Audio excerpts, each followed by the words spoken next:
Good morning, everyone. I'm Megan Fox. You know me. I write with PJ Media. I've got a wet head because I still, I was in the shower trying to get ready for this. So we're going to watch Gwyneth. We're going to catch up on the Gwyneth Paltrow trial. And let me just drop the link because I forgot to do that, which is a problem. So let me get the link up and then we'll get started. So in the meantime, let's just play the intro so I have time to get the link shared.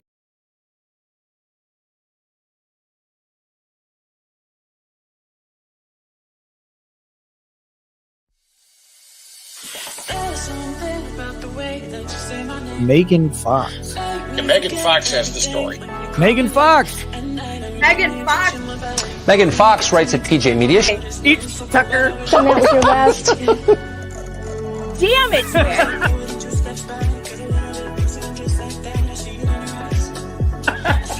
I cried for 2 days. Megan, thank you very much for that. So, I can explain the bed thing.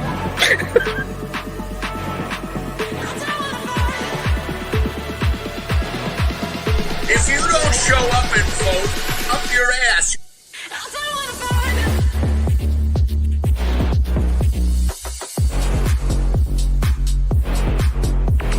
I don't care if you're in the hospital. Crawl to the stake. Crawl there. It's like Jesus going to the temple. He's like, I got a whip! Get out! Get out! The lovely and wonderful Megan Fox. Not that one. Not that one. Not the weird one that drinks blood in his toe thumb.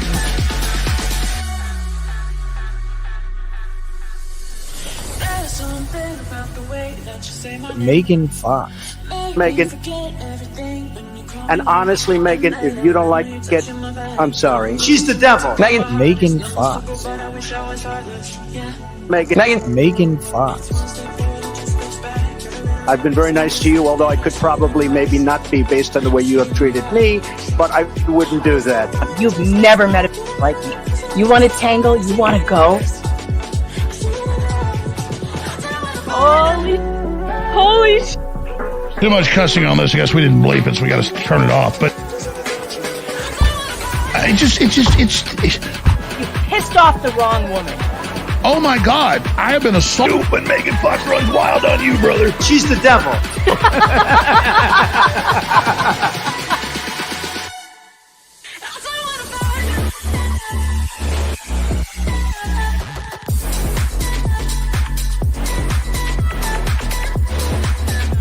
Not for publication.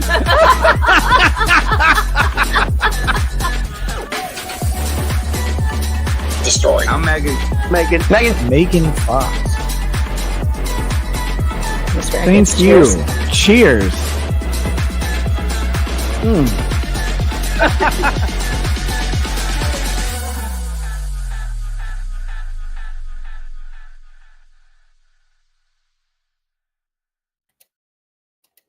All right. Well, we're back and I've got a wet head because I'm not fully, my hair is not fully dried out of the shower. I'm running a little late, but that's okay. We like to catch up on the Gwyneth Paltrow trial on Fast Forward. So that's what we're going to do. It's always good to be a little bit behind so that we don't have to watch these people speak in real time because it's brutal. All right. So we have news from the Gwyneth Paltrow trial. And that news is this. That link, the link that we've all been talking about that was in Terry Sanders' meetup group that supposedly had some evidence about this attack or whatever, a ski crash. That link has been recovered by people online, like so a viewer, so probably 4chan, right? And that evidence has now come into court. And that is so there was a fight about it earlier, but Terry Sanderson took the stand and they are asking him about this thing. They also put his little fat friend up again. Yeah, there was a big fight over the pictures. And we'll go back and watch that. But I think you guys all want to see Terry Sanderson. So let's do that. Let's go back and watch his the beginning of his testimony here so that we can all see what his and when they break, we'll go back and watch the other one. I like doing this on my own time. Along with us. Debbie just said, my hair is start down band. My hair is Inside the court. really terrible right now. I need my diffuser. See, they called this guy back. Can't stand him. I don't like that guy. Nothing much came out. It was basically just, did you use the Meetup app? Is this the thing you saw? They've got Terry sending messages the day that he was hit that seem articulate. All right, so here we go. Terry, did you want to be here the last 4 days, last week, inside the courtroom? I love spending time with my daughters and have them hear what they have to say. But in this case, I didn't want to be here because I wanted them to speak totally freely and without the discomfort of being in my presence if they have something to say. Is that why you weren't here? Absolutely, yes. We're going to cut to the chase on a lot of things because I made counsel a promise that I would have you in less than an hour. Wow. And so I'm going to be Thank true to my God. word here. It's 10 o'clock. We'll be done before 11. Okay. I want to talk I think about I'm going to get my skiing. hair dryer and Tell the continue jury about your ski diffusing my experience. hair. What type of skier were you? At that time, or do you want some background? We don't need a whole lot of background. Okay. Back in 2016, what type of skier were you? I was advanced intermediate. There was no places I would go except serious bumps, narrow little gulches, and I didn't do any big jumps. So other than that, I would go just about anywhere. Okay. How often would you ski? 2 to 3 times per week. Okay. For how many years? Well, I started 37 years ago. It was a winter sport for my family. We lived at high elevation. Okay. And in all of your years, other than the ski collision with Miss Paltrow, have you ever been in another ski accident? Never. Have you ever skied with the ski patrol? As a matter of fact, I had the good fortune. I learned to ski from a family that owned a ski resort. They were relation, and they would come out to Snowbird, and they were, I think, it was a whole family-run operation with 8 children, and so they were ski patrollers and they were instructors, and I had the very best of company every winter for a week when the kids were out of school. And then I had the good fortune of having a Lions Club friend, Scott, who's still a dear friend, that lives up in Spokane, and he was a ski patroller for Target. And he said, Terry, come up with me, on this weekend. And I said, I'll slow you down. And he said, you know what? Just follow me and do what I do. And that's what I did. And I had the good fortune of spending a lot of time with Scott and seeing and observing what ski patrols do and how they calm people down and reassure them they're going to be okay. So I really appreciated that experience. So it sounds like you've skied at Snowbird, skied at Targhee. Had you ever skied at Deer Valley on the day of the collision? No. That was your first time ever skiing at Deer Valley? It was. Okay. Let's talk about that day. Couple of preliminary things. I asked Miss Paltrow on Friday how tall she was. How tall are you? I think I'm now 5'5". Okay. And what was your weight at the time of the collision? Well, in the VA, you don't take anything off. Whatever you walk in with, your coats, heavy coats in wintertime, boots, wallets. I give that excuse to how much did you weigh about? Fully dressed. I was undressed, probably 62 pounds, 162. Okay. All right. So tons of kids, tons of girlfriends. The jury's heard about 5'5". meetup groups. What is your experience? What is a meetup group? A meetup group was just a lifesaver for me being new to this area. Hard to accumulate friends. And so when a fellow that I was on a hike with, a new fellow, said, have you heard of Meetup? And I hadn't. So he says, look it up and sign up. And I did. And it was a wonderful organization of groups of people where you had a shared interest, whether it was dancing or concerts or skiing. And so I signed up and joined some groups, and it was really a life changer. Okay. So my understanding is the day of this ski collision, you were with kind of a group of people in the meetup group. Is that fair? That's right. All right. Did the group have a plan? I mean, were you the organizer of that meetup group that day? No, I was not. I asked Kurt to take that over because I planned on being gone that day, and Kurt organized that. Okay. It sounds like obviously you weren't gone that day. You ended up being able to make it. I came back a little early from wherever I was and just said, oh, I'm going to go ski today. And I happened to see on the list that day also was a lady that I had met when I first moved here, and she happened to be a ski instructor at Canyons, but she had been at Deer Valley as well.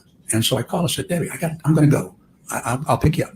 So I picked her up at Kimball Junction on the way and went there with her and dropped her off the skis. And we met the group, and I asked her if it'd be okay if she let our group out because she's very familiar with Deer Valley. And so she said yes and gave us the rules of the road. Would you like to hear that? So the meetup group, you guys kind of ski all together-ish? Well, and this ski meetup group is unusual. It's like herding cats. You've got those that just want to go, and they kind of know who one another is. And so they go ahead and group up, and sometimes I wind up skiing with the beginners and getting them started and making them comfortable. And so they don't stay together well. We meet, usually we'll say, let's meet at Alps at 1:30. And so that's what we do. Okay. So you mentioned we set forth the rules of the road for that day. What were the rules of the road that day? Well, the only rules of the road, we are pretty familiar with the rules of the road, so we don't go over that at the time. But Debbie just said, we're going to start down Bandana because that's how we'll get to the Blacks of really good skiing. So our group knew that's where we're headed. And she said, whatever you do on Bandana, do not go down the middle of the run. Why it's not? Packed and crowded with people. She said, go down the edges. She said, it'll be clear. And so when I came over the edge of the hill, there were heads bobbing in the middle. It was just compacted with little heads and big tall heads. And I just diagonaled. I went straight over to the right edge of that run. And is that where you stayed prior to the collision? I did. I stayed there the whole time because it was wide open. So you were over to the right side to avoid the people. Did it have anything to do with your vision? There's been a lot of discussion about your right eye problem. Yes. And we'll talk about that in a few minutes. But skiing on the right side of the run, did that have anything to do with your right eye? This woman drives. Yeah, maybe that's one of the things. Yes. Okay. We'll talk about your vision in just a couple minutes, but I want to focus on the collision right now. Craig Ramon, he just testified. Oh, yes. You saw him. He also testified last week. How well did you know Craig at the time back February 2016? He was one of maybe an average of 15 people, 10, 15 people would come. So I shared his company during those times. And I knew him only as being an amazing skier, strong skier, and knew that. And I appreciated the fact he tended to like to follow the group and be behind as a protector, because he brought a lady that was a person I knew that was his neighbor. So he would bring her up and ski behind her as a protector. So good guy. Did you guys hang out a lot before this collision? Of course, at lunch, we spent time together. And there may be a couple of other occasions where we met with him, but usually there was somebody else there along with us. Okay. So I don't remember being exclusive with him. All right. So, Terry, take the jury through what happened in the ski collision. Take it from, say, getting off of the left loop. Yes, happy to do that. It was really a very nice day for skiing, and I was really looking forward to it. And of course, Curie Valley has amazing groomed runs. Found that out right away. And I'm starting from that. Want to get off? When you got off of the ski lift. Gotcha. So I was on a chair with probably 4 people. I think Joanne, Debbie, Craig, and there could have been another person besides myself. And we had already met and discussed going down the right side of that run, or going down the sides. And so I came over the top of the hill and saw that and headed for the right side, and I'll pick it up there. And everyone just kind of dispersed, some more to the right and more to the left. And I remember looking and seeing no one. And generally, beginner runs, people are afraid of the off-piste, of the off-groomers. And so they stay away from that area where the snow is piled up. And off-piste can be a rough ride. If you have to divert and run out in there, some skiers can't make it through there easy. It's a lot of bumps. So I went right down the run and started just making nice soft turns and staying within that boundary. It could have been as much as 5 yards wide. It might have been more like hit the light 5 or 6 feet. I can't imagine, can't remember. Lots of room.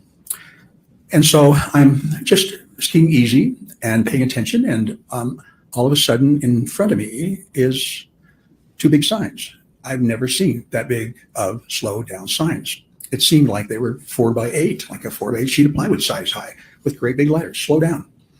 I went, whoa. And I'm looking around, and the crowd's about the same as me and speed-wise.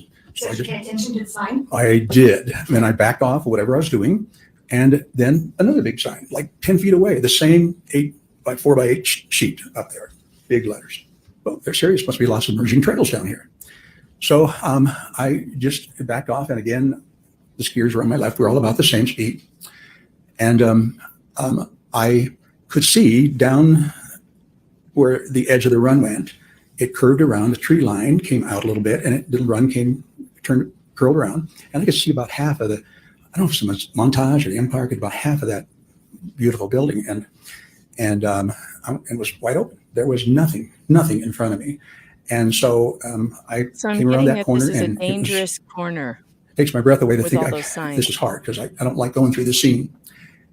I just remember everything was great. And then I heard something I've never heard at a ski resort. And that was a blood curdling scream. I can't do it. It was, and then boom. And it was like somebody was out of control and going to hit a tree and was going to die. Again. And that's what I had Where's the until goat I was scream when I hit. need it? That's what was going on in your mind. I need the goat scream. That's what's going on in your mind Why when you is hear that Owens wearing a scream. mask? That's instantaneous. Oh my gosh, somebody's out of control. And they're really seriously out of control. Not time for a hockey shot. I didn't go think about that, but most people could avoid that, I think. Good skiers. Okay. And I'll move on. Okay. So you Overruled. He's overruled. thank you. So you hear this scream. Yes. What happens next? You know, I got hit in my back so hard, and I'm right at my shoulder blades, and it felt like, and was I may perfectly have to centered, clip and him the doing fists that. and the poles were right there at the bottom of my shoulder blades. Serious smack. Never been hit that hard, and I'm flying. I'm absolutely flying. Now you're not airborne. Well, all I saw was a whole lot of snow, and I didn't see the sky, but I was flying in that sense. I had no control. And I remember just thinking, okay, Gwyneth, you really who's got to hang 45 on. pounds, And then I thought made about the this crowd guy on the go left, and I thought, airborne. I don't know who's wanted over there, and I do not want to get them mixed up in here. And I've heard, that maybe that's not decided about how my ribs really got hurt. I absolutely lurched with what little I could off of my skis a little bit more to the right to make sure nobody over here got involved on my left side. And then it was like the ground's coming up, nobody in front of me, just me going to the ground, and you're falling far further than 90 degrees like you fall on a floor. You got that extra. And so it's quite a ways to hit the ground. And I just said, okay, you got to protect your face, and your head. And that's the last thing I remember. It didn't happen. I did glance over and saw just out of the corner of my eye, I could see, not glance over, but I could see somebody going by, and I'm going, okay, they're safe. Last thing I remember, everything's black. Did the person who struck you land on top of you? I wouldn't know that. I absolutely would going not know upside that. I down was just now. surprised. I had If I no disappear, I'm upper still body drying strength my enough hair. to be able to catch myself. I had no idea. Do you remember hitting your head on the ground? No, that part, no, that's all gone. I just remember my arms collapsing, and that's the last thing I remember. What's the next thing you remember? I'm getting an adrenaline rush here, I guess, living this again, just being here and present too. And let me just stop you really quick. You said you're getting an adrenaline rush. Is this something that you enjoy? Adrenaline rush? Not this No. time. Yeah. Not now. All right. So what's the first thing that you remember? Or the next thing that you remember after Well, you're yes. on the ground? The first remember is everything is still black, like I'm unconscious, but it's like my subconscious is going into protection mode. Wait a minute. You know you're Don't pay unconscious? attention here. Listen to what's being said to you. You And don't know you're all I unconscious. could recognize was that someone You was really don't- angry at me. If And you're it was a man, and it unconscious, didn't come out clear in the beginning. You're not aware, sir. Couldn't really hear what he was saying, but I just knew he was mad, and he was right above me, right close to me. And I'm feeling a little afraid, and I tried to move, and I could not move a limb. I couldn't move my head. I couldn't move my body. Nothing was responding. Just this message I was getting. And the next thing, it became a little more clear. Good morning, Eric. And I heard him say, do you realize that you weren't skiing under the rules? You hit somebody. You hurt somebody. And just insistent that I was the bad guy. And that's why I said, this has got to be a husband or boyfriend. It's really mad at me. And I sound like a big... Did you know who he was? I had no idea. No idea. It was just a very angry person trying to bully me into believing something that I didn't think could happen, which I heard a woman's voice, right? Again, couldn't move.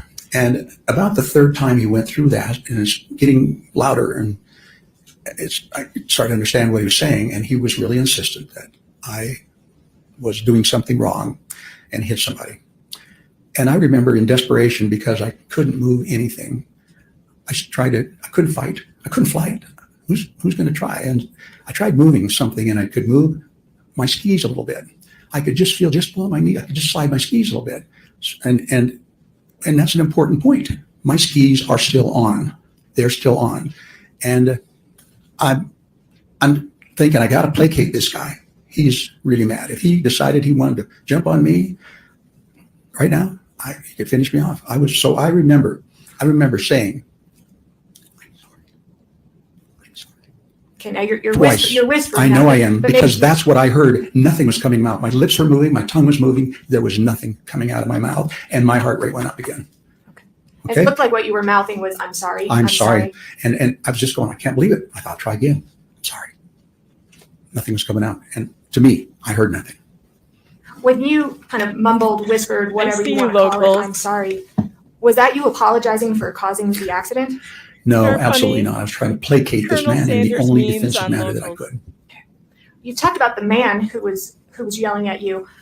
Ms. Paltrow last week admitted that she was kind of cussing you out as well. Do you remember any conversation that you had or anything that she said to you? Absolutely not. There was one voice that my brain was focused on. Thank God, I guess. And that was self-protection, I guess. I only heard a male voice, a mad, angry male voice. I heard nothing. Maybe that happened before I came to that point in consciousness. Were you still on the ground at this time? Still on the ground, absolutely, face down on the ground. How did you end up getting up? Well, that's a story too, but basically, I heard Craig saying, "Terry, are you okay?" Now, this is Craig Ramone. Well, at that point, I didn't identify his voice. Things were a little strange yet. And I heard, "Terry, are you okay?" And about the third time it hit me, somebody is here to help me. I didn't at that point, except an angry man was there. And I said, "Oh my gosh." And I went through and I looked up and I could see Craig standing there above me, 8 or 10 feet. And on his immediate left, my right, was a man in an all green outfit and with a helmet on and ski goggles and, looked good. And I thought, oh, he's here to help me, right? He looks like he's from Deer Valley. And so I was going through the things, answering this question about, that was my thoughts. Now back to my injuries. Greg is saying, "Are you okay?" And I said, "Oh, my ribs are so sore. There's just this really deep throbbing purple pain here." And then I said, "My vision is swimming with sparks."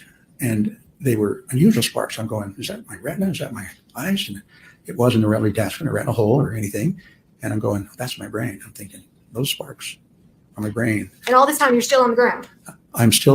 The next point is that after I tell him about my ears my ears are buzzing. Oh, and my brain is like it's on Novocaine. And then I realized, oh, I'm not seeing, I missed a spot. And that's where I looked up and couldn't see them and got frightened about that. And I realized, going, oh my, what's going on? And then I went like this and happy I could see. So I missed that part. That happened before I started telling him what all is wrong with me, answering his question. And then Craig said to me, because I remember, of course, my brains are a little bit stretched out of place. And My hair is almost and dry. I think I can stop I remember diffusing now. him saying, "Do you know who you are?" And what I thought I said was, "Oh my gosh, I can feel this pathway in my brain. It's going around and trying to figure out who I am." And yes, I know I'm Terry. I And can feel a pathway in then his he brain? said, "Do you know where you are?" And I said, Fabulous. "I know I'm skiing, but I don't know where I am." And that's when the man in green took off. I was kind of noticing that he really wasn't interested in what I had to say. He wasn't asking questions. He was standing there rather stoically, head not moving, goggles on, just resting on his poles and his skis, and was sort of disinterested. But when he skied off, my heart sank because I really thought he was the one person that was there to help me. And I'm laying on the ground with my head downhill, and I couldn't see where he went. I thought he So I picked was him really- up. Terry, how'd you get up? Didn't he pick him up? The question is how I got up, and that might have been the question in the beginning. But Right. How did you get up? I realized that I was getting cold, and snow was packed in around me. I was starting to get a little shivery, maybe from a little shockish, maybe. And I got to go. I got to get my skis downhill, and I started sliding my skis Thanks, around King and my Bob. legs around. I think Craig must have been shell shocked about this guy leaving too. I don't know about what he thought, but I remember getting my skis around, and it's so painful every time you have to contract your. Terry, Hair is very How did you important get on this up? channel. If you're That new, is one of my habits. this is very important. After I got halfway around, a man showed up in front of me, and I thought he came from the right. And I don't remember if he said one word to me. He just reached down and grabbed me and jerked me up on my feet, which I was not ready to be up on my feet. My head's swimming. I'm in pain, worried about falling down again and breaking a rib, puncturing a lung. He gets me up, and I'm on the edge of the run, so it's bumpy. It's hard to get my skis under me, and I'm stomping down the snow and trying to get them in a spot. Got my poles wedged in, and I think I've got it in stability, and he's gone. And this time, I could see him. I could watch him go all the way down the hill.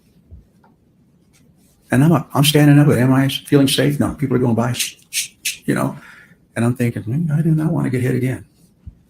My understanding is that you and Craig tried to ski down a little ways, but then didn't quite make it too far. Is that accurate? Yeah, he said, you think you can ski? And I'm thinking, if the option is getting left up here, I will try anything.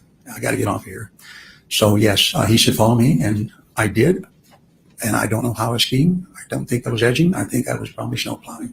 And he finally turned around and said, Terry, stop. You've forgotten how to ski. And of course, it was just, we were trapped. And he said, I got to find help. Here. Eventually, Craig got help, yes? Yeah, he said, I got to find help. And so he disappeared. And I just put my head down and prayed that no one gets back into it again. I felt pretty vulnerable. And he disappeared.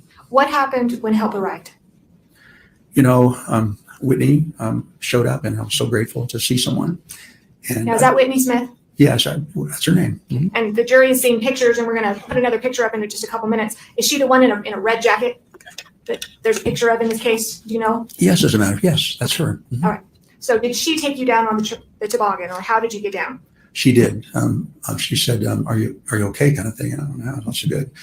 I don't remember the conversation. It was a little easy stuff, and so got in, and I remember Whitney saying to me, "Now, you got to remember these things because I'm going to ask you again later."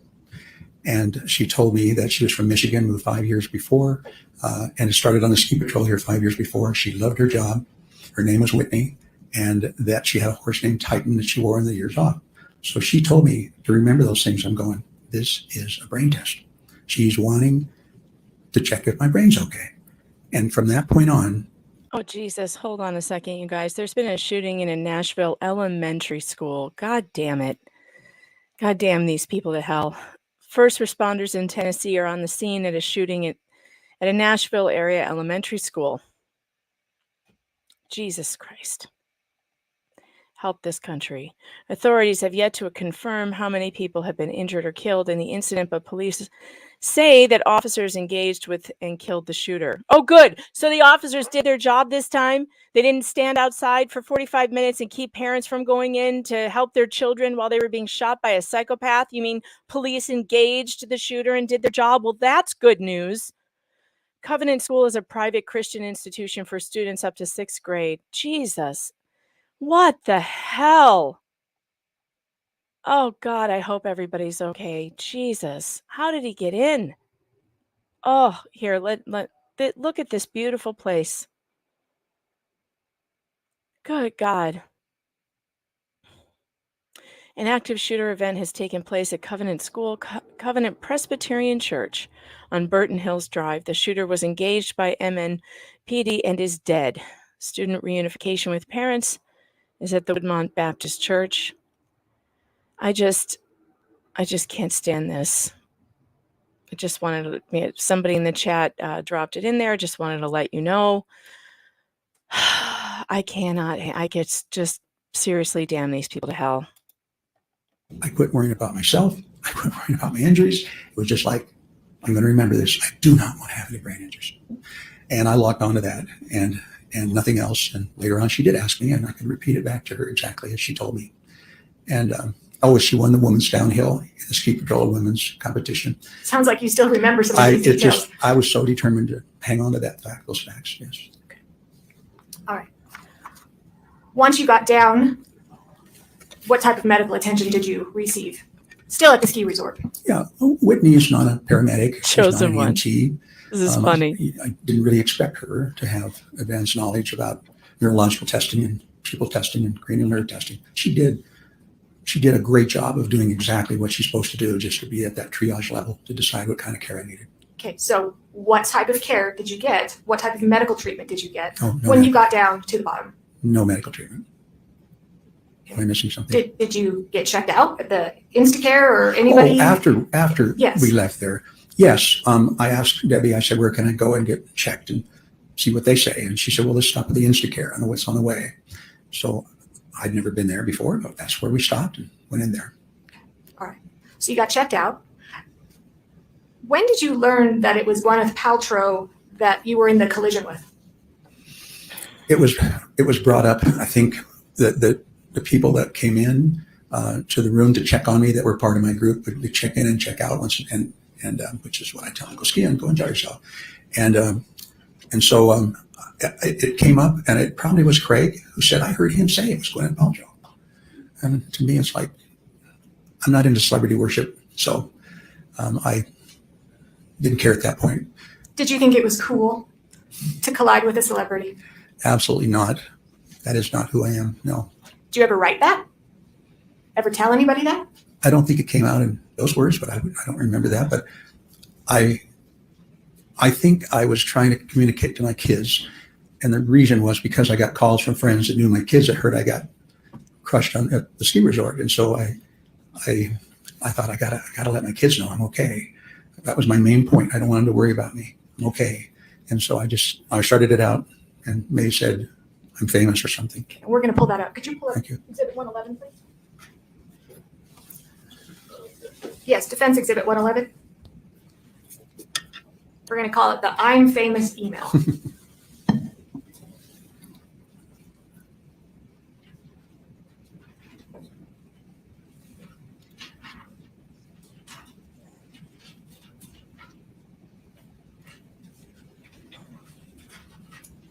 Peabody and Mr. Sherman vibes. Yes, that's hilarious. He does look like a cartoon character.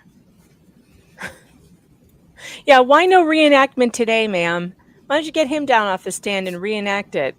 Sometimes old technology like the Elmo works better than the new technology, doesn't it?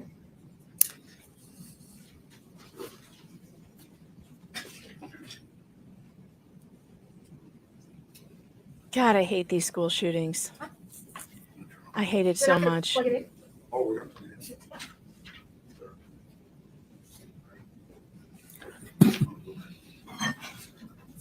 How are schools not hardened at this point to not allow these people in? Both schools my children go to are hardened And buildings. Terry, you could come down. There if are you no need to. unlocked Does it show on doors. your screen there? Yeah, but I'm not the eye doctor. I'm not wearing fashion because I broke the pair of glasses I bought and couldn't find the old pair. So now Okay.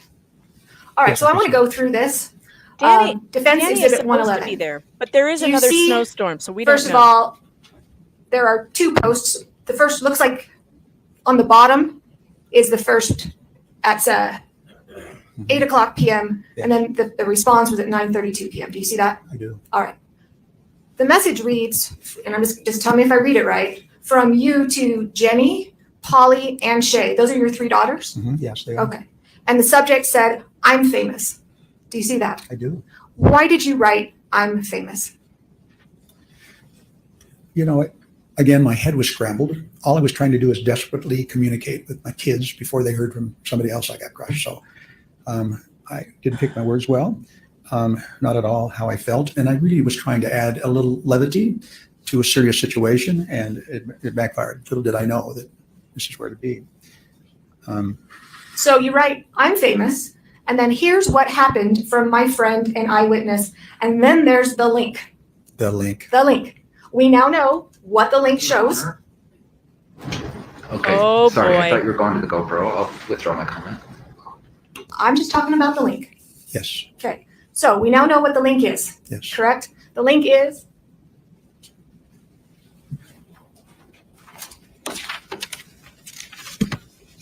it's a really bad picture. You'll get a clear picture. It's the picture of Whitney Smith. Oh, it's right there. Fantastic. Thank you. It's that. And then that leads to later comments back and forth between you and Craig. Yes.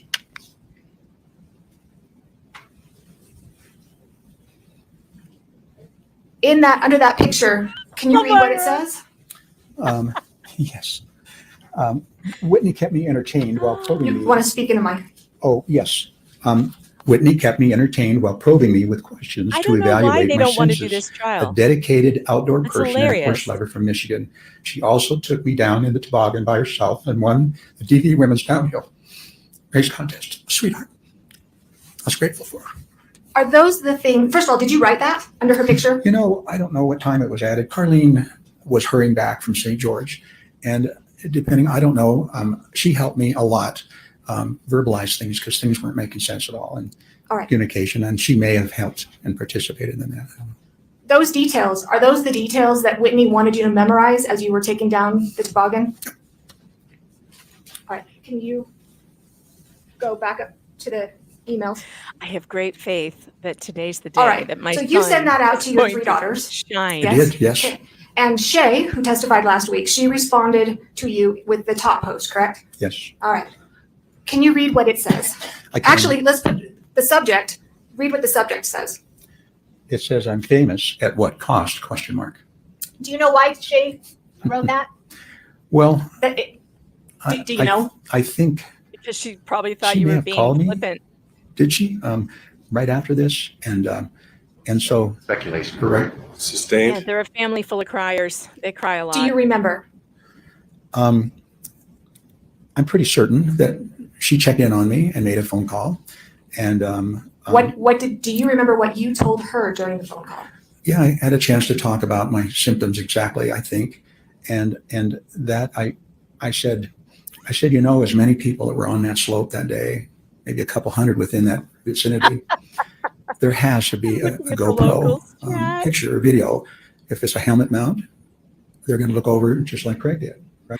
The locals chat, you guys, is so funny right now. Rafe in the locals chat, when he was talking about what happened, Rafe goes, and then they yelled, "This is MAGA country."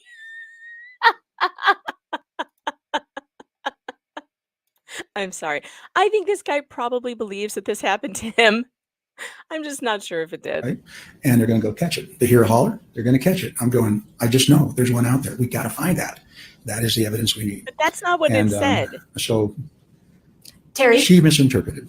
did you have a GoPro? Absolutely. I do have one, yes, but I did not have it on that day. Do you know of anybody in your ski group that had a GoPro? No, Have you ever seen a GoPro video of this accident? absolutely not. No, I would have loved to have it. It was what we needed. All right. Okay. We can take that off. Thank you. Well, if anybody can find the GoPro, it's 4chan since they found the Let's talk link about your injuries. to the. What injuries, to your understanding, Postings. did you sustain in this collision? At this point, Right now. Right now. What your understanding as to what What happened happened? to Terry in this collision?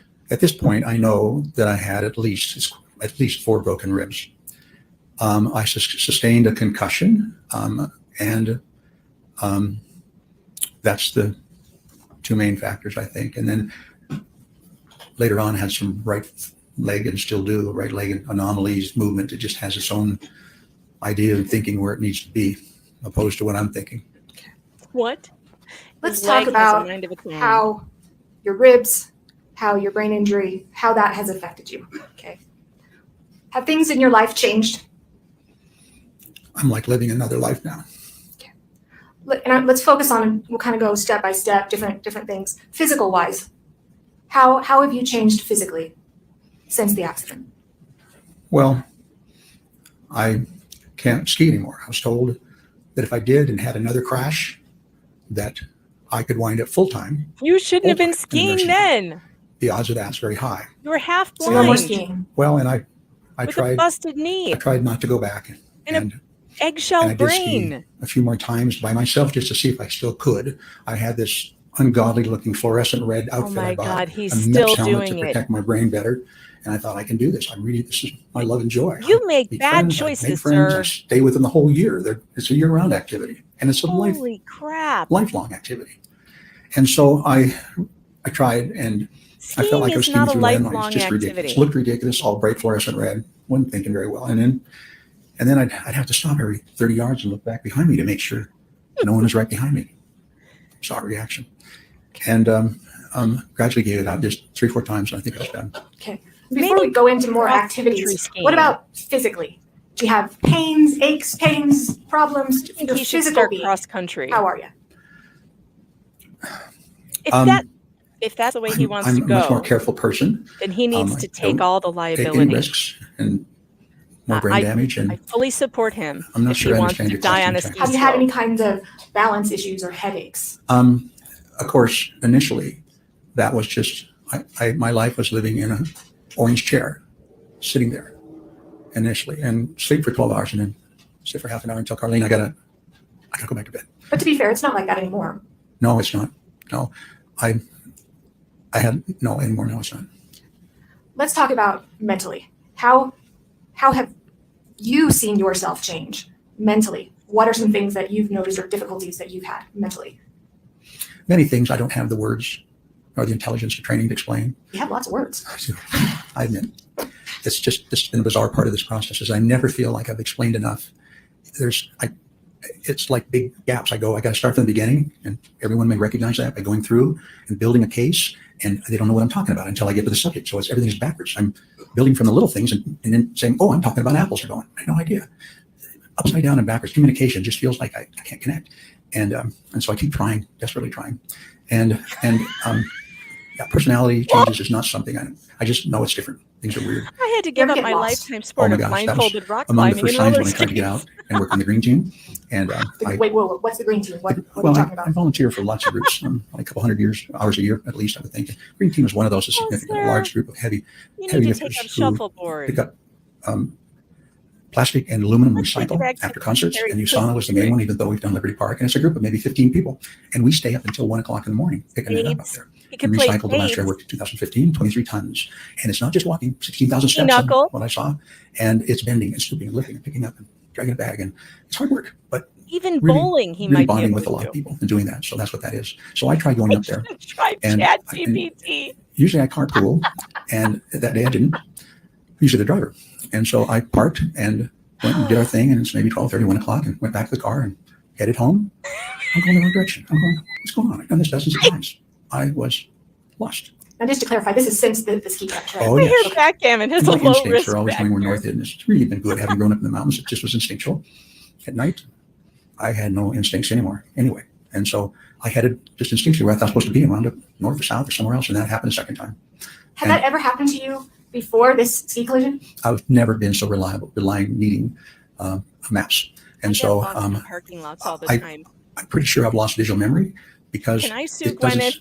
knowing those turns and the houses where you turn, the streets you turn at, that feels like, and I know a little bit about that, that feels like a deficit I have.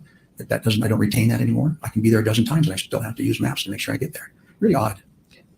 What about emotional, Terry? How are your relationships with your family and friends since the ski accident? You know, my interaction with my family has been more difficult. And I think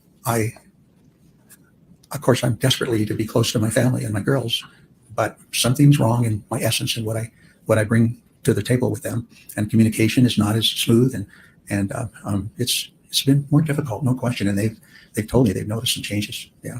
Now, I didn't know you before. Jury didn't know you before. What kind of relationships did you have with your girls before this crash? My goals are always angels. I'm their protector.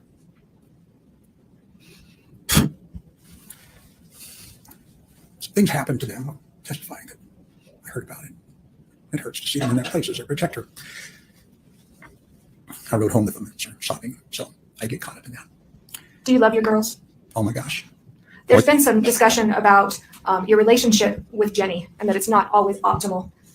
From your perspective, what is your relationship like with Jenny? And how has it been even before this accident? Yeah, Jenny and I probably don't communicate as well as I do with my other two daughters. Not probably, definitely we don't. Just have a hard time in that process. And Arian, the vegetarian. I try Thank to push you for to the super keep chat. those lines open, but there's been times when there's been long breaches in our conversation. And yeah, I feel like her protector more than anybody does. So it's been harder for me to What state transition is from that? being a parent to Arian, being what state? an adult, an equal adult. I just feel like I need to intervene more on her behalf and help her. It's been hard. Let's talk about Carlene. We heard her testify last week. She's a catch. Why'd you let her go?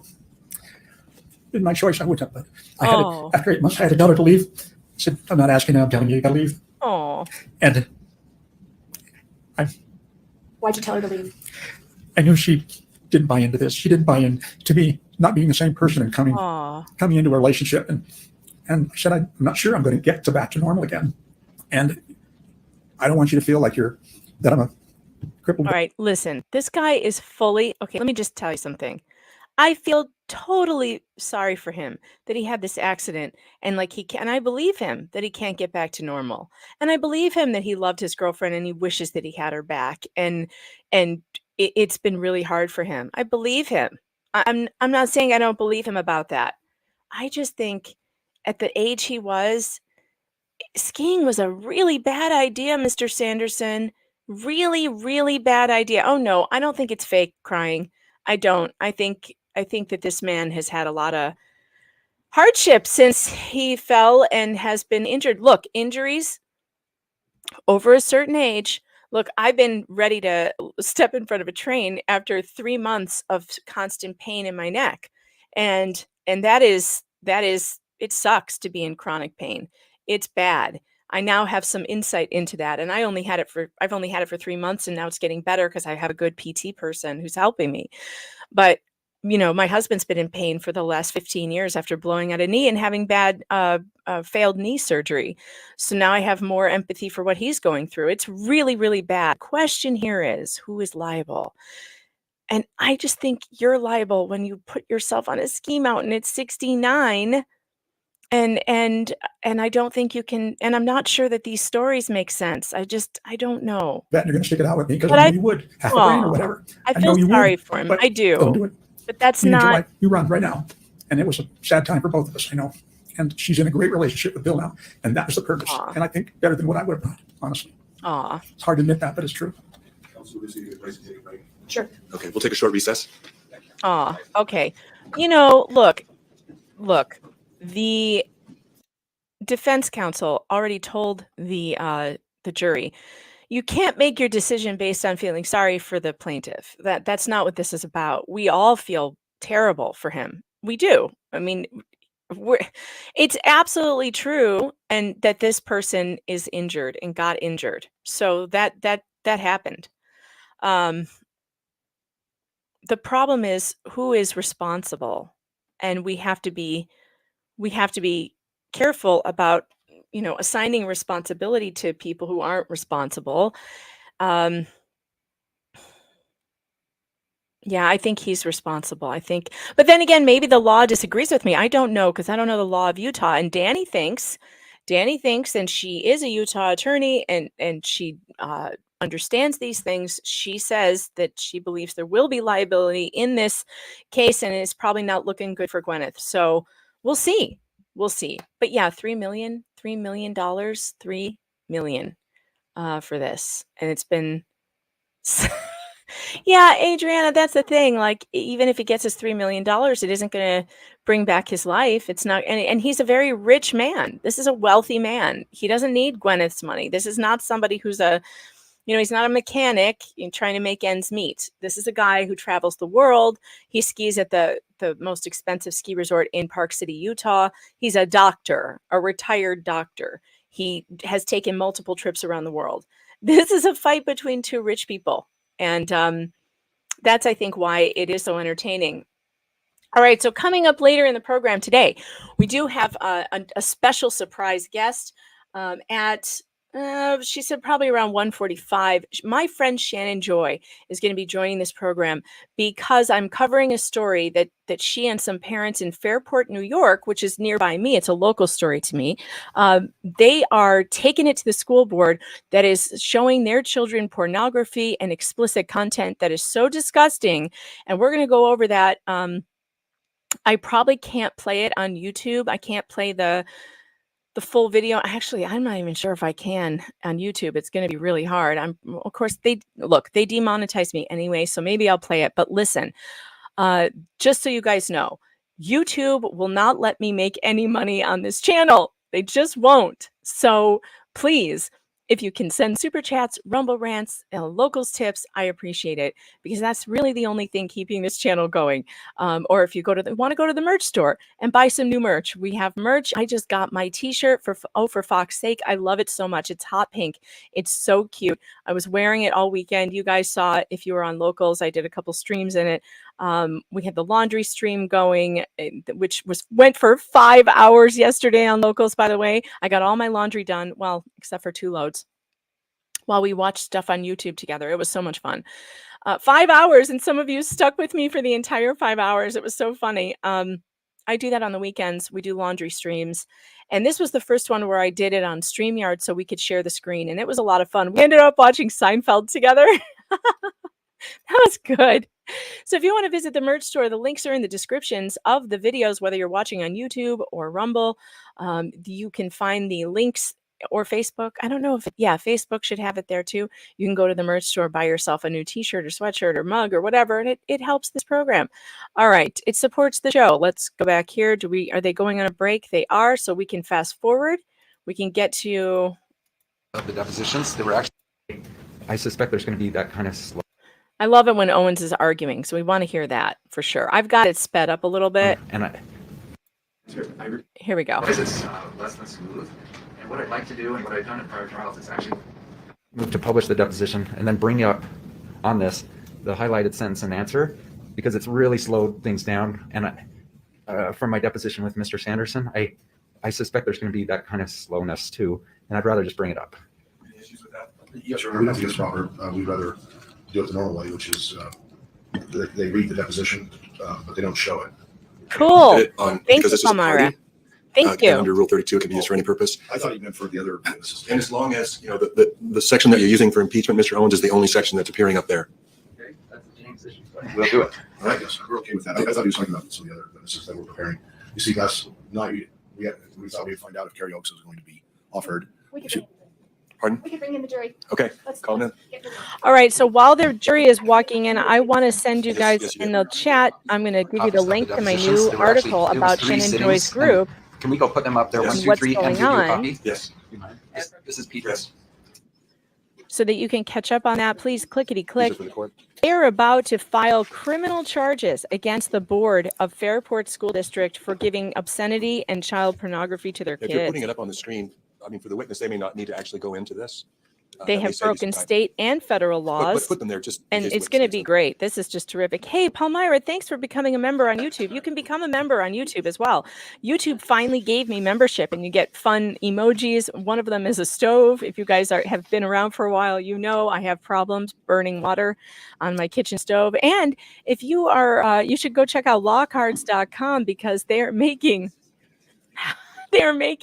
these of all your favorite streamers. And here's one of my cards that's in there. And I'm going to be getting some of these to sign and give away in a raffle for you guys soon. We've got the burning water and also where to meet the single ladies at the auto parts store. So visit Lawcard. I think it's lawcards.com if you want to pick those up. Yeah, Shannon Joy is awesome, you guys. Clickety click. Rumble, I'm going to head over there and drop the link It for wasn't you you who guys. broke it. Locals, I will drop it for you as well. But everything else functions well. Locals.com, that is the best place to follow me over there. You'll get all your notifications and you can follow me for Just free. leave it. But we'll work around it. You do not Okay. have to pay. All right, it so let's on get back Locals to some of follow the me. things that you've noticed. We've heard from others, but I want to hear from you. Yes. Have you had any type of anger issues since the collision that you've noticed? There's no question I have a much wider range of temperament than I had before. Much wider. A wider range. What about of your social temperament. life? Do you before the ski accident? What kind of things did you do? You know, I look back in the last couple of years. In fact, I did that, and I just realized I was in the groove of my life at that stage. I had a lady in my life that I dearly loved, and we just did everything together, and spent, I believe, it was 2 years together, and had cleaned up our lives in physically great shape. Both of us like to hike and walk and travel, and really were enjoying our lives. And we spent some time in St. George, where she's located, and I spent some time here. It was wonderful. We cleaned up the businesses of homes, and combining homes and parents' homes, and we had, as I hope everybody noticed she is an amazing woman. And so I had a great deal of connection with her. And so since the ski accident, Yes. do you still go and do fun things and have that zest for life? I've been self-imposed 90% staying in the house, a recluse, self-imposed recluse, just not feeling as fun, not feeling as engaged in other things, just don't have that same spark I had, and don't feel the same about when I go to places. You still travel though. I have traveled because What? Let's talk about travel for a minute. Yes. Before the ski collision, did you do a lot of travel? a lot of travel. It happened to be something that Carlene liked to do, and so we traveled a lot. Went on the only cruise that I was ever on before the crash. And yes, we had more plans. Did you ever travel alone before the ski accident? I did travel alone in a few places. Yes. Okay. What about since the ski collision? Have you still traveled? I have traveled, and as part of the problem, I'm just easily confused about things. So I usually request having somebody else along. Also, because of this funny aberrant foot thing, wanting to go its own way, I don't feel as safe. And then also, things would happen. Like I put the wrong name, I get their name spelled wrong, and important flight tickets and the birth date, which I should know. I spell people's names wrong all the time. Difficult, and I really wanted someone to go with me. I didn't feel as secure in traveling alone. Have you traveled alone since the ski accident? I think he's pretty believable. I have not. I had one time when a friend, one friend, there's actually two, but I had one friend when we had planned a trip to Europe, a physician's assistant and my yoga instructor. And she decided right before the trip, Terry, I don't like you anymore. I don't know what's different. You're a different person. I don't like you anymore. And canceled her. How'd that make you feel? It's like, oh my gosh, I'd known her as long, and one other one as well, as long as I've lived here, almost 5 years, I'm guessing, at that time. And it's like personality, like that's something that develops from the time you're a child. What do you do about a personality issue? Something's changed. And I don't know, more aggressive. And you know what? That lady will not answer her phone or text. And I have. Well, we're not going to say her name on. Which lady is No, that? we are not. So We are We're not going to. She's a lovely lady. Yes, she is. Which Have your other friendships been affected as well?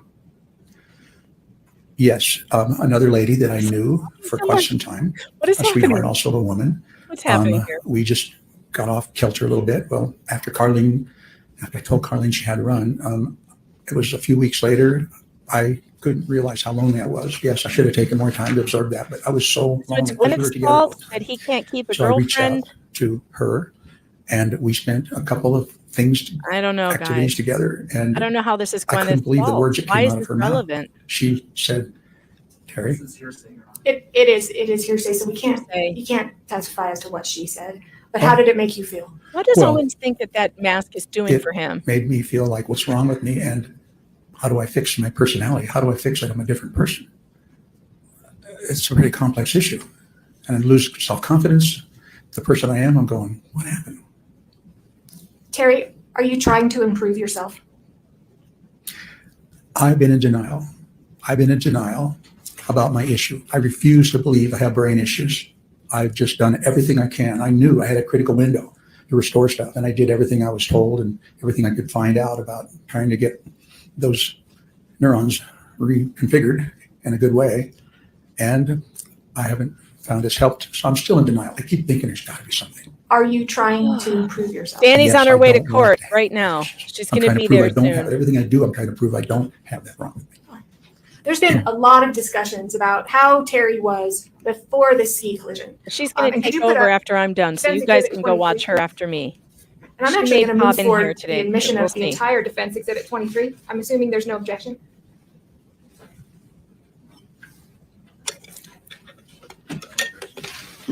Does any of this need to be redacted?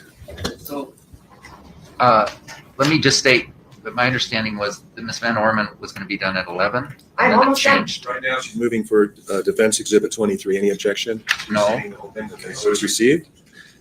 As to the redaction concern, I do believe at least some parts of this maybe need that, but it looks like we're not showing those.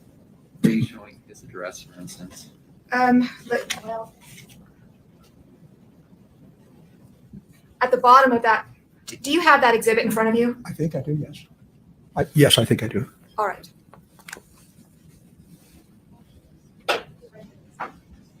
Don't go as far with the address shown, please.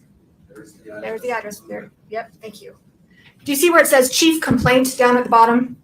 Yes, I do. Yes. It says regular visit. Yes. Was this a regular visit that you were attending with your provider? It could be. I don't know. I usually saw her once a year or once every 6 months. So if that's what it says, I believe that's. Okay. And just for reference, Terry, I know you weren't here, but this is the I'm getting old exhibit, the I'm getting old visit. Could you go to the next page, please? Is this Defense 23 or? Defense 23. All of Defense 23. I have nothing in front of me now. It's coming. Don't worry. Oh. Yeah, but All right, so this is the second page of that exhibit. Talks about 69-year-old male with HTN, HLD. We're not going to go through all of those things, okay? Thank you. Just got over a URI. Do you know what a URI is? I do. What is it? Upper respiratory infection. Okay. So you just got over that yesterday, you think, at least according to this record. No cough, just runny nose and upper respiratory symptoms. This is going to be his test for the cough, had not had a persistent cough, etc. Weight gain, thinks eating out too much. Were you eating out too much? Yes. Carlene and I chose to eat out instead of cook. Okay. And not getting enough exercise. Yes. Thinks you've gotten old all of a sudden. Terry, what does that mean? Did you tell your doctor that? You know, I relate it to the URI. If someone who's just gotten over a viral or bacterial infection, either one, over 2 weeks with a cough and just feeling worn out, I wouldn't doubt I wouldn't say something like that. In fact, it says, does not think depressed, mood is good, just not doing the things you used to, but also thinks you're going to start skiing again and reinstate your gym membership. Did you have a plan? Yes, I absolutely did have a plan. All right. And that's all I need for that. Talk about planning, and I meant to ask you about this before we move on. Do you know what executive functioning means? Yes, I'm familiar with that term actually from before. What's your understanding of what it means? It's ability to coordinate your actions through your life, to be able to put things together, make decisions about them, get things done, and be efficient and effective, and be able to multitask and be effective, efficient and effective. Sure. I don't know why Owens is wearing the Move mask. along. I guess he feels like maybe he has a cold and he's trying to protect other people. But doesn't he know by now it's not going to do him any damn good? Like, it's not going to do anyone any good. The studies are in. Sir, it didn't help. It didn't help anybody. Just stop it with the masks. All right, so Danya is on her way to the courthouse. She will be there, and then later tonight, when this trial is over and she goes home, she will be streaming, and I will put you guys into her stream. I still don't know if she's figured out how to let me redirect you, but if not, I'll just drop the link in the chat when it's time for you guys to go over and see Danny. But she'll have the wrap up for you at the end of the day. This is just a great situation we have going here with Danny in the courtroom, and I'm watching in the courtroom, and then when she gets home, I can get a break. And it's nice. I love Danny on Direct. Danny on Direct. If you're not subscribed over on her channel, go and do that.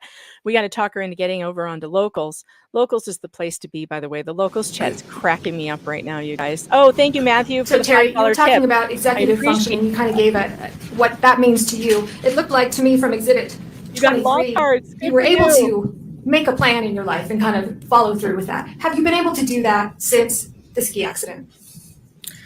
The examples of not being able to do that are one of my collections I keep track of all the things I want to do and can't do. And there's thousands. There's at least 12, I guess I should say 1,200 or 1,500 I have a lot of items things I'd on like my to do that to-do I list. can't do When either. I look back Skiing to is one of 2016, them. it repeats every day. I would whatever sure love changes to I go make. ski. Look back to 2016. But I'm afraid that I'll hurt doesn't myself like back this there, man. which is Stephen Covey's And I'll regret it for the rest rule, of my right? life. That's what you get done. You mark them as priorities and get them done.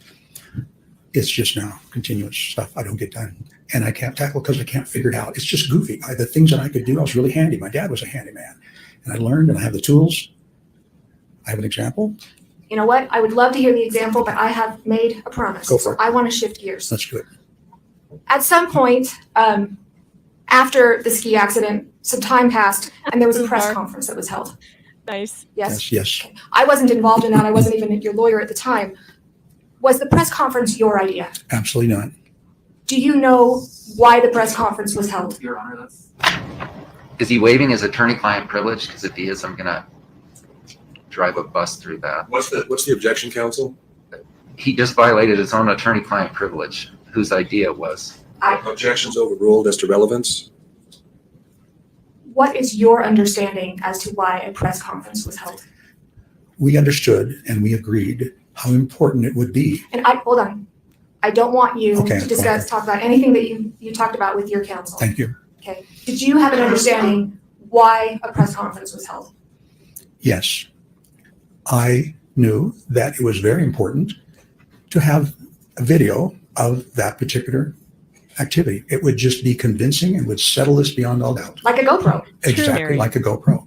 But all the other cameras up there, there had to be somebody. And that's what I knew. In fact, I even looked recently and put up a notice at Deer Valley if anybody had a copy. After that press conference, did any GoPro videos surface? No, none. Have they ever? No, never. Terry, did you cause the ski collision with Mrs. Paltrow? Absolutely not. I swear to my God and my family and my other Father in heaven, it's like, no, I did not. Why did you bring this lawsuit? Strike like religious oaths here. Sustained. What? Why did you bring The jury this? should There must be a disregard rule the for last that. part of the last response. Why did you bring this lawsuit?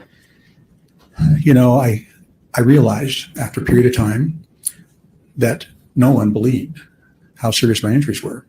Just because I wasn't out and interacting continuously didn't mean there was something wrong with me. I really wanted an opportunity. I knew there was damages. And then there was lots of insults added to that singular incident. Lots of insults along the way, a dozen of other times where everything went contrary to my value system. And I just went, you know what? My daddy would say, if you got the truth, you bring the truth. Don't let anybody back you down. And that's what I felt I needed to do. And now God I'm has here to take prove the that stand. truth. Only with facts. Your Honor, I would like to call God the Father to the stand. Thank you, Mr. Norman. Mr. Owens? God's like, I don't want anything to do with this. Leave me out of it. So I caught a cold. So I'm kind of keeping my distance. Oh, he has a cold. Okay, now he's saying it. He has a cold. Where's that little microphone that moves? Oh, there it is. I'm surprised they're letting him cross. I really wish my adopted son James was doing the cross. Although maybe they think that he will bother him enough to get him to. Sorry, I'm going to be wiping my nose a little. Me too. I've got allergies And though. with this climate It's and my dry air, allergies. I might have a bloody nose. Uh-oh, that would be bad. Yes. We've got the coughing attorney, and now we've got one with a bleeding nose. That's bad. All right, let's talk about a few things. Yeah, this is going to be good. Let's go, Owens. Don't let us down.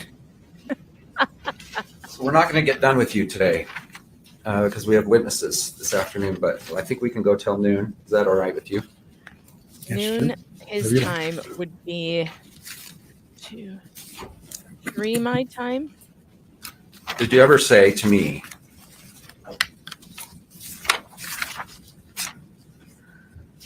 Now, if I interrupt at some point, it's because Shannon's coming to the show, and we're going to talk about what's going on in New York, and then we'll go back to I this wrote, trial. I'm famous Don't panic. because it's cool that I had a collision with a celebrity. Was that your thinking at the time? And you said yes. Do you deny it? Not if you have it on record. No, I don't deny it. I don't remember it. But Well, let's go to page 15. Can you bring that up? Move to publish the deposition. Your Honor, he said he doesn't deny it, so why are we publishing? Because he earlier denied it. I'll overrule the objection and permit that portion of the deposition to be published. May I ask when this happened? Sure. Dryer back Like out. 1 hour My ago, hair's 2 a hours little ago, you wet. told this jury, I've never thought it was cool that I had a collision with a celebrity. Do you recall that? Yes, I guess I did say that. Absolutely. And that's not a true statement, is it? You have said this in your deposition, true? Honestly, I don't ever remember saying it. Bring it up whenever you But can. I don't doubt you. I misspeak a lot. Okay, this is page 15, line 5 through 8. So the words "I'm famous," this is my question, seem to say, I think it's cool that I had a collision with a celebrity. Was that your thinking at the time? And your answer was yes, I guess, yes. Now let's go to your weight. You testified today that you were 163 and 5'5", true? Yes, I did. And do you agree that at your deposition, you told me you were 175 to 180 and 5'8"? Yes or no? Yes or no?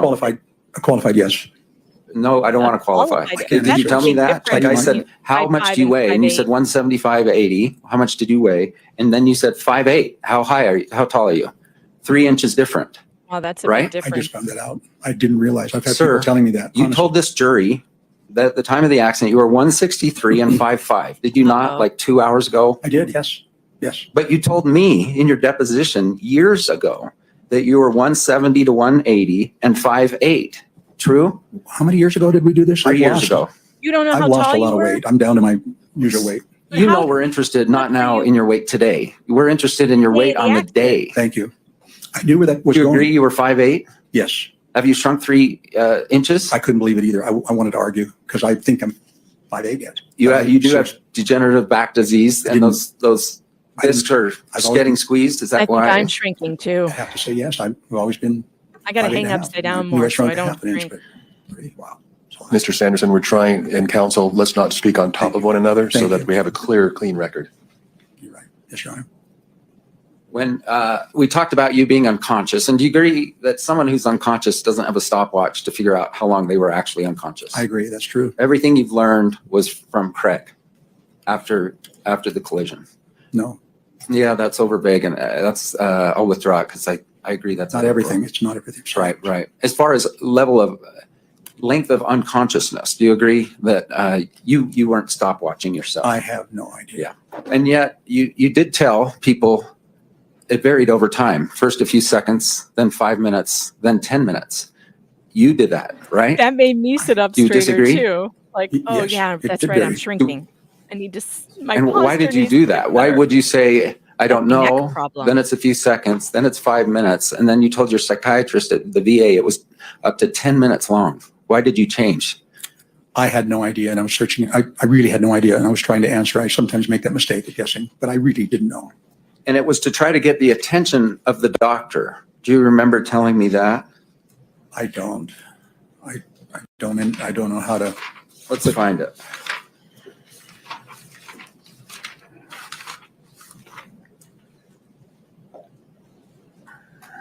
What's the date? Let's go to page 95.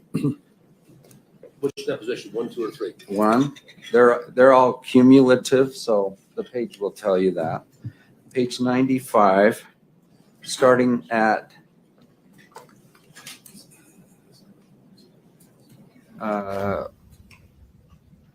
line 7. When you first tell your healthcare providers a few seconds, and then later it turned into 5 minutes, and then later it turned into 10 minutes, do you know that you gave varying answers to people? And then whenever you can pull it up, page 95. Yes. The witness says, and then can we go to the middle paragraph? Yes, I do. And that was referencing the fact I personally did not know. I was not a witness to how long I was unconscious. And so somebody told me it was 2 seconds, and somebody said it was 10 seconds, 10 minutes. Let's all work on And our so I posture. was, Sit up straight, I didn't shoulders know. Back, It was hard for me to say. chin in. And then next push that neck paragraph, back. it depends on my visit.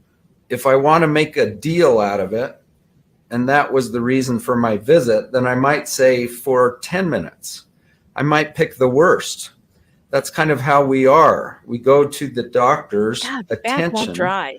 We go to get the doctor's attention about a specific thing.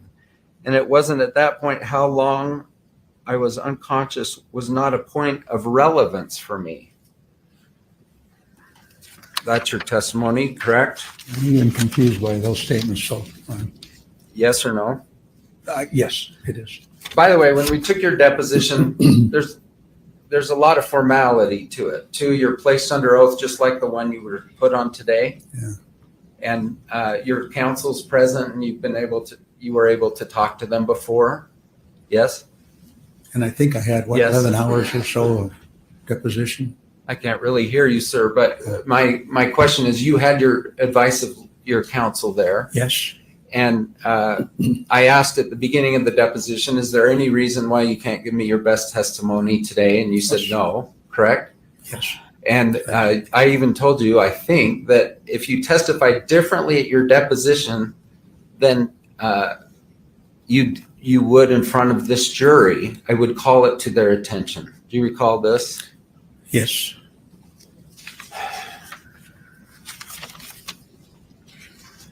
And you took an oath, and you then had the opportunity to make any changes to your deposition transcript. Is that true? Yes. And did you? No, I don't remember making any changes. I think I made 2 with you. I said 2 corrections and that I remembered. Okay. You didn't make some, and counsel told you let's not submit those. I haven't looked at these depositions at all. Not at all. Do you dispute that? Well, I heard you call Eric Christensen, a Deer Valley instructor for 40 years, a bully. Did you say that? I did say that, yes. And then he was yelling at your face. Yes. I figured out. I didn't actually know that until. And we'll meet him at 1 o'clock. Deer Valley's known, or at least puts itself out there, doesn't it, as like the most customer friendly they could possibly be. Do you agree? I agree.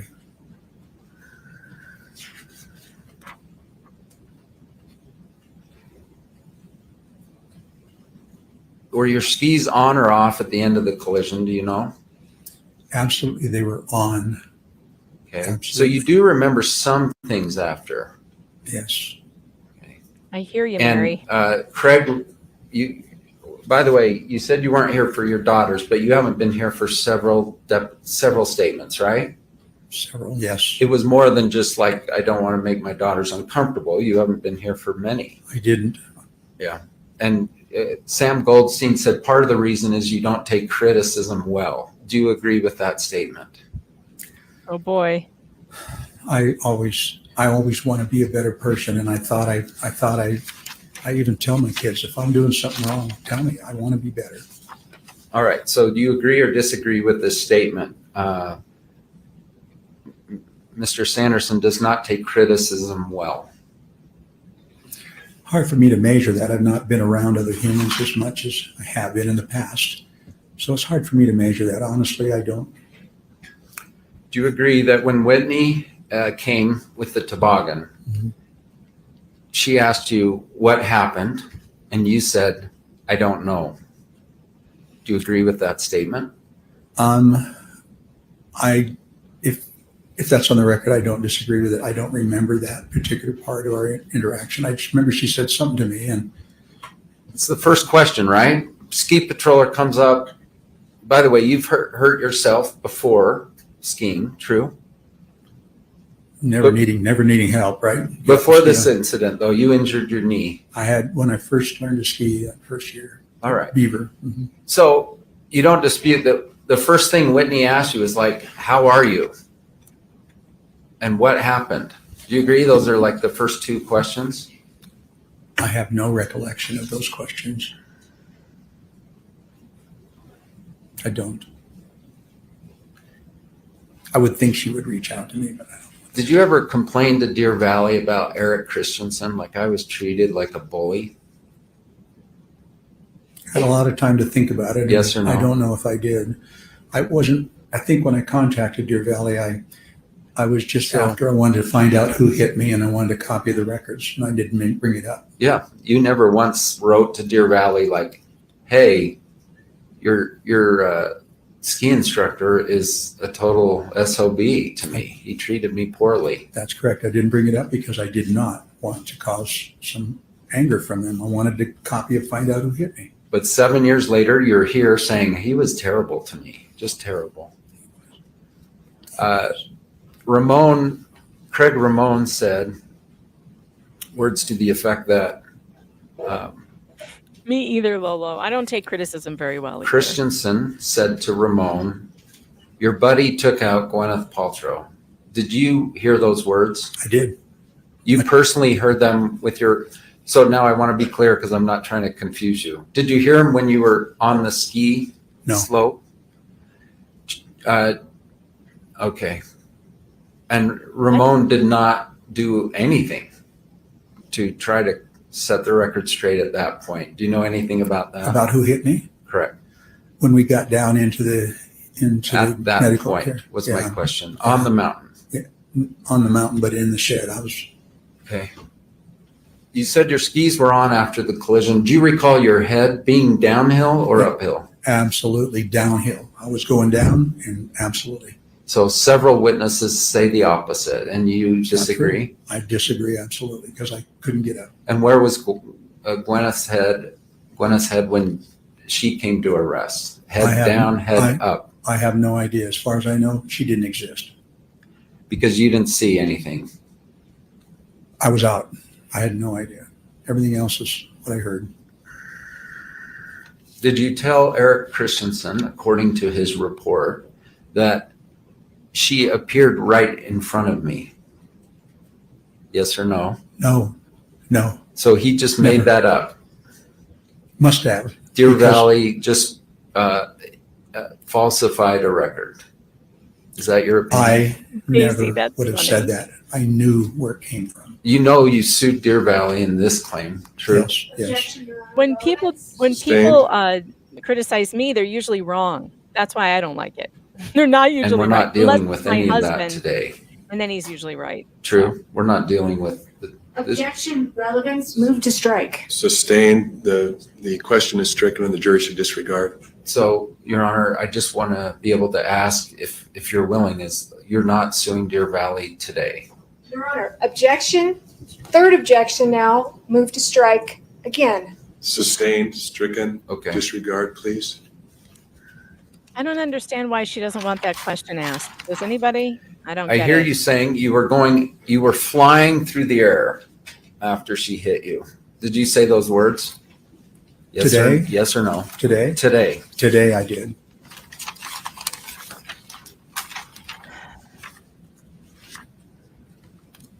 Or did we catch up? Is that why this is so slow? With regard to We did. I hate watching relationships this at normal prior. time. I like it at 1.5. You had 2 divorces, true?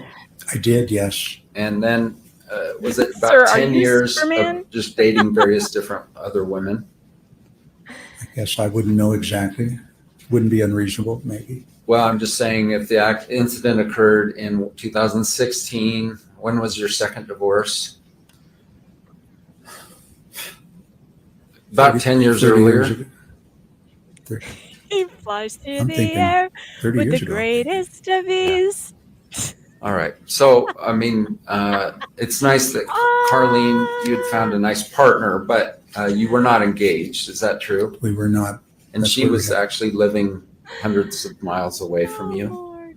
We went I'm gonna back do and some of forth. my It's 3 fancy neck hours. exercises 4 while I'm hours. sitting here because I can do it. A couple sitting hundred down. miles, I think, isn't Here we it? go.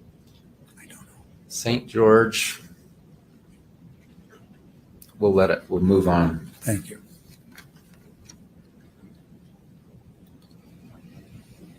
Steve. Do you recall can't saying hold white, that can't you ski. agreed that What saying can I'm you do? famous was a crazy thing to say? Agree? Absolutely, it's not me. I don't buy into that. But it was you, right? Just to be clear. When you say it wasn't me, it was in fact you. Literally It's did the say other that. personality that's inhabiting my body right now. And you blame Gwyneth Paltrow for that. You have a split personality? Do you recall having a kind of a stroke event Get this guy a like TikTok page 10 immediately. years or so before the incident? Yeah, but that diagnosis has been changed. But it's an ischemic retinal occlusion. Probably due to a migraine. And you lost your right eye in that. I lost some vision in that eye, yes. And that was one of the reasons you retired. One of many. I'm sorry, I'm moving too fast, Mary. Okay, I'll move slower. In terms of your anger, do you agree you sought slow enough? therapy for anger management about 10 years ago? I don't. Or 15 years ago? I guess 06, about the time of your second divorce. I'm supposed to go back to. Oh, that hurts. Oh, Because if you God. deny it, we're going to pull it up. I don't remember that purpose, but yes, okay. Was I seeing a shrink or?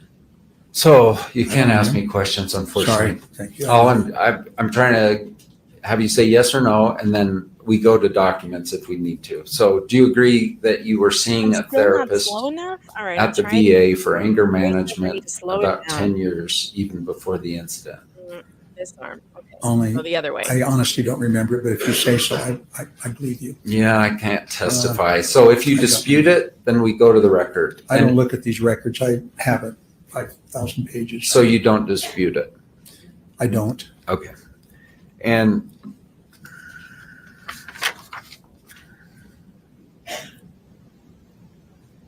This is for my season. did you tell 7 Shay problem. that there was a GoPro recording? Absolutely not. Do you recall at the exact time of this event? I can't. I'm supposed Going down to the be hugging hill, myself. I'm you were sort of holding my crossing shoulders over up. to the right. Does that sound accurate? No. You were always on the right? Yes. Okay, Christensen is going to testify this afternoon, so we'll talk about that. And do you agree in the 5 seconds or so before the collision, there was a female skier, kind of beginner-ish, on your left? Bob, you're making me nervous. And do you agree that you actually tilted your head I have to do to it. the left to sort of confirm that you weren't going to hit her, that she would be okay? After the accident? 5 seconds before the Before, accident. no. Did you so testify ever? I saw her. I don't know. What I So- remember is I always saw her. She was a little uncomfortable, and I gave her a little more room. Just kind of what you do. And did Passing you, on your right. and did you turn because of your right eye is blind? No. Did you turn toward her? No reason to. Look, you did not. No. Okay, we'll pull that up and probably. How you at doing our over next there visit. in locals, guys? Checking on you in locals. I'm checking on you. I see you in there. How's my Rumble crew going? You texted about Whitney, the toboggan person, how happy you were with her. True? I did, yes. Give her full credit. And we've both read it. It's pretty articulate, pretty detailed, right? It is.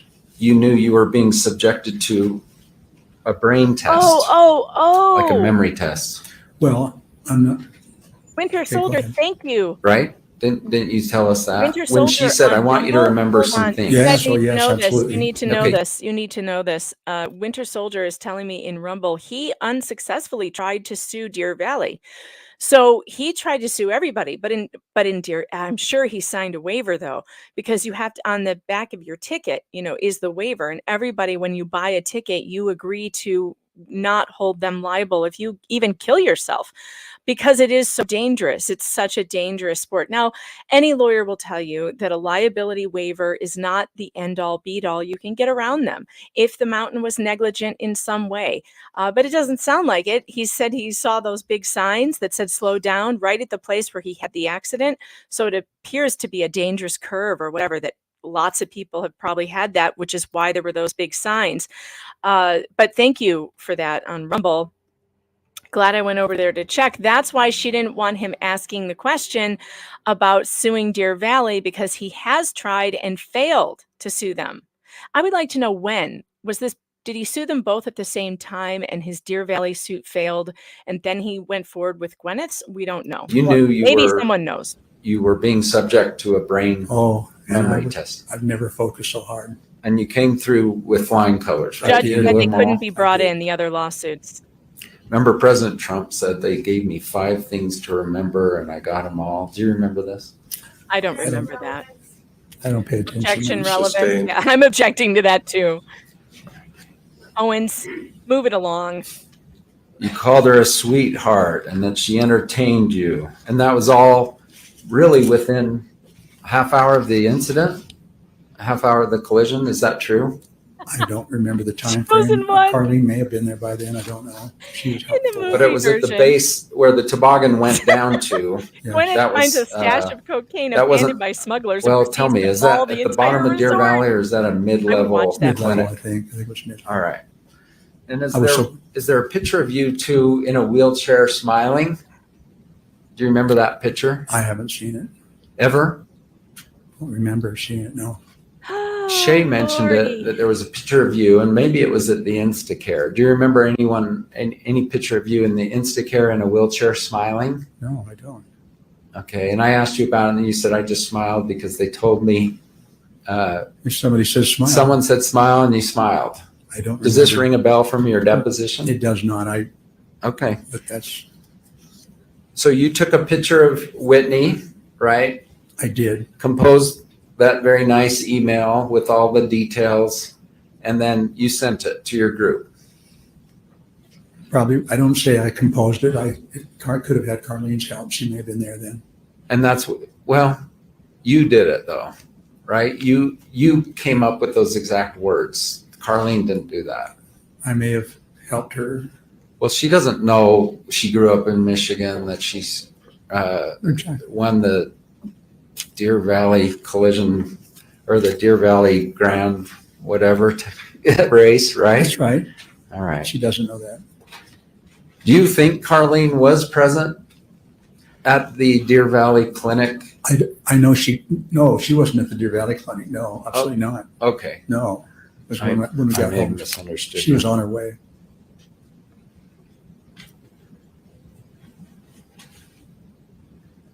Do you remember Carlene didn't buy into this? Was that your quotes in terms of I your? can't remember 5 things either. Did you say those words just like an hour or two ago? Carlene didn't buy into what, Mr. Owens? Do you remember saying those words? She wasn't buying into this. What was the question? I remember him It saying was why your relationship with her deteriorated after the collision. I misspoke. I absolutely.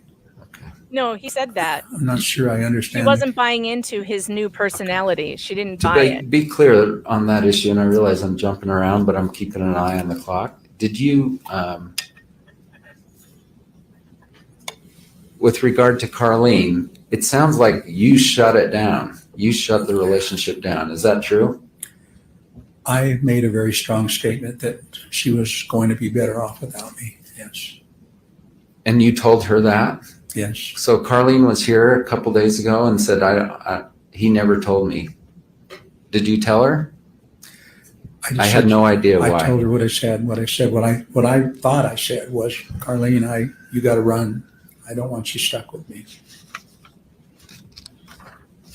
And I know you would stay by me. At least 3 children were shot and killed in that shooting, you guys. 3 children are dead, confirmed by the hospital. Then you started calling your daughters. It sounds for like those even families. before the I'm famous thing. Is that true?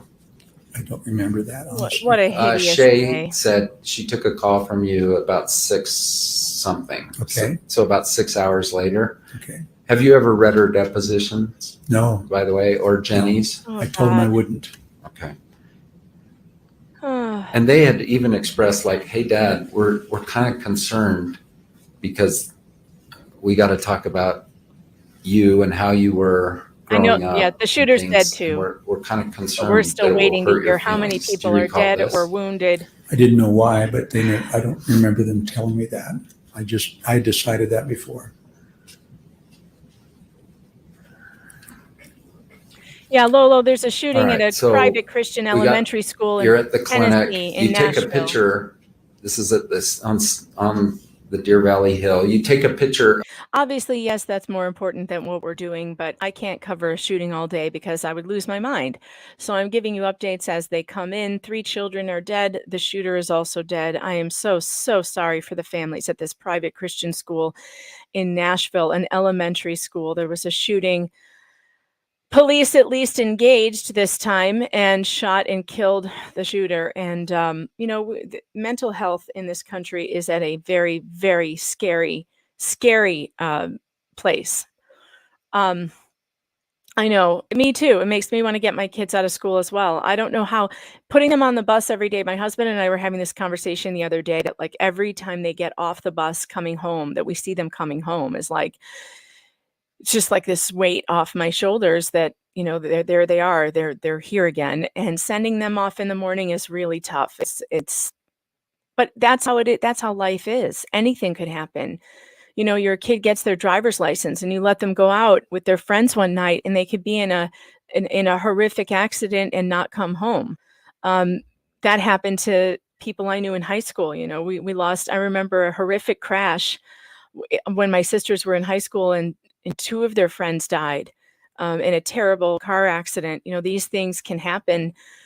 School shootings are horrific. I don't know why this country has such a problem with it. I don't believe it's access to guns. I think it's I think it's no access to mental health. I think it's the lack of parenting and supervision in many of these kids' cases that end up doing this. We don't know if it was a kid. We don't know who the shooter was. And I think mental health, I think putting all these kids on SSRIs that have suicidal ideation as a side effect is a really bad idea. I think putting all these kids on pharmaceuticals instead of, addressing what is their mental health issue and getting them actual mental health, like counseling, therapy, talk therapy. Yeah, I am. I'm taking a break to talk about this, but it was a female shooter? Are you kidding me? Now that has not been confirmed. I have not seen that. Hold on. All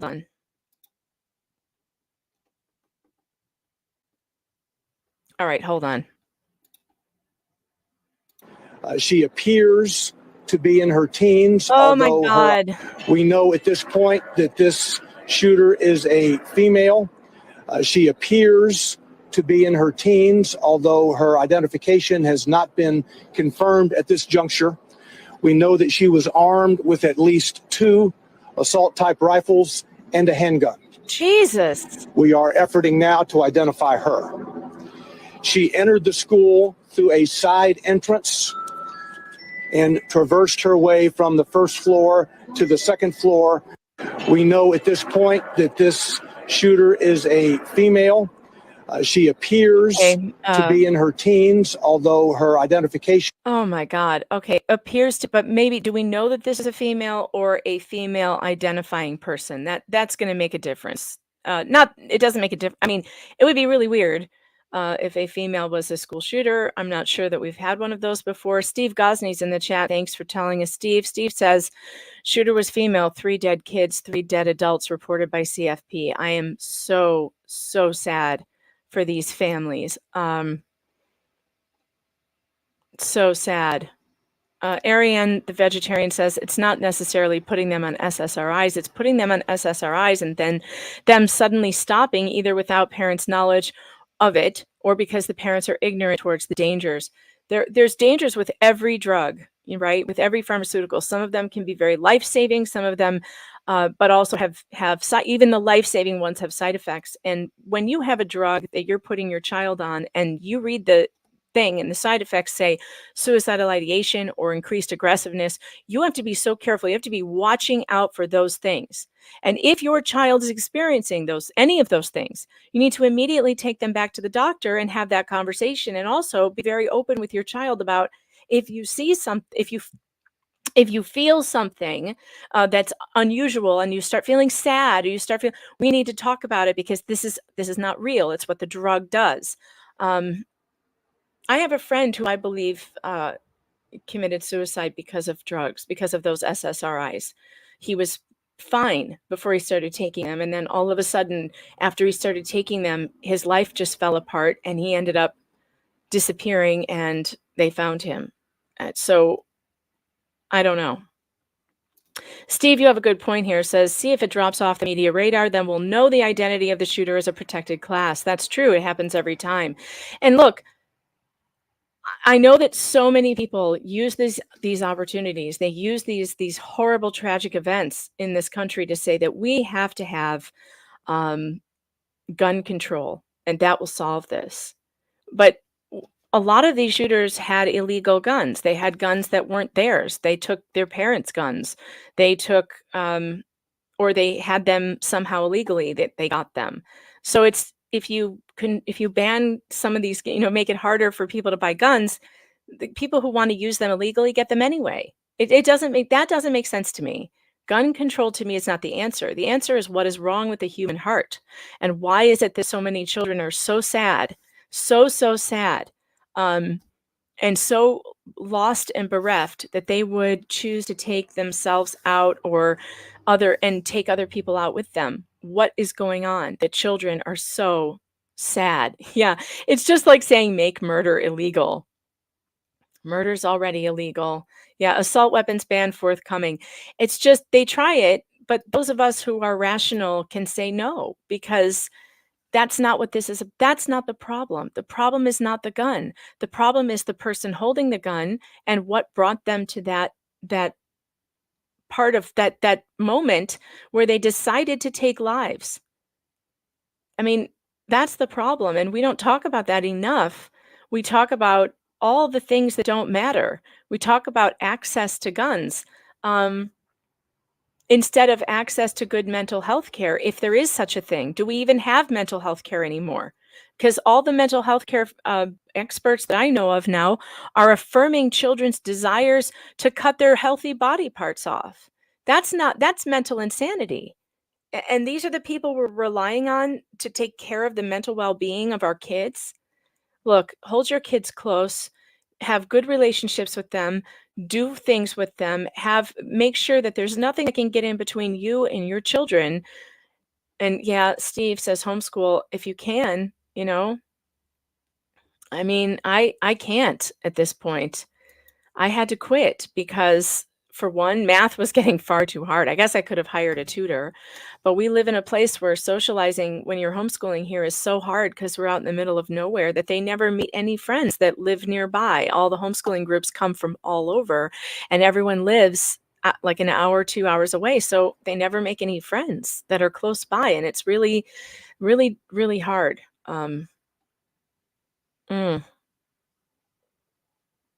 It's really hard, and I'm really sorry that this has happened. Arian the Vegetarian, thanks for the super chat, says you're 100% correct. It can be while on. I've personally witnessed over and over, has been coming off the psychosis that comes in. It can happen either way, though. These drugs are very dangerous, and almost all the shooters I know of have been on some kind of SSRI medication.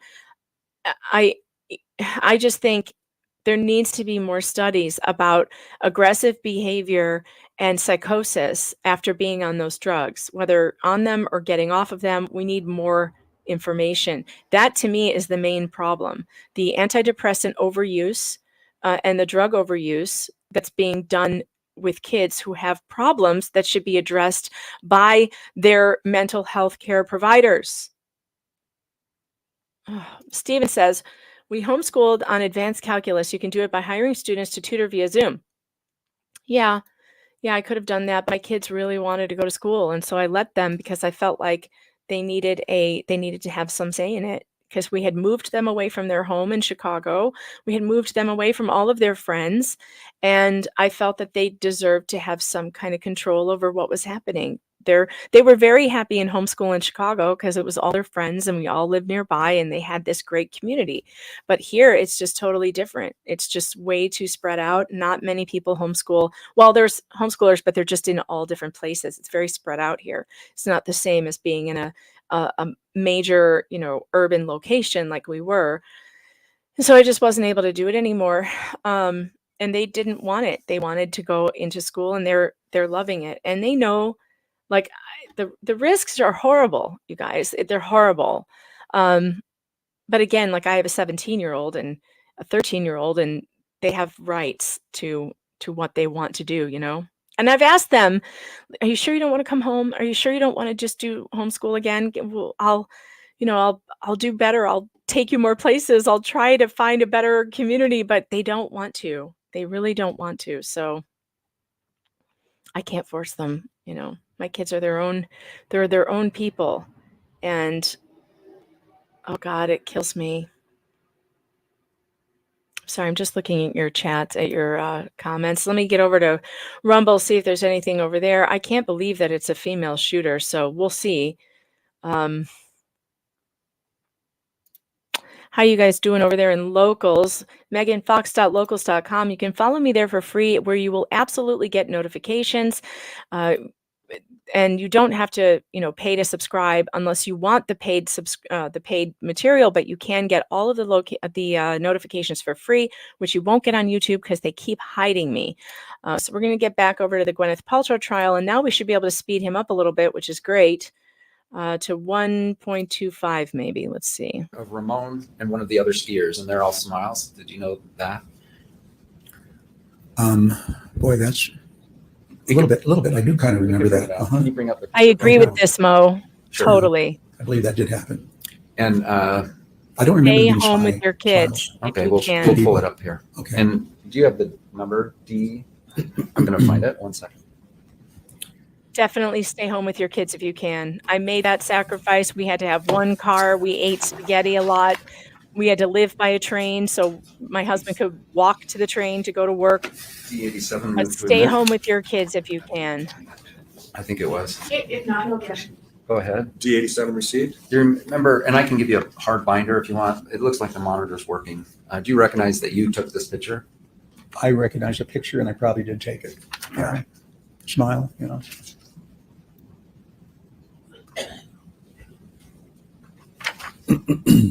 When you went to the Instacare, do you have a personal memory of that? I really don't. I don't remember if I had an X-ray. Okay, I think the physician assistant's coming tomorrow, but he wrote no signs of confusion. Oh. Do you dispute that? No, I wasn't there. I'm not him. Do you agree that in your post-collision talk with Shay about 6 hours after the incident, you told her, "I'm okay"? That would be me. My Yes. parents didn't find out I was divorced until the last day. I don't want to put them through that misery. I don't share my information. All right, so I think that's a yes, but I'm going to re-ask it because we need to get it clear. At 6 o'clock, just 6 hours after the collision, did you tell your daughter Shay, "I'm okay"? Yes? Yes. Asked and answered. Thank you. Overruled. And then on the hill itself, with the accident having occurred just in the prior minutes, do you agree that someone asked you, "Are you okay"? That is absolutely beyond a doubt wrong. No one spoke to me when I was needing help. No one stopped. No one. So your testimony is Eric Christensen just sat there and looked at an unconscious man for several minutes. Is that your testimony? Yes, he never said one word to me that I recall. Maybe when he got me up. So Ramon, although he did try to change his deposition, did say that at one point you said, "I'm okay." Do you dispute it? I dispute it. Now, I to never felt dispute it, okay. you have to know everything you said, right? Like, I know everything I said, and I didn't say it.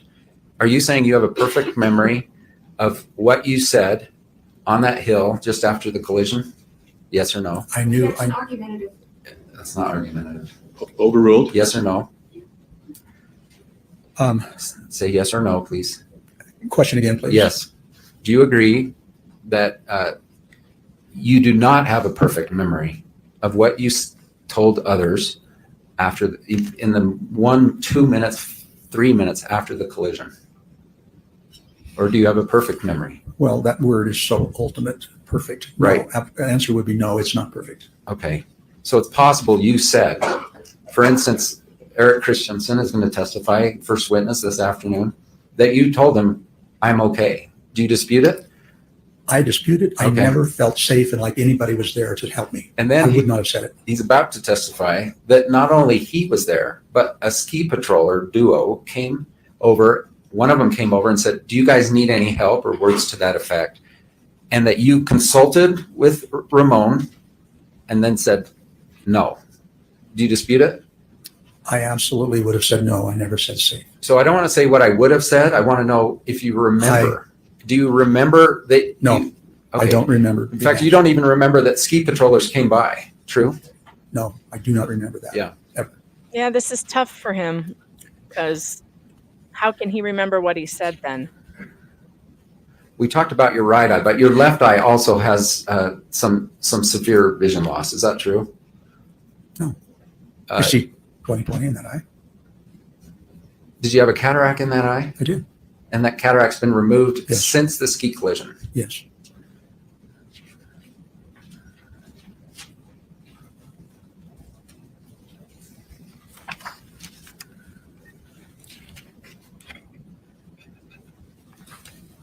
There's a report on February 4, 2015, that his vision in his left eye is decreasing, blind in right eye.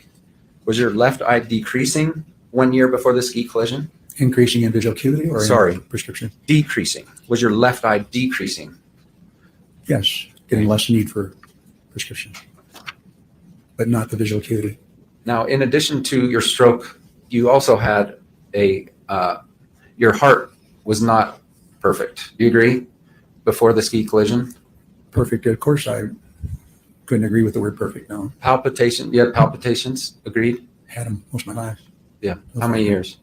40 years probably. And what's the lay term for palpitation? Is it just It's called unusual beat? It's just a little out of sync that happens when I'm really tired, or if I've been on the treadmill too long or running too long and hard, then it will get a little funny syncope. It's called PCVs. So your beat's off. Is that fair to say?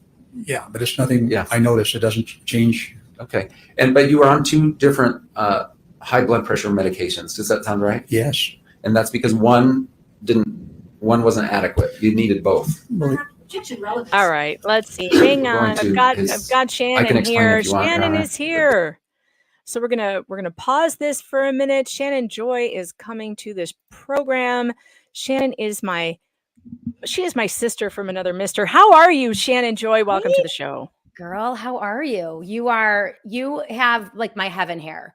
Like I try to do with my hair what you do with your hair. I love like beautiful, thick, gorgeous. Every time I see you, I'm like, man. Well, I was actually doing my hair earlier on the stream today because I was wet from the shower and I was diffusing it right on camera. We had a whole like hair tutorial going on. That's awesome. That's you awesome. look beautiful today. Oh, thank you. So I dropped the link of the article that I wrote about what Shannon has been up to with her group of parents in Fairport. And Shannon, why don't you just tell us, how did this start? I know you've been I don't want to say you've been at odds, let's say, with the school board of the Fairport district for quite some time. They arrested you for not wearing a mask at a meeting, which was so silly and just symbolic. None of it, made any sense.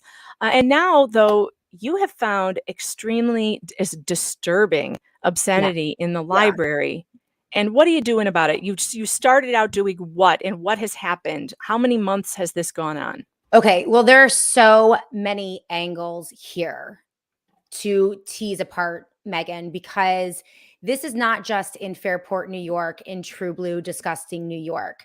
I have now had emails and correspondence from parents and grandparents in Iowa, Idaho, and Texas, specific school districts that have the exact same materials and the exact same brutal knockdown, drag out, like dog fight, street fight, rhetorically speaking, with their superintendents and school boards who are supposedly church-going Republican officials about this graphic child pornography in their school libraries. So it is systemic. It has been deployed nationwide, and we are just in the probably furthest level of battle with the school boards to get this out.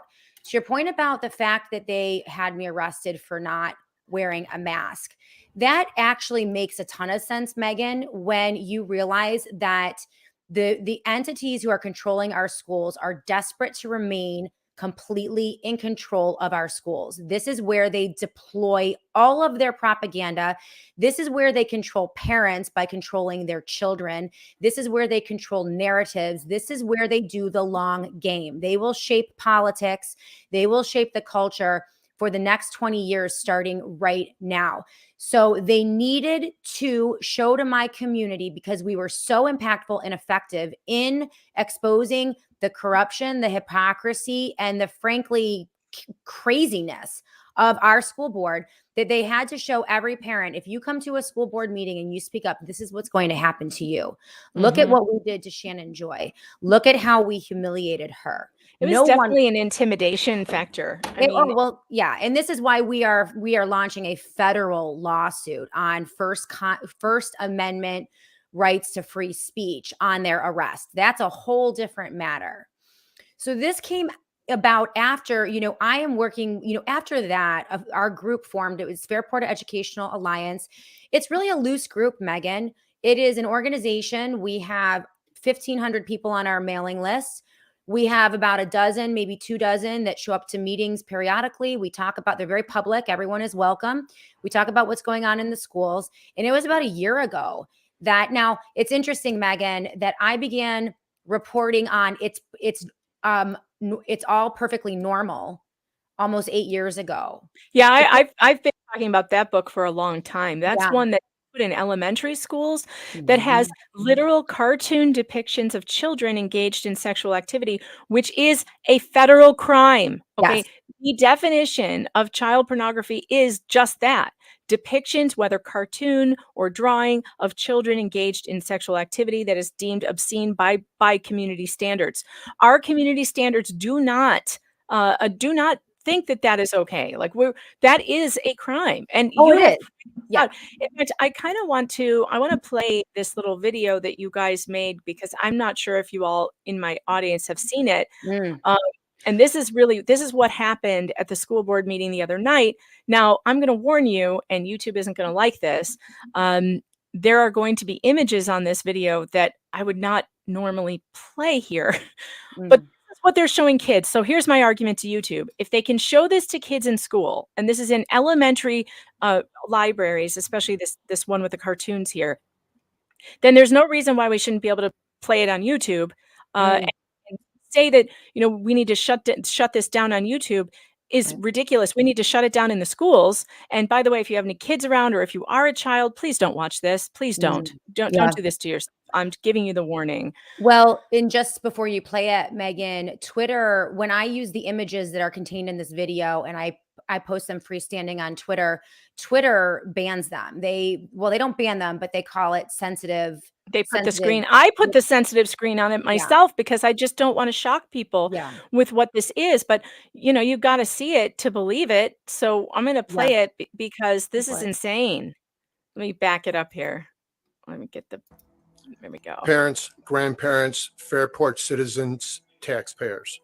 Our Board of Education and Superintendent are aware of the obscene and pornographic materials in our school district that children have access to. Tonight, we will illuminate this issue as it permeates our schools and subjects children to graphic materials in impressionable ages.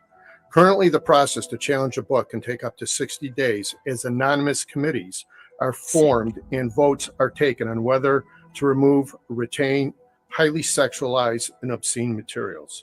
While one book may be removed, multiples are retained and likely another's quietly added.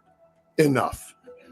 The law is the law, and your barred policies do not supersede or usurp the law pertaining to children and obscenity. Yes, Steve. This is not sex education, but rather pleasure-based sexualization. Recently on a book challenge, Deputy Superintendent defended the book Trans Plus. This administrator is the superintendent's designee. She stated that the book stays on the shelf within the district, citing that it was relevant to students and that it is educational. This book contains QR codes that take children to obscene sites that contain additional hyperlinks. I personally signed the book out and tested a QR code, and the subsequent hyperlinks, this is what it provided me. 1, everything you need to know about first-time anal sex. 2, 17 next-level oral sex tips. 3, when giving head, use your tongue wisely. 4, 12 tips to help you master blowjobs. 5, 13 top-rated vibrators to hit your G-spot. Another book demonstrates how to utilize a sex app. Upload a pic of yourself.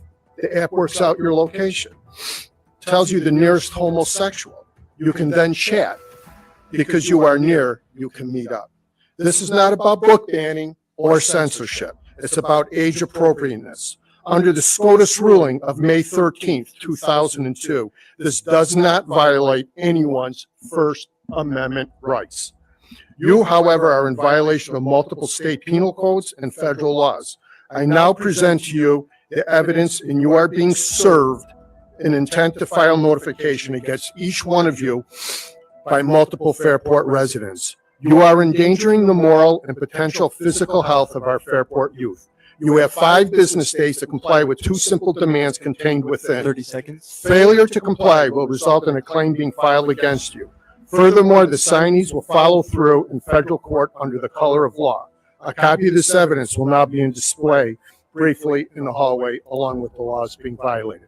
Dennis, you want to help me serve them, please? And then each Dennis. one of them gets served, and it's fantastic. Now they're not being served with a lawsuit. What they're being served with is a complaint against their insurance bond. This is different because you don't need a lawyer. This is not going to court. This is Right. the school board is required to hold insurance. The insurance, if they have violated their oath of office, if they have broken federal or state laws, the insurance company can basically drop them and say, you now owe the money personally, correct? Yeah. Yeah. This is each individual, and this is something that most people don't know. Every school board member, every elected official at every level of office, local, state, and federal, is required to take out an insurance policy. They are bonded. And so if now this has not been used, and a lot of people will say, well, this has never worked before. Well, that's true. But that's why we're doing it. That's why we're doing it the right way. It's not worked before because it was tried on things that there were no laws tied to. For instance, Right. forced masking in schools. In order to actually get the insurance company to drop somebody, they have to be in violation of a law. And at the time, we didn't have any laws in this country that said you can't forcibly mask children in schools. So there was no way to tie it to a law. But Right. this one is tied to federal and state laws that say you cannot show obscenity to children. You cannot Right. do it. In fact, here, I'll show you. Multiple. Show you I mean, which ones. yeah, Look at- federal and state statutes. Hey, Megan, I have to let my daughter in. She just got home from school. No, Hold go on. ahead. I'll continue. Like 2 seconds. Yeah, go ahead. Some of the laws mentioned in the complaint that prohibit material for children like this are the New York State Penal Law, Article 235, disseminating indecent material to minors, New York State Penal Law, Article 260.10, endangering the welfare of a child, Federal Law 18, USC 1470, transfer of obscene material to minors. So they actually had, now this is the greatest part about this. You've given them 5 business days from Tuesday to take the stuff out of the library. If they don't take it out, you are prepared to file criminal charges. And that's what the notice was for. Now your group has already delivered all the information to the sheriff's office, the police station in Fairport, and the district attorney of the county of Monroe County. Yes. And they are all aware that if they don't take these things out, parents will be filing criminal charges that they will have to investigate. Is that correct? We don't know. We're going to do it. We're going to take these actions. The ball is now in the court of the Monroe County DA, that's Sandra Dorley, Monroe County Sheriff, that's Sheriff Todd Baxter, and the chief of the Fairport Police Department. So we're doing this. We basically put together a binder this thick, okay, for each of those entities that lays out every statute, every federal law, every, the penal code, so that it is at their fingertips. If they look away from this, then the scrutiny is going to be enormous. At this point, the Rumble video is, I believe, close to 50,000 views. And the Twitter post that I put out is close to 75,000 views, Megan. So this video is on its way to becoming viral. And it's because we featured the books, the description, the library catalogs, and the content. No one believed us that this content was really in the schools, Megan. Everyone wanted to look away. In fact, including law enforcement. That this isn't really in school. No, it really is. And the QR codes that he was talking about in those books, by the way, they're also sending. Alvin Louis from Courage is a Habit has been on this program showing you that the QR codes in one of these books takes you to kink.com. Kink.com is a hardcore porn site. They're telling kids to go to hardcore porn sites. It's insane. Well, Megan, and remember, Republican counties in Iowa, Idaho, Texas.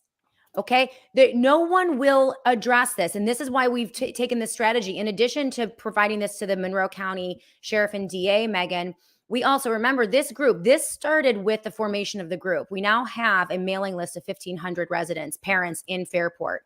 We started this action 8 months ago. We crossed every T and dotted every I. We did book challenges. So we gave the board every opportunity and the superintendent to look at these books, to look at the content. We had face-to-face meetings with board members and the superintendent. This all happened before the action that you saw happen on Tuesday. And if your audience has any question about how the school board is going to address this, I received this correspondence just a few minutes ago from a parent in Fairport who challenged the book Jack of Hearts, which was just depicted in the video that we ran for your audience. She went through the process of, now this goes to an anonymous board that votes anonymously on whether or not to keep the book in the library or get rid of it. This is signed by one Danya Wilson Thevanison. She is the new diversity, equity, the deputy superintendent for school improvement and community engagement at the Fairport Central School District. And this is what she wrote to my good friend who made this. And this was one of probably a dozen book challenges. Dear ma'am, based on your request for review of the book Jack of Hearts received on February 2nd of 2023. She got this today. Mm-hmm. Okay. She made the challenge in February of 2023. A committee was convened based on policy 8330 and corresponding regulation 8330R. The committee completed a thorough review of Jack of Hearts and has made the following recommendation. After reading the novel Jack of Hearts and processing the challenger's concerns regarding the novel, blah, blah, blah, the committee feels the book should remain as a part of the Fairport Central School District collection and in the library and on the shelf for circulation. This is hardcore graphic pornography. Okay. This was a unanimous decision by the anonymous board. Each committee member expressed their recommendation by anonymous ballot. And they don't even tell you who this committee is that they convene. Yep. Yeah. All we have is Danya Wilson Thevanison, which is one of the new crops of $140,000 paycheck diversity, equity, and inclusion board members that are there to keep the porn in the school. That's why they're there, to run cover for the board members, run cover for the superintendent, run cover for this anonymous committee, and they are going to double down.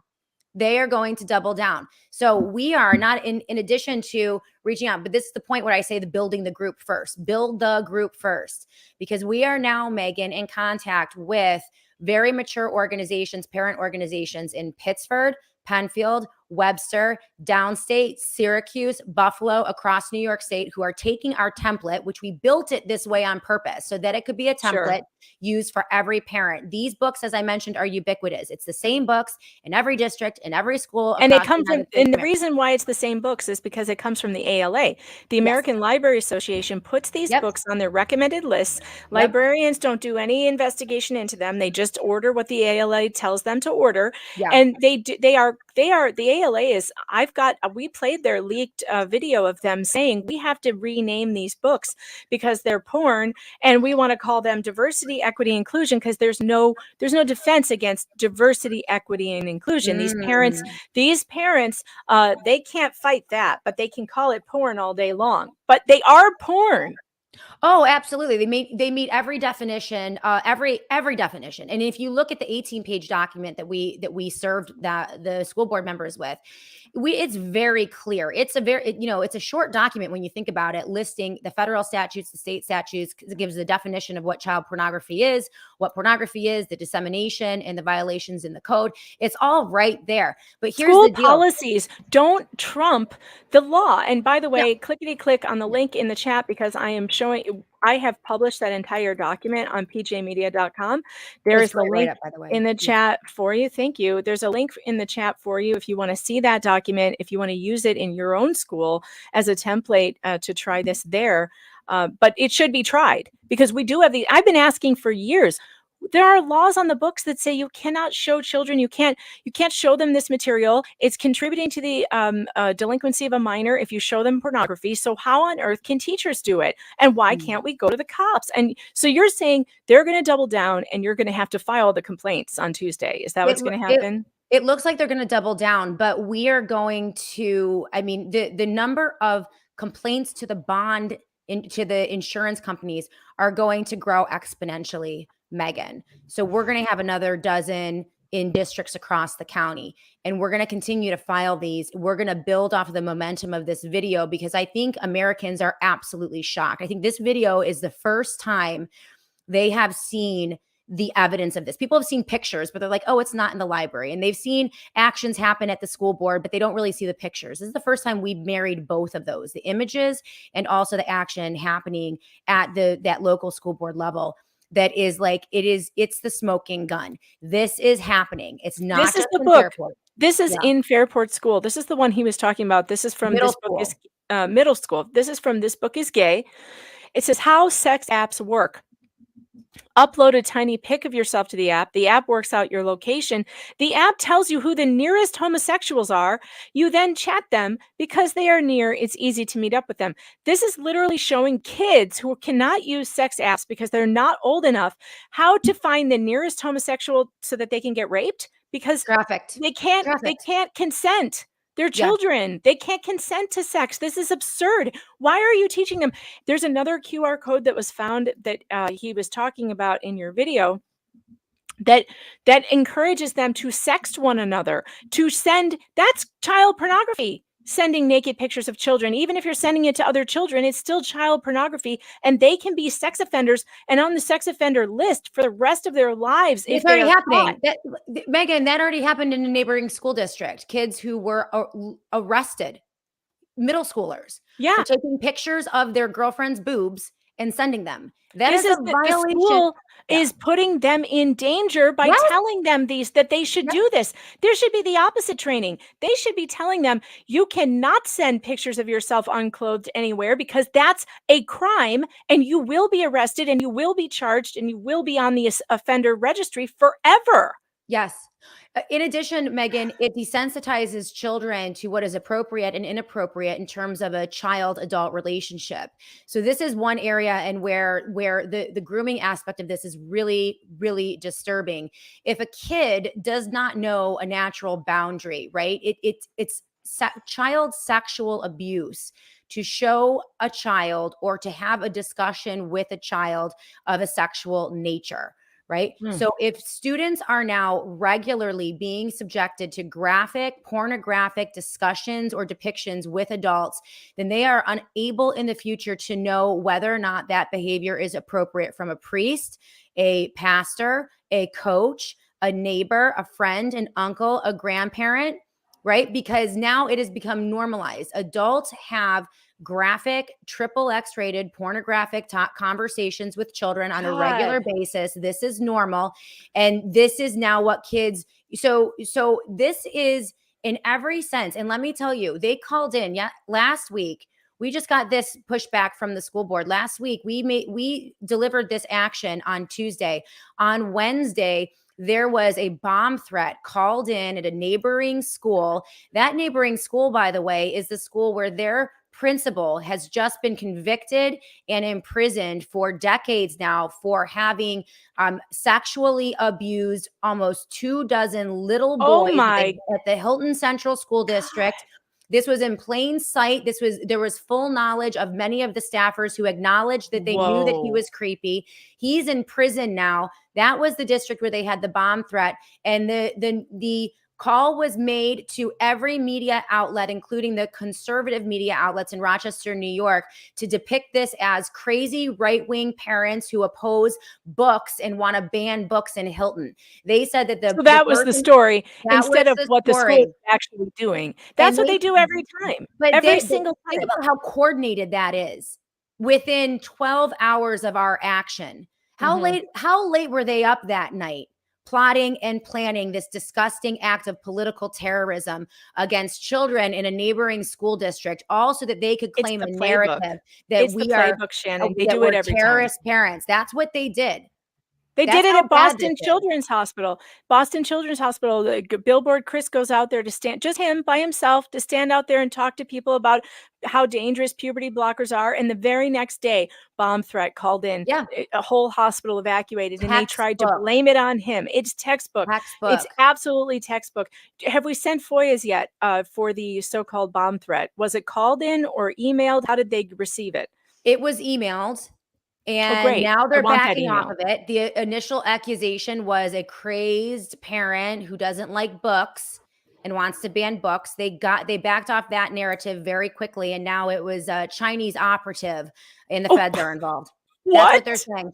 They're saying it was a communist China party political operative embedded in Rochester, New York, and the FBI is now engaged in a full-scale investigation as to who called that in. Okay. Now the FBI is involved, which means if I send a FOIA, I can't get it. So see how that works? So now, the if I want the FBI won't email, investigate the dissemination of child pornography out of multiple school districts in Monroe County and across the country, but they will put all of their resources and efforts into investigating the foreign agent that called in a bomb threat. This is how pathetic it's getting. It's actually sickening. It's actually, you know, Megan, I cannot believe. I mean, I feel like I've seen wickedness, like the purest evil firsthand.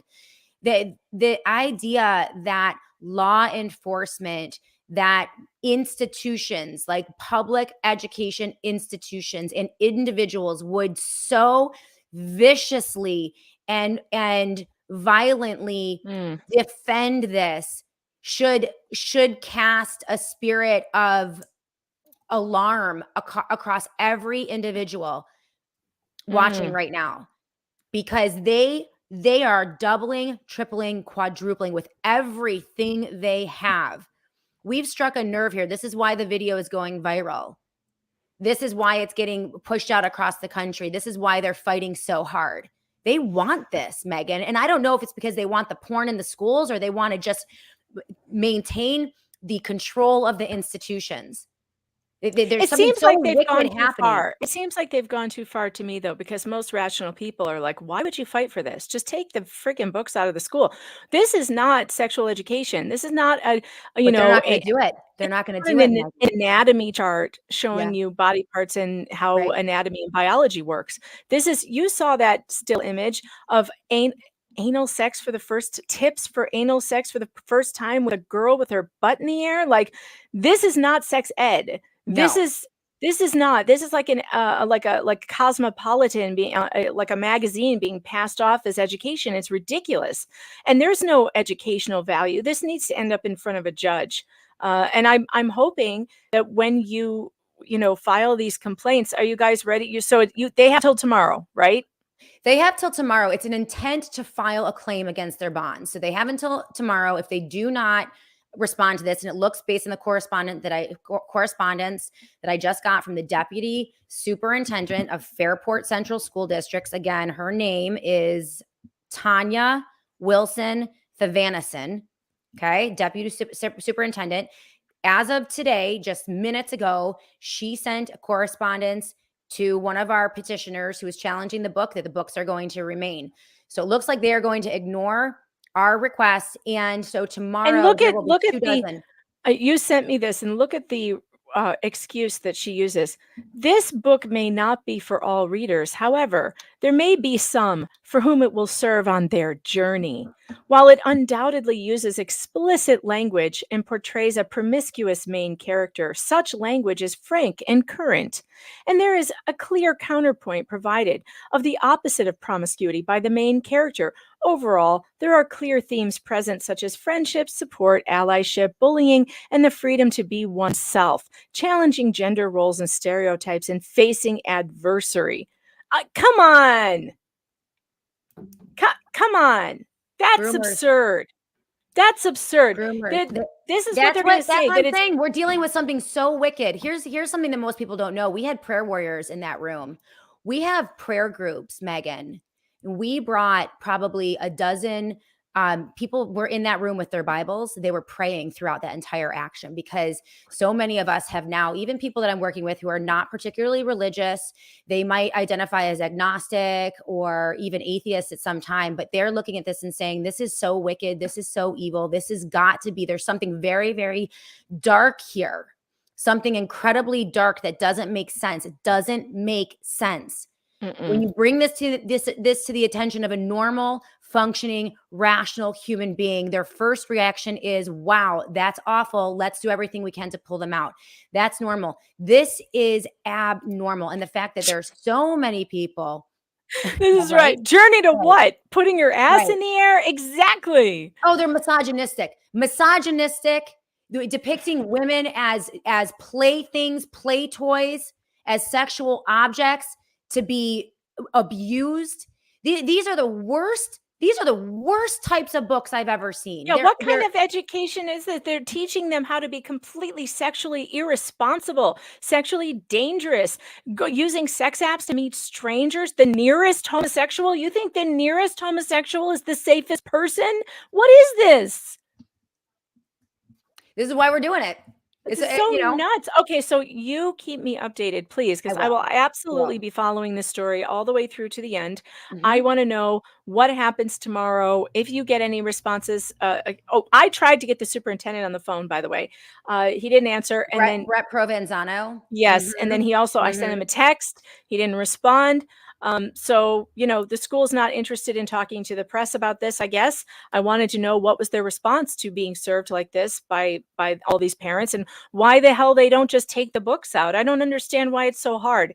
But this is an epic battle. You guys are right at the front of it. And I hope, Shannon, that this does show the rest of Americans the way, because we got to get out of this. We got to get sanity back in our schools. It's not good enough to say abandon the schools and just go homeschool, because not everybody can do that. And then you're leaving children there who are totally defenseless against this stuff. It's not okay to abandon our institutions to the left. We have done that over and over again, and it's time to stop. It's time to take them back. If you're homeschooling your kids, you need to be in on this fight with us. That's right. Because I'll tell you what, they are building an army in the public schools, and you might be able to remove your child from that institution for a time, but you will not be able to remove your child from the world when they take it over. That's right. So the apathy from pastors and churchy people and Christians and homeschoolers who care so much about the children, I'm almost at my wit's end with them. They need to be at those meetings too. They need to be there too. The conservatives, you know who hasn't helped us at all, Megan? You know who hasn't helped us at all? Oh, I wouldn't be surprised. Bible thumping, conservative Christian politicians, Republicans who will quietly talk about how terrible everything is. They won't do a damn I'm not thing surprised. for us. They haven't done a damn thing for us. They haven't lifted a finger. We haven't had any help from any pulpits, save one, Bethel Christian Fellowship. God bless them. That's the church I go to at this point, because they're the only ones speaking out against this. Hey, when I was speaking out against the porn being shown at the Orland Park Public Library, and I went to my church, you know what he said to me? I will never forget it.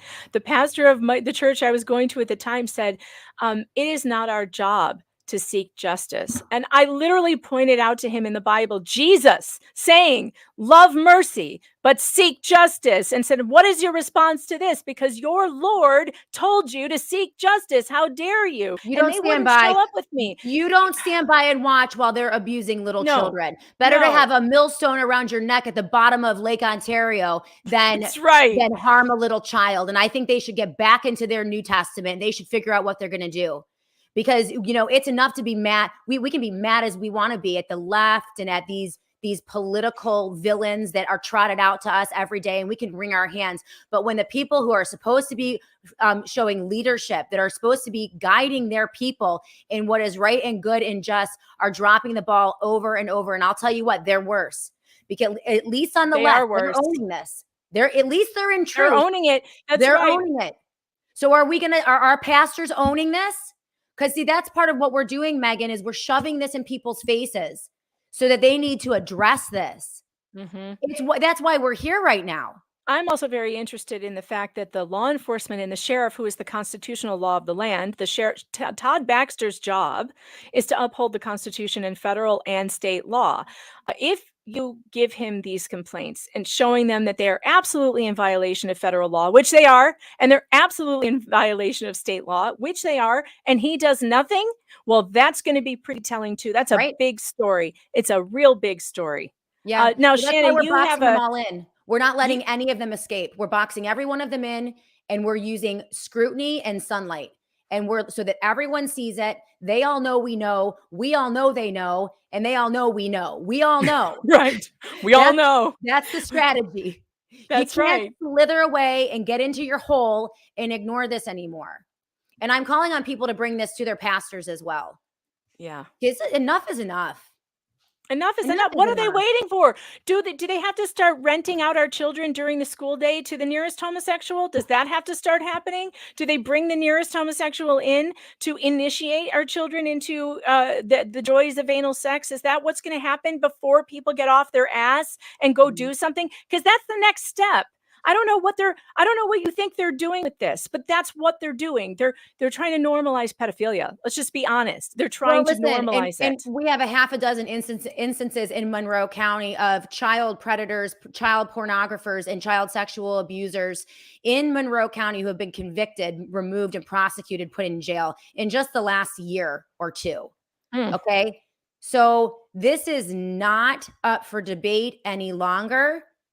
This is happening in our schools. It's as big and as bad as the scandals within the Catholic Church, if not worse. It's worse. In 1997, Congress did a study. Congress did a study about child sexual abuse in the public school system. It is 50 times greater than the problem in the Catholic Church because there are more schools than parishes. And think about this.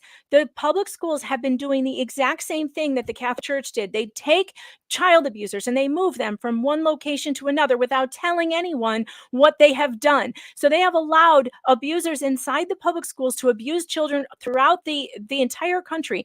This is a known fact. 1997, you look it up. There is a congressional study that was done, and the problem is immense, and they are hiding it. And this, you know who's hiding it? The teachers' unions, because they won't allow these teachers to be fired. They would rather put them in a rubber room somewhere in New York, just stick them in a room all day. Well, we're still paying their salaries so that they can't be screwing the kids. That's what they're doing. That's what they're doing. Yeah. And this is sick. The whole system is being run by kitty diddlers, and I'm tired of it. I mean, it's not funny. It's not funny at all. But it's true. It's well, the woman in the blue on the board who refused to be served. She refused to take. Oh, she did. Packet. Oh, her name is Mary White, and Mary, the defenders of it. So not only do they move the pedophiles and the sexual abusers from school to district to district, they move the promoters of this from board to board. She started out as a school board member in, I believe, Geneseo, New York. She did her dirty business there, then moved to Greece, New York. She spent a few years at Greece, New York as a school board member, and then only a few years ago moved to Fairport, New York, where she lives in a $500,000 home and is now the ringleader for all of this. So they move superintendents from district to district. The SOTUS superintendent that I went up against almost 8 years ago about boys in the girls' locker rooms. And that was a knockdown drag out in a very disadvantaged rural school in the outside of Rochester, New York. And I sat in an auditorium with parents despondent over their little girls, 12 years old, being forced to get naked in a locker room with the very first instance of the transgender little boy. That was a huge scandal. And that disgusting superintendent, bore down on that, insisted it. They won, and he was subsequently moved to another district downstate. And I believe he's been moved again to a third district. So they move superintendents around. They move school board members around as change agents.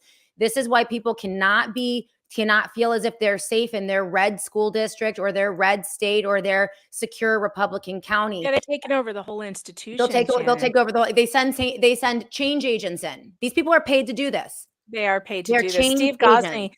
Thank you for the Rumble rant. Says they should replace the smut with copies of Prepare, the Handbook for Individual Freedom, available at stevegosney.com. Yes, Steve has written a great new book, and it is a terrific book about philosophy and how to live as someone with a moral center in this totally immoral time. Great. And Well, we don't need any more books. We need street fighters. Yeah, we need I some mean, street God fighters bless for people sure. who write books, but we need street fighters. We need people to get to the board meetings.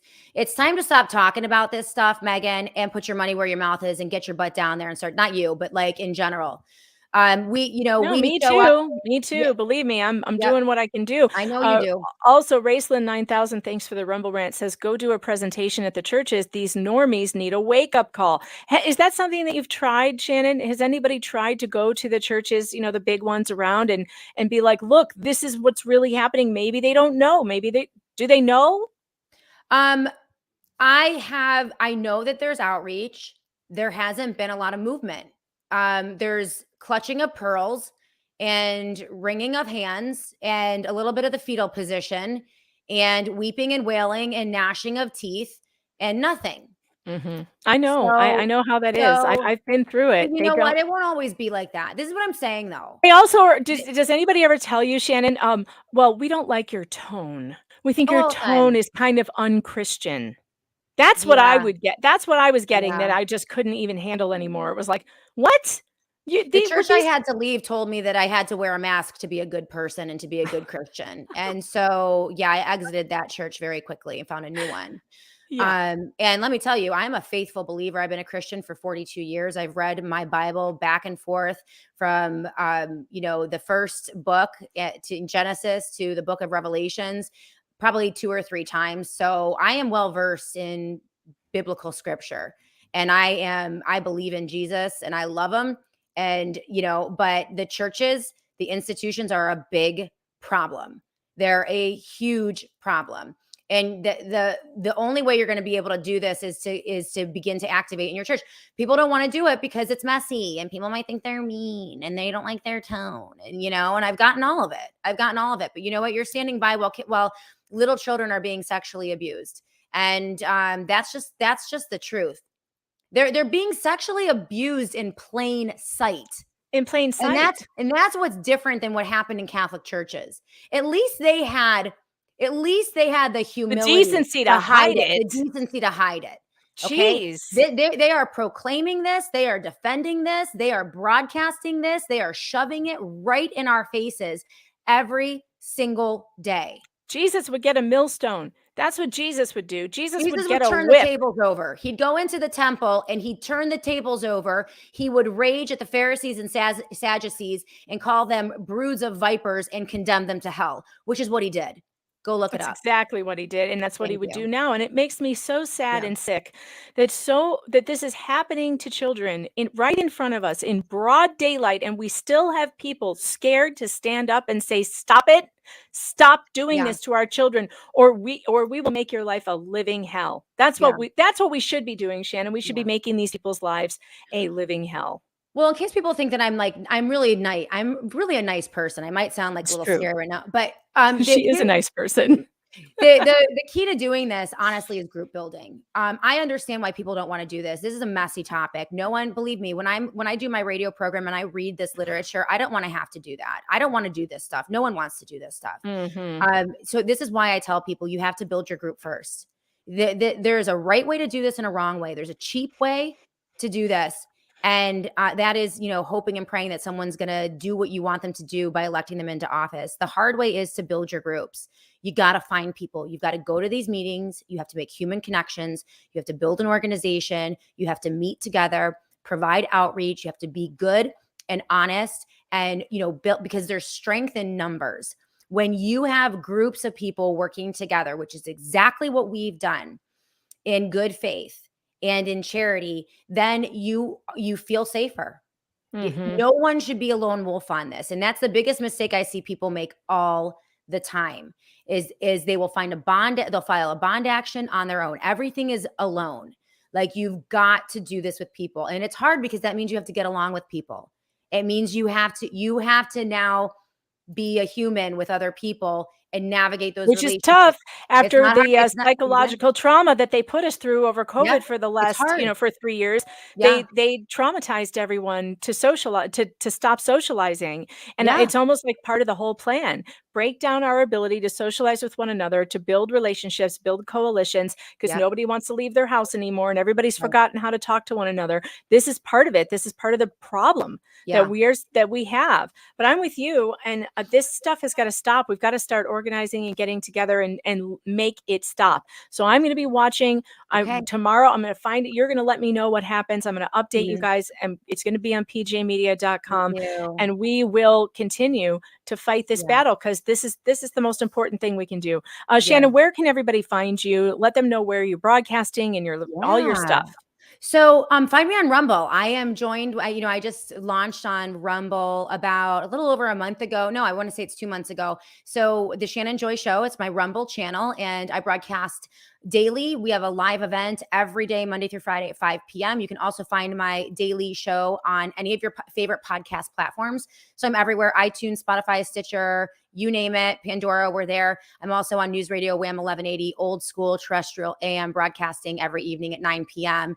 Eastern time. And so, yeah, thank you guys so much. I'll keep you updated. No guarantees here, right? No promises. I don't know if this is going to work. We don't know if this is going to work, but you know what we know, Megan? It's the right thing to do. And there's a lot of joy.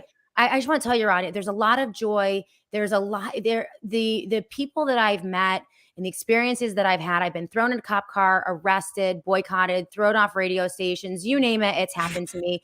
It all seems so scary, but I promise you, like, I met you through all of this, Megan. The friendships that I've been able to make and this just the human bonds, it's not easy, believe me, but it is so worth it. This is the most rewarding kind of work that you can do in your own community. And I'm here as living proof, just to testify to all of you that I'm still kicking. Everything's going great. We're still growing. They haven't, and it's not just me, but so yeah, we're going to do the best we can, and pray for us, and we'll keep fighting. We just won't stop. That's the one thing. I'm pretty stubborn and I don't give up. It's true. And we're better off for having you in this area, Shannon. What a joy it was for me to have met you after moving here. Shortly after moving here, I met you. Yeah. And what an amazing thing to have such a wonderful resource you are, and such a good friend to have you nearby. It's just great. And we do have a lot of it. You always give me hope. You always give me hope that it's like because Shannon's so good at finding people who are like-minded and bringing them together. She's got a real talent for that. It's like her superpower. And it always makes me feel good when I go to one of your events and there's all these people who are just like me.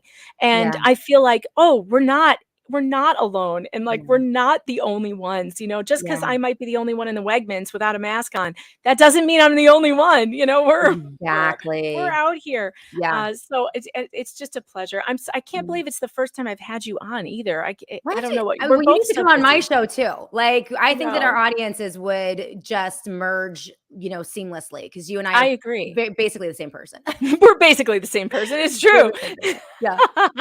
Well, you have a great rest of your day, and all right, keep me updated what happens tomorrow. Everybody go check out Shannon. I dropped her link in her Rumble link in the chat for you guys. Please go subscribe to her Rumble channel right now. Take care, Shan. Thanks, Megan. You come on my show next, okay? All right. Okay. Anytime. Right. Bye-bye. See ya. I love her. She's the best. And I should have had her on here a long time ago. All right, let's get back over to trial. It's trial time, and now we get to go faster because we're behind, which is great. That's what I planned. My plan is working. Later witnesses that to which this forms part of their opinion. Sure, his overall health, yes. There's no claim that his heartbeat or anything was affected by this accident. Your Honor, he says this has utterly changed his life. Yeah, just a minute. Counsel, would you approach, please? Yeah, goop time. Also at 3:30, I have a meeting I have to go to it's a Zoom meeting. So I have to go in the other room and get on Zoom for a little while. I'll just leave the trial running while I'm on it. I should only be gone 10 minutes, 10, 15 minutes. It's just a little teacher meeting, parent teacher conference or whatever at 3:30. So when that happens, I will just be, I need to change the banner. Let's go back to the Gwyneth trial. There we go. All right. Let's see. What are they huddling about? Yeah, the chat will be in charge while I'm on my little. May be seated. So council, consistent with the motion in limine ruling that the court gave. Is it me or did this get way louder? Holy crap. Mr. Sanderson, you can certainly step down. Oh, there's Gwen. There was a laundry list of medical issues, and medical issues, if they're relevant, they absolutely should come in. If they're not relevant, they should not come in. So there will need to be, I need from you an assurance that this is a conditional relevance situation, and that you will tie in the relevance later, and not just a vague statement from an expert that this guy had a lot of health problems before. I need to know, it needs to be tied in. So maybe you want to look at the reports or depositions to make sure that whatever it is that you're examining this witness on will be tied in later by a medical expert as to the relevance, either before or after. Either one of those would be relevant. James is sort of on the damages end, so I'll defer to him on the specifics. But we are talking, when they say it's utterly ruined my life, we're talking about the whole package. And aging is one of the primary, just normal aging is one of the primary Totally issues ruins for our your life. experts. It's true. And so we got to look at the whole package, not how about this heart thing, and how about this prostate thing, and how about this. We will argue, and our experts will back it, is that that's the reason he is kind of slowly deteriorating, progressive aging. Okay. So take a look at what the opinions will be, and if you feel as though they're tied in, then you can go into those areas. Thank you. It seemed like there was one other issue. Okay, I just want to kind of put this on the stand. So I had 7 witnesses lined up. I was supposed to take over the case this morning at 9 a.m. Many are out of state. Plaintiffs' counsel, I don't dispute everyone's working hard, but it has significantly thrown off my witness list to the point that I'm actually having to cancel witnesses, and so that we can read their transcripts. And some of our experts in particular, flying in out of state, I can testify during this small window. And as of last night, they were going to be done at 10, then it was 11, and they still haven't rested. Because of weather. True. I guess You I'm had not a really 15-minute people, delay. except for I still don't have the case. They're not ready to rest. Multiple That's not assurances fair. that they were going to rest on Friday. That's not fair. Thank you. And they did. And also, for the record, the court didn't issue an order concerning, when one case must be rested and one other must be rested. I've been leaving it up to counsel to work that out, and from my perspective, it looks like everyone's doing the best they can.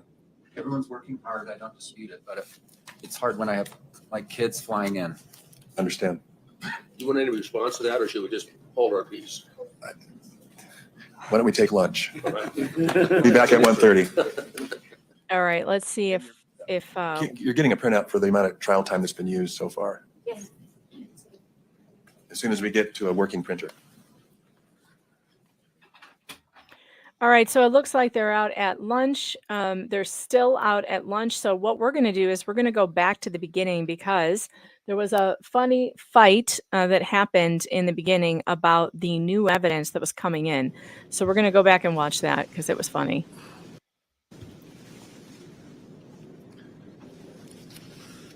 To give you a preview, Your Honor, we want to introduce with the statement, and we provided yesterday a statement, an instruction we want given to the court, and those issues have been intermixed.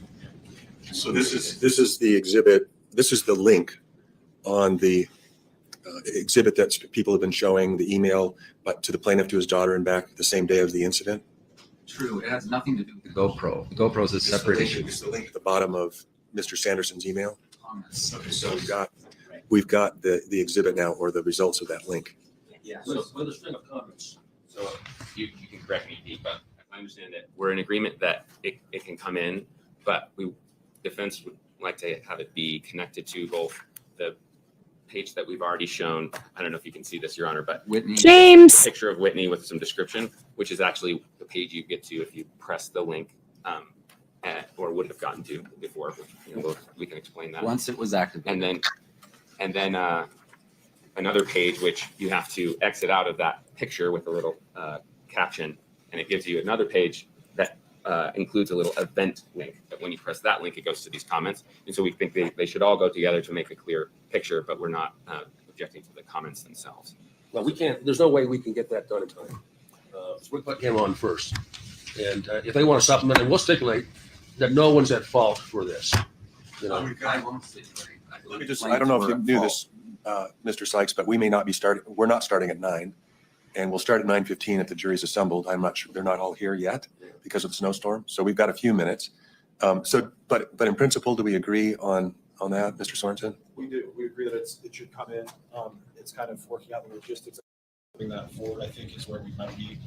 The court audio was super glitchy this morning too. It's going to start cutting in and out, which is annoying. I think that is a very fine instruction, Your Honor. I think we had also thought about possibly having Terry log it in to the site. And but we don't need to do that. We don't need to do that if this is already. And Judge, if they want to find that other page, we have no problem to that coming into. You know, if there's some other page, we just want to delay it because we have 5 minutes. It's a matter of creating the exhibit. That's where we are now. Right, and then I think then the statement that you would give to explain to the jury. We proposed one, and I don't know if you've had a chance to look at that. That's something I didn't see. Let's hand it. We have, may I approach, Your Honor? Yes.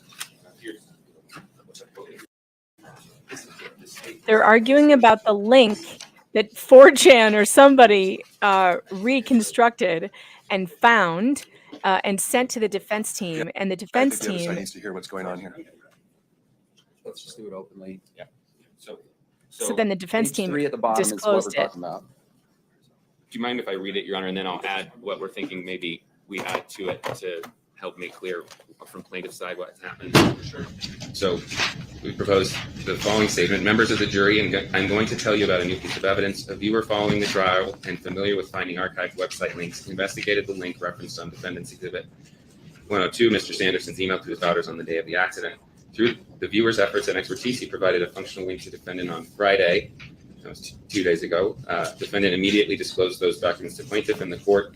And then this was the addition we just were thinking of adding. Plaintiff has since accessed the page through Terry Sanderson's Meetup login. This link leads to, well, I guess that wouldn't be able to go right there, but that should be added somewhere. This link, the one that was provided by the person following the trial, leads to a meetup.com post made by Mr. Sanderson and the associated pages of comments, which includes comments made by plaintiff and Mr. Ramon about the accident.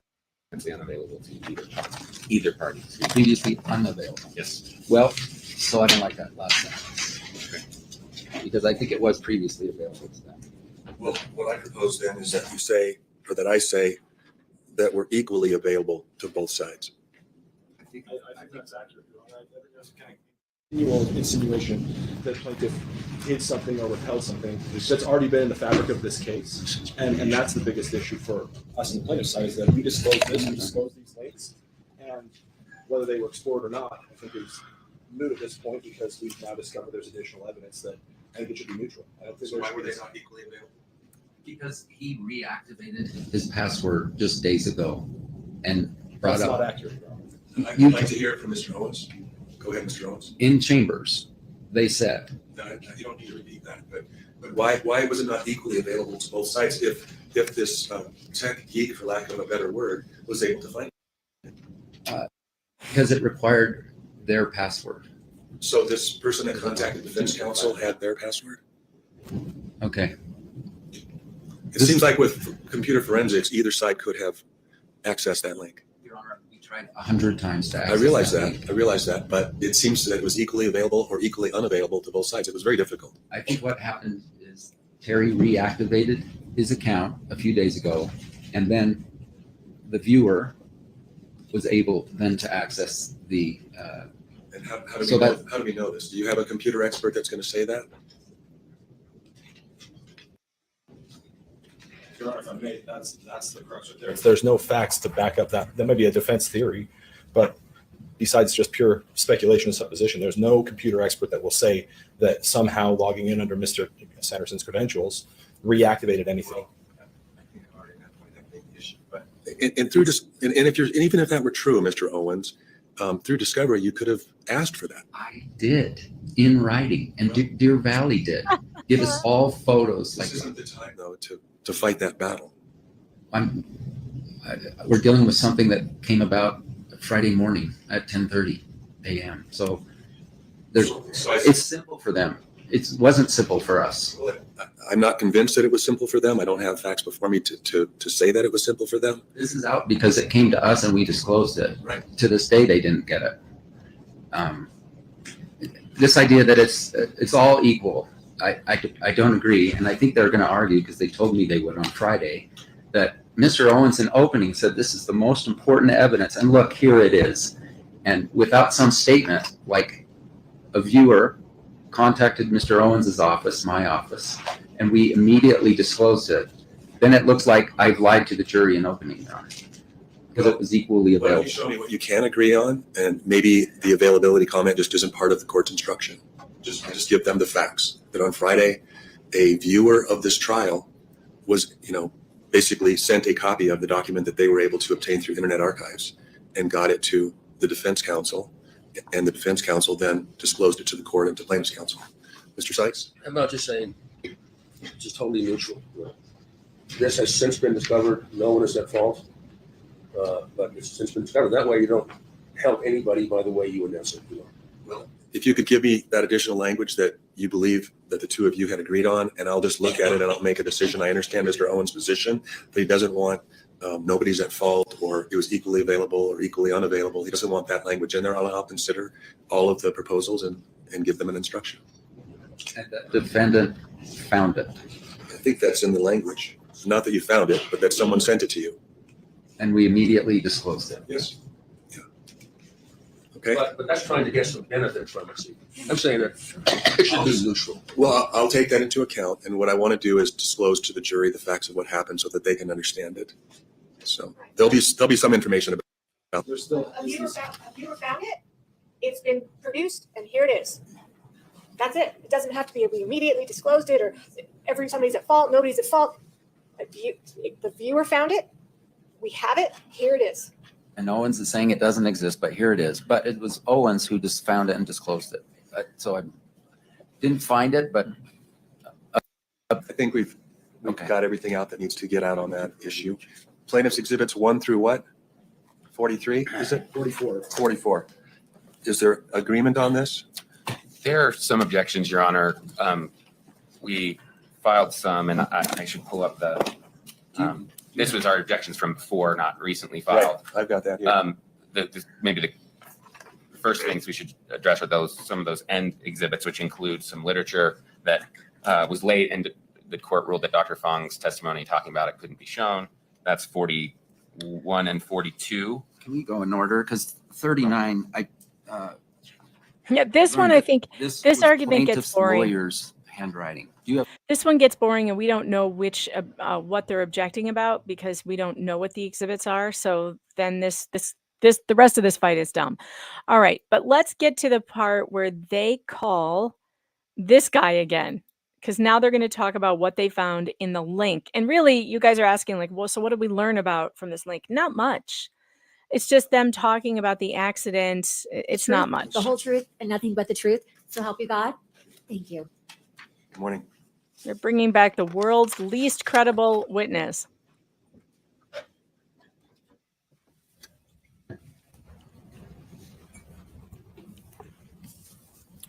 Good morning, Mr. Ramon. Good morning. I've handed you Plaintiff's Exhibit 44.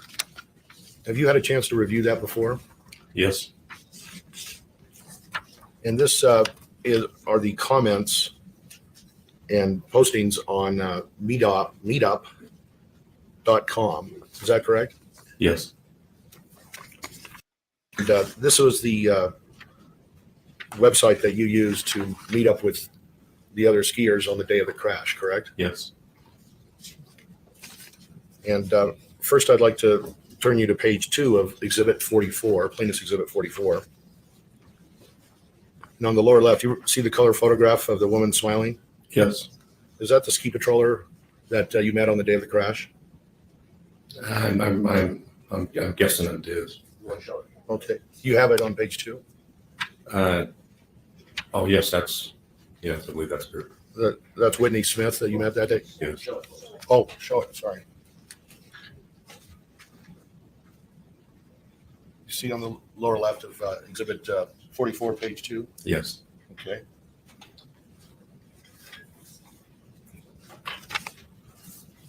And you made a few postings on this meetup.com website, correct? Yes. Okay. I'm going to read some of your postings on that day, and so I'm going to reference some of the pages. Could you turn to page 4 of 9? The page numbers are on the bottom right. So, do you see page 4 of 9? Yes. Okay.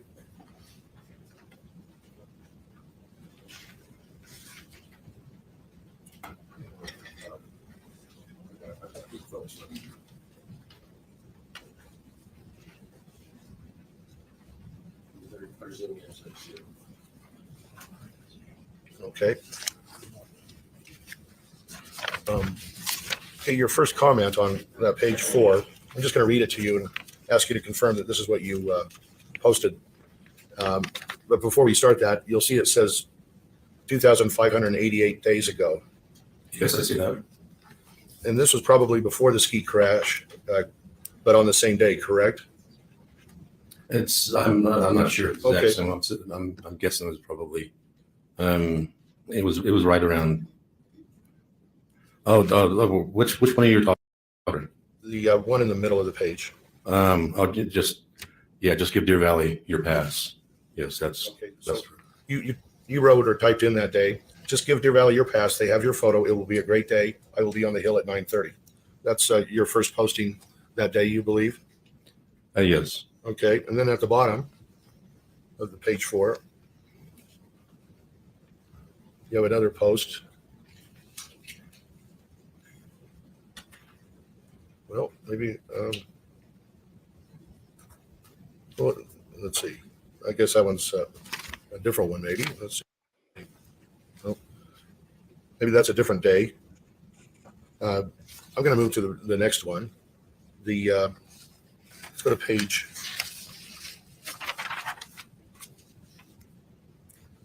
6 of 9. Can you go there? They really reviewed all of this, I don't think, which is why they seem so lost.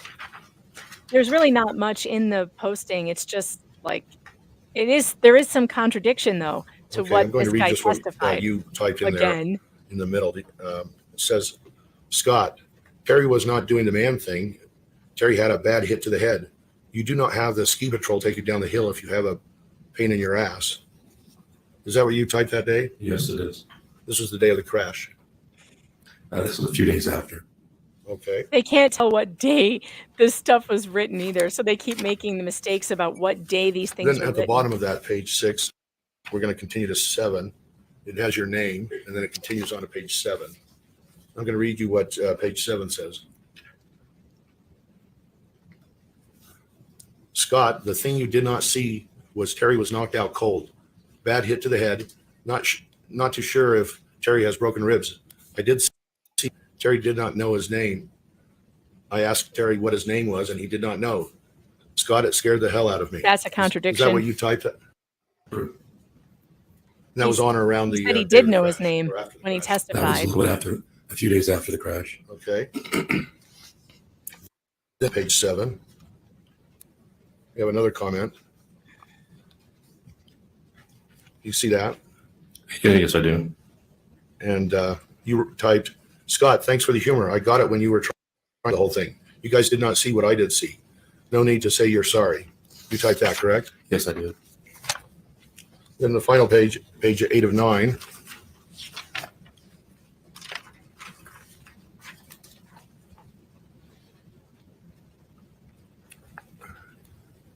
And under your name, it says, you cannot make this up.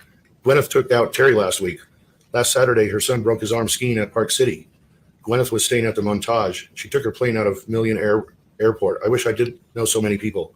What makes me mad is that Gwyneth took out Terry and just took off. Is that what you typed that? Yes, Is that it is. the week after the crash? Yes, it is. Okay, and except for the irrelevant stuff at the end on page 9, that's all I have. Who is Barry T in Exhibit 44? Plaintiff's exhibit. Barry T is mentioned. Do you remember?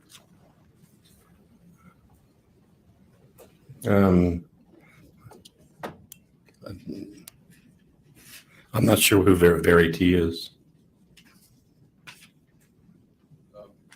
Could it be Terry Sanderson?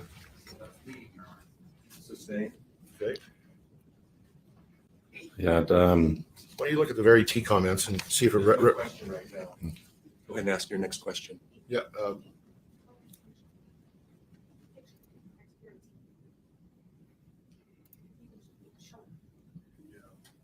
That's right.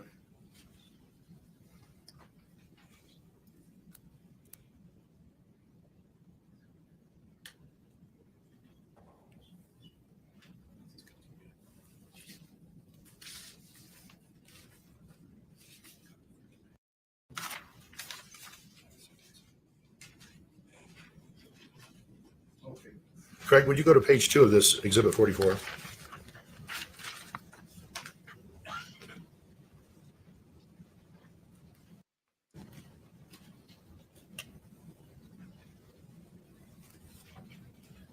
Okay. On the left, it says Verity, event organizer. Yes, I do. 2 over, it says Kurt L, event. It's not me. It's the court. Groups. It's the You see court. that? Yes, I do. Was Kurt L at the meetup group at Deer Valley on the day of the crash? Yeah, Kurt was the one who organized that day. Okay. Go back to the left and look at Verity. Are you able to recognize the photo above Verity? It looks like Terry, and Terry was the one who organized the meetup groups up at Alta.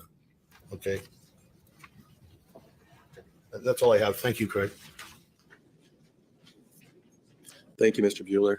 Mr. Egan?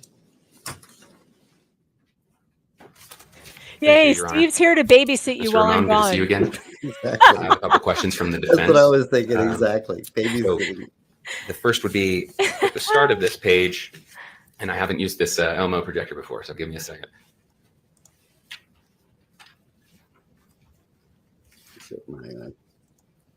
Do you see that on page 2? Got it. Thank you. I have to press focus. Okay, there you are. So you see that there's some photos there at the bottom of the page. Yes. And do you recognize the photo there of the ski patroller? Yes. Was that Whitney Smith, I believe so. the ski this patroller who live? responded to Mr. Sanderson? No, we're on the going hill? back and Yes. watching this because we And, missed it earlier because and I was confirmed late. during 'Cause I was the showering, urgent care or the first aid doing my clinic hair. visit that he had there on the ski hill. Yes. And I do not see any videos there. Were there any, to your memory, GoPro or other videos posted on this webpage? No. And then, and I believe you're unaware of any GoPro footage at all. Is that correct? Yes. And then if you go to page, let's match it up with mine here, page 7.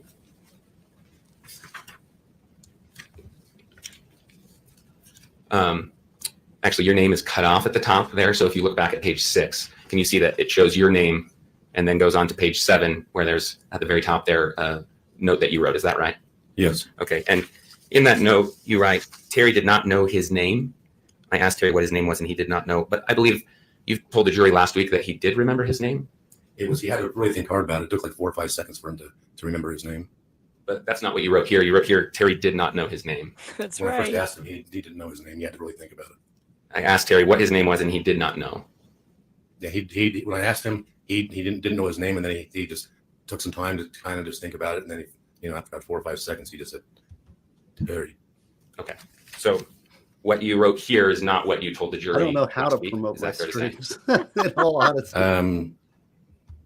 Thanks for the Could you super please chat. repeat that? Just here in your note, you do not say that he did later remember his name. You just say he didn't remember at all. And as I understand it, that was different than what you told the jury last week. Is that correct? Yes. When I basically was talking about this, I didn't go into much detail, on this.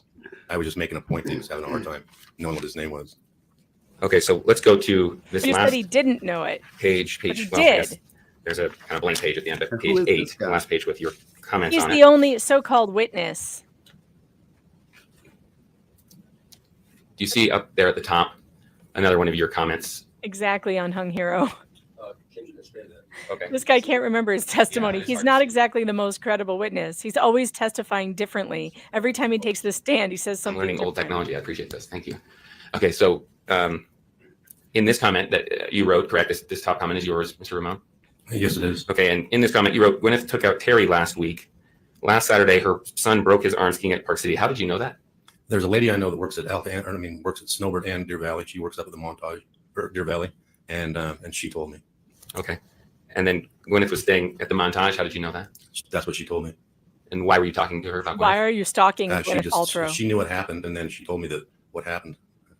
Sorry, that's not clear to me. So she knew what happened? She knew that Gwyneth took out Terry, and so then when I saw her, she told me what happened. I didn't ask her about it. She just told me that's what happened. But she wasn't there at the collision, right? No, she just worked up at the hotel. So how would she have any knowledge of it? I have no idea. She took her plane out of Million Air Airport. How did you know about Miss Gwyneth or with Miss Paltrow's travels? One of my best friends, he works at a Million Air, and that's where a lot of the private jets, the charter jets, that's where they fly into that part of the airport. It sounds to me like you were talking to a lot of people about Gwyneth Paltrow during this time. Is that correct? Yep. No, my best friend, he knew what happened, and he's the one who told me. So you didn't tell these people what happened, even though you were the one at the collision site? Yeah, I told my friend what happened. Yes. Okay. So you were gossiping. So you were Okay. telling people about this accident. Yes, I told people about it. And then they were telling you things they knew about Miss Paltrow, that at least they claimed to know about Miss Paltrow. Yes. But they could be mistaken. Is that correct? Yes.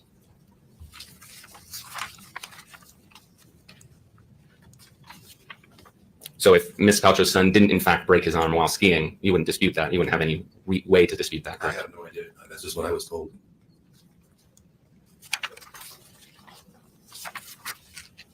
Why wouldn't you stalk Gwyneth Paltrow? Let me It's go a back. good question. I think one more question for you. So if you were to look at page, let's go to page 7.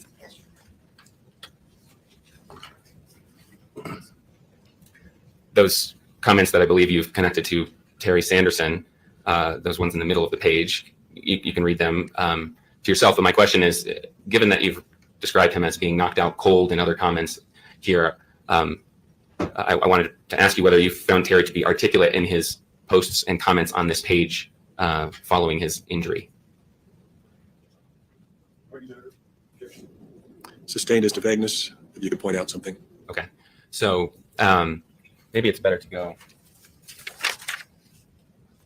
These are kind of difficult because they don't have dates on each comment, correct? They just show, for We example. should send Danny on into the courtroom to have her sign a candle. This one at the bottom, you see on She's Barry supposed Terry's, to be there. Barry She said T's she was on her comment, it says way 2,584 hours ago. days ago, I correct? think she's there. I don't see her now either, but Okay, and maybe she's off camera over there. okay, yeah, I don't know that. So I'm asking Mr. Ramon, do you know when these comments were made? Is this on the day of the accident when he says you Auction organized a signed perfect day? candle off. I don't see where it says you organized I don't see where does it say that you organized a perfect day? It's on page 6, the third comment down.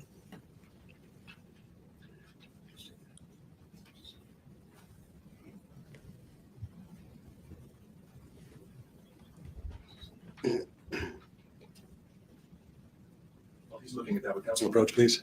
This guy might not be able to remember his testimony, but I'm sure he can tell you the phone number for every sandwich shop within a 50-mile radius of whatever his current location is. That was hilarious. Thank you. Smash the like button now. And that's a good remembrance to smash that like button. By the way, this testimony doesn't get much more interesting. That's pretty much all they figure out, that he was gossiping about Gwyneth. So, Mr. Ramon, this comment I'm pointing you to When are they on gonna come back page on 6 the, live? says it's under Very T. That's a Yes, good Kurt, you question. organized In a fact, perfect I'm gonna day skip ahead now for because skiing. Thank I'm you. going to leave you in charge. Steve is now in charge. This is now Steve's show, and I'm going to pull myself out and go to my I'm going to go to my meeting that I have with it's a parent teacher meeting. I'll be like, I don't know, 10-15 minutes probably. Let's hope it doesn't take a long time. But if it does, you're in good hands. Steve Gosney is here. All right, Steve. Bring your comments. Bring your questions. You have the helm. We have the helm. Thank you, Megan. And she did I don't have my prepare book, but yes, she's awesome. The Steve Show. Yes, this is I'm actually now, everybody wants me to be on YouTube. It has now occurred. Yeah, so I don't know. So what's the estrogen level just dropped? It's only testosterone in the house right now. I identify as male, although I've been given an honorary lesbian badge. So that does count for something. Yeah. So how's it going, chat? I see we have all the nice folks. I'm usually over here. She asked me to come in and hold court while she's on her parent-teacher meeting. Yes, stories with Steve. What would I tell you about? See, this civil stuff is very different from what I usually deal with. I do criminal law. It's so interesting to see how this, like, calling the other side. That's odd. But while we're here, I will promote my books because that's what I do, at least while I'm here. I'm feeling pretty better. My first book is Ideas and Answers in Law. And that is all about, for you legal nerds, want to look at criminal law stuff. My next book is coming out Wednesday. The shipment is coming in Wednesday. Everybody's been asking me, when are we going to get our books? I want to get them out as bad as you do. In fact, it's kind of like Nick's forward, because Nick Rekieta did the forward, and Megan Fox did the back quote. So you're watching Megan Fox show.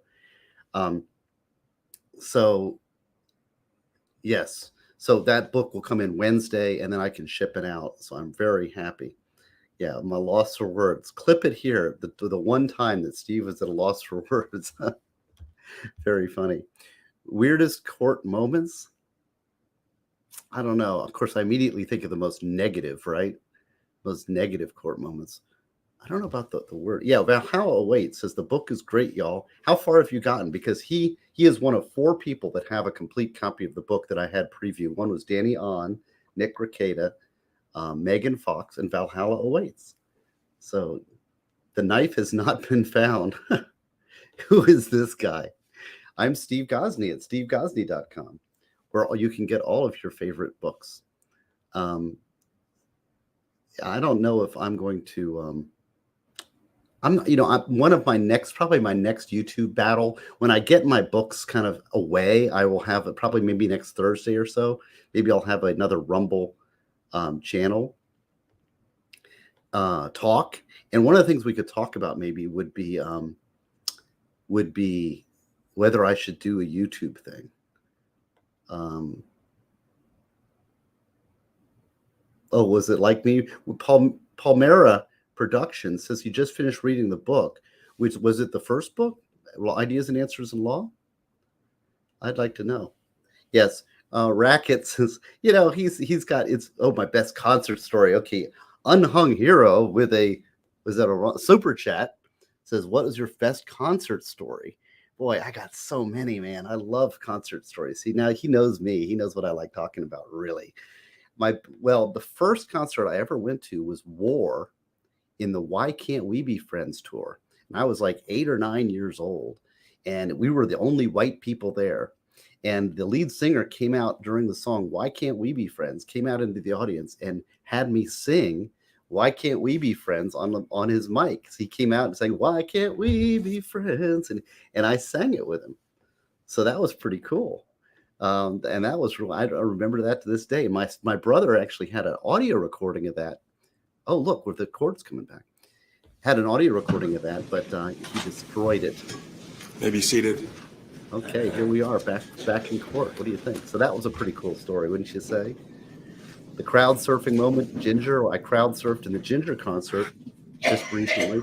That was pretty cool. You can check that out. I've got video evidence of that. That's on my Rumble channel. You can go to stevegosney.com. It's got all my links. Calling Sanderson versus Paltrow. Looks like not quite everyone's present. As soon as you are ready for the jury, let me know.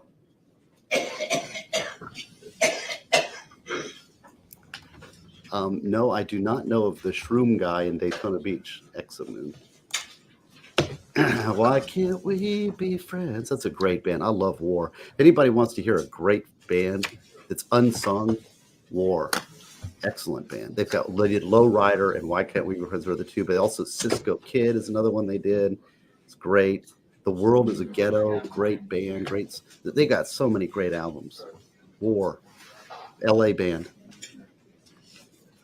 Palmer, all Ideas and Answers autograph copy. Thank you very much. Yes. Okay, you finished that one. Well, I hope you're going to prepare the Handbook for Individual Freedom.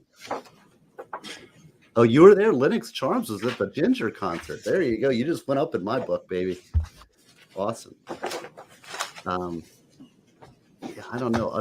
There's so many great concert moments. but those were two that stand out, I'd say.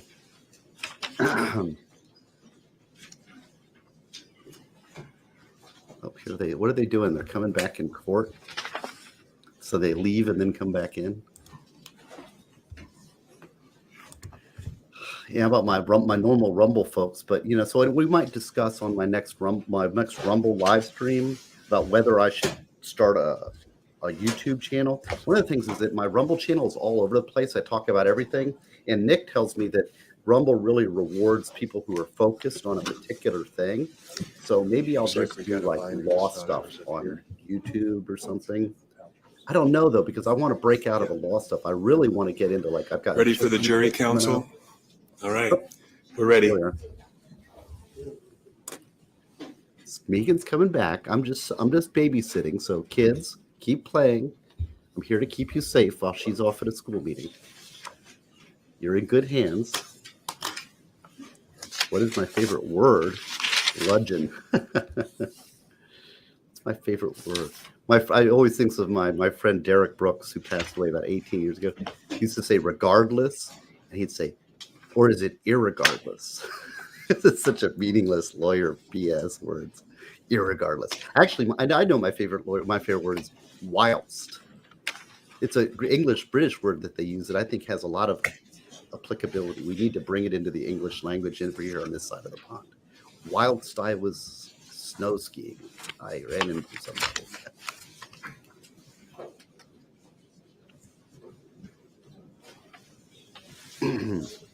Oh, Linux Charms is a woman.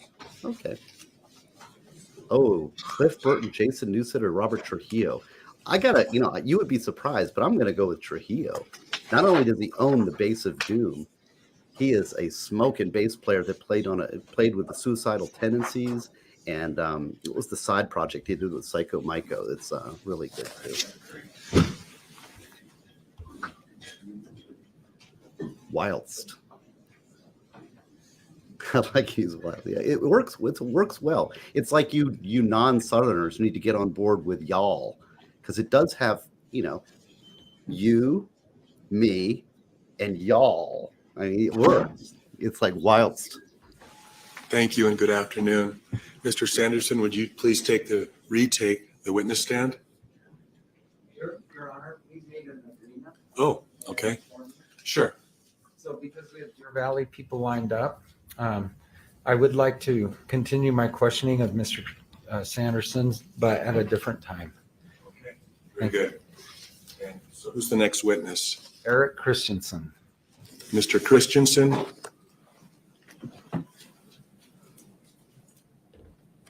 Wait. So how did you finish the book Prepare, the Handbook for Individual Freedom? How far If you could come right up here, sir.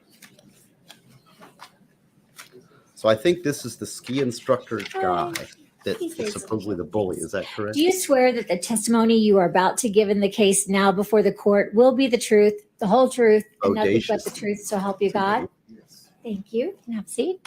Good afternoon, sir. Just right around here, and there's the chair. And the left hand armrest has been acting up again.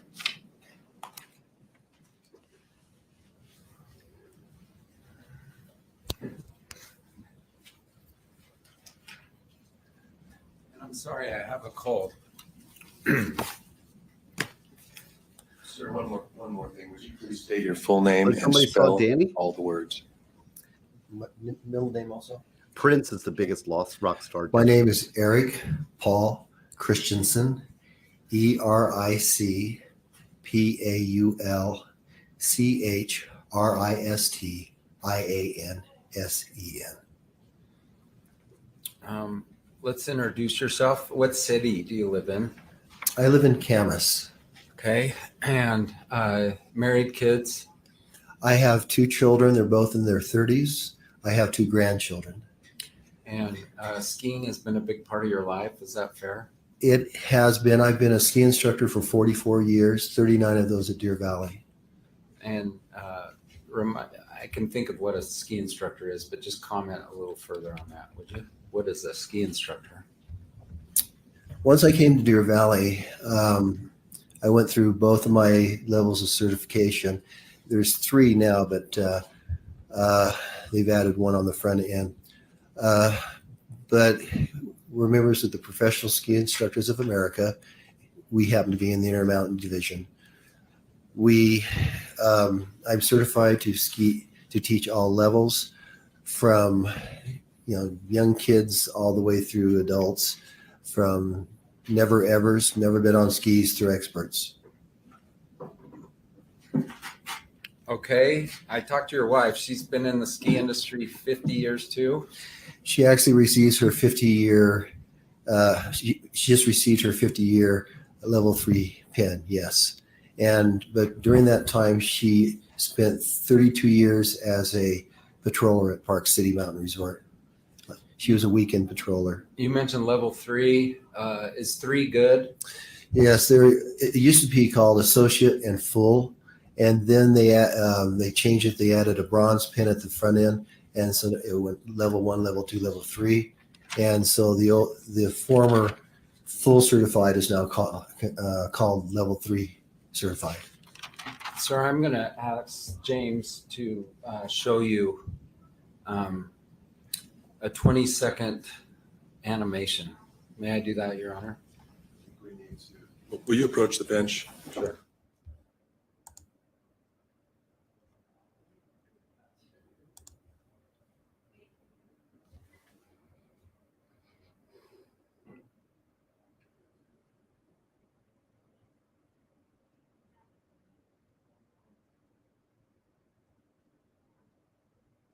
That little scroll on the bottom is right. This is correct. This is actually live testimony. So, and they're probably discussing authentication. This is an exhibit that has been authenticated previously, so they're probably just objecting to that. If I was to guess, it's not been agreed to, this animation, because it obviously is going to serve the defense, right? Yeah, we're looking for Danny Ahn. Danny Ahn is in this area, and she said that she would be at this in the courtroom. So, and we want her to do a smell test. She said that the defendant actually smells pretty good, and that she was actually sold on the perfume. So she thought she would be. So I thought that would be a good live stream for her, would be to do a smell test on the actual product Scoop is selling. Now, look, anybody see Danny in there? Oh, no. Yes. Well, the possibility of innocence is a problem with death penalty. People are always hammering me about the death penalty, and it's not an easy question. It's a very difficult question. So if you're interested, on my Rumble channel, I did a full breakdown of all the reasons that I could think of that it is a net negative for society. I previously on Danny's channel did a discussion about the reasons it would be a pro-positive for society, because that's really the call we have.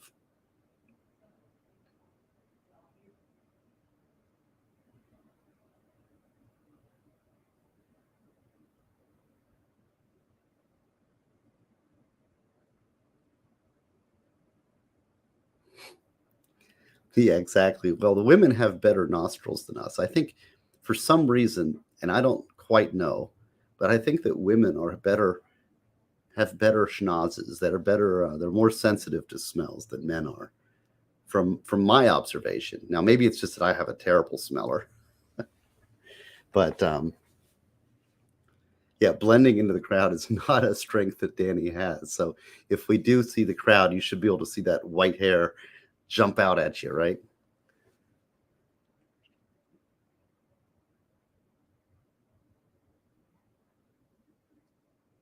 Isn't this nice that Megan let me sit in for her? Go to stevegosney.com. You can get my first book, which is Ideas and Answers in Law, which talks all about legal issues confronting the world. And then also same thing with my new book is called Prepare, the Handbook for Individual Freedom, which gives you a philosophy about freeing yourself from tyrannies, internal and external. Yeah, women. Linux Charm says, I know women can see more colors than men. Well, at least they can describe them better. To me, it's like, okay, it's purple. No, it's not. It's fuchsia. It's lavender. It's like all these other names. I'm like, Yeah, that's what I said. It's purple. It's like there's black, white, red, green, blue, purple. What are the other ones? I don't know.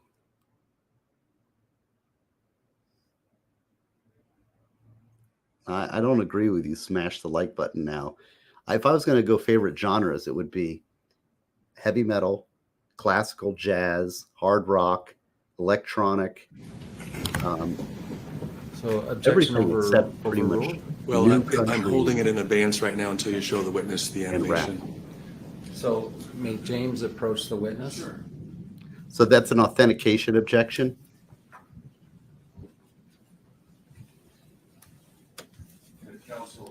And so now they're Plaintiff's going to have to counsel needs to review see it. what's being shown. You can come up here also. So Mr. Christensen, James is going to run a 20-second animation for you. Okay. For the record, this is the number 6 True. of the animations.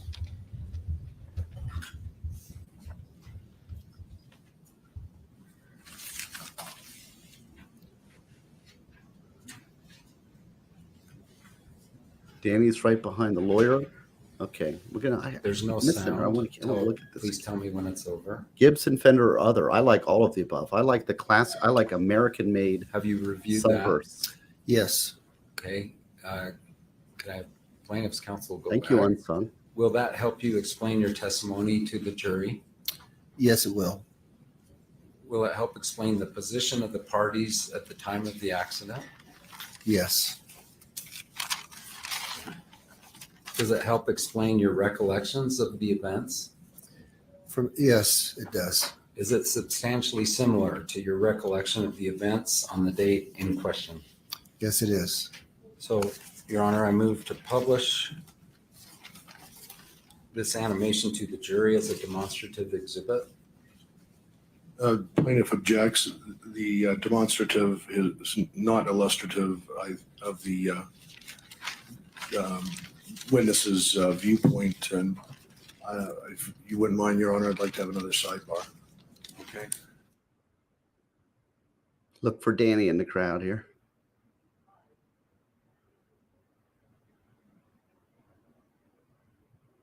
Oh, there she is. Is that her right there? Oh, no, Martin. Don't ignore Martin. I have two Martins. I have a D41 and a 0018C classical. Martin, love my classical. Love Paul Reed Smith. Modern classic. Anything with American-made natural wood or sunburst. And, of course, Rickenbacker. My new number 2 is my Rickenbacker. 4003 base. Yeah, that's Danny On. Danny On has announced that she's going to be a full-time YouTube Brumbler social media person coming April 1st, and she's going to transmit daily. See there, spirit matter, you must be female because you say she's in ivory and maroon. Only a female would recognize ivory and maroon.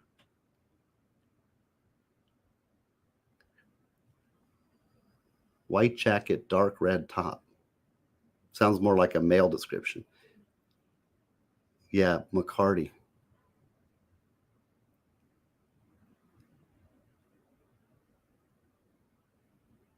I'm a big Pat Metheny fan, Miles Davis, talking jazz smash.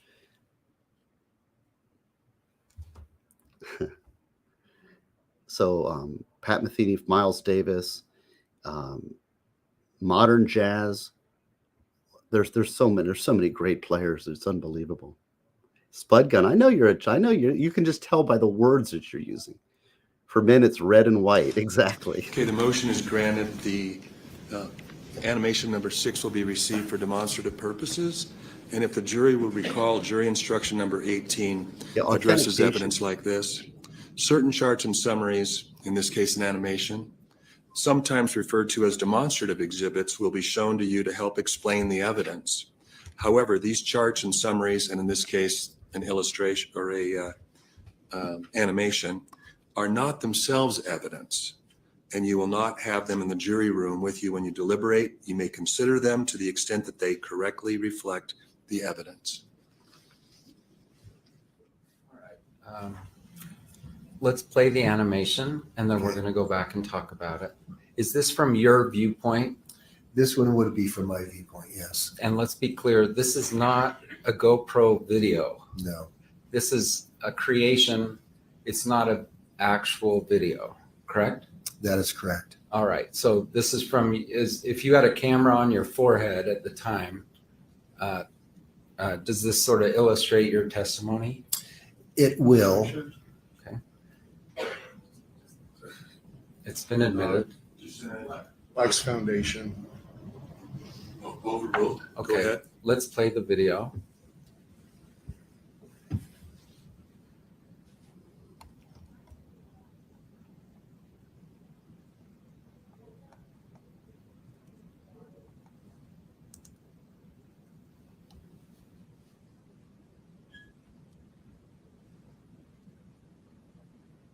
All right, we're going to take this kind of piece by piece. Let's go to the very beginning. Do you know the bandana run? Very well. How many times have you skied that? Well, I've been at Deer Valley for 40 years, actually. I would say that the bandana run has been there for about 30 of those. And it is the only access that goes directly from Flagstaff Mountain to the Empire area. And do you recognize this, for instance, this little cabin there on the left? Oh, yes. What is it, a private home? It's a private home. Do you recognize those? And I have a little laser here, if I'm doing this right. Do you see those buckets right there? Yeah, those are green foam tubes that cover up the snowmaking. There's water and air or water and electric, depending on what type of system they have. And does that provide some landmark in where this collision occurred? It does. Okay. Was it essentially across from them? What do you mean? Where the collision occurred, was that sort of across from the snow equipment? It would be in that general area, yes. Okay. And then there's some people here. So who's the orange, the guy in the orange? That would represent Moses. All right. So let's back up. Were you hired by Miss Paltrow to help Moses that day? Yes. And had you helped him before? This was the third time I had skied with him.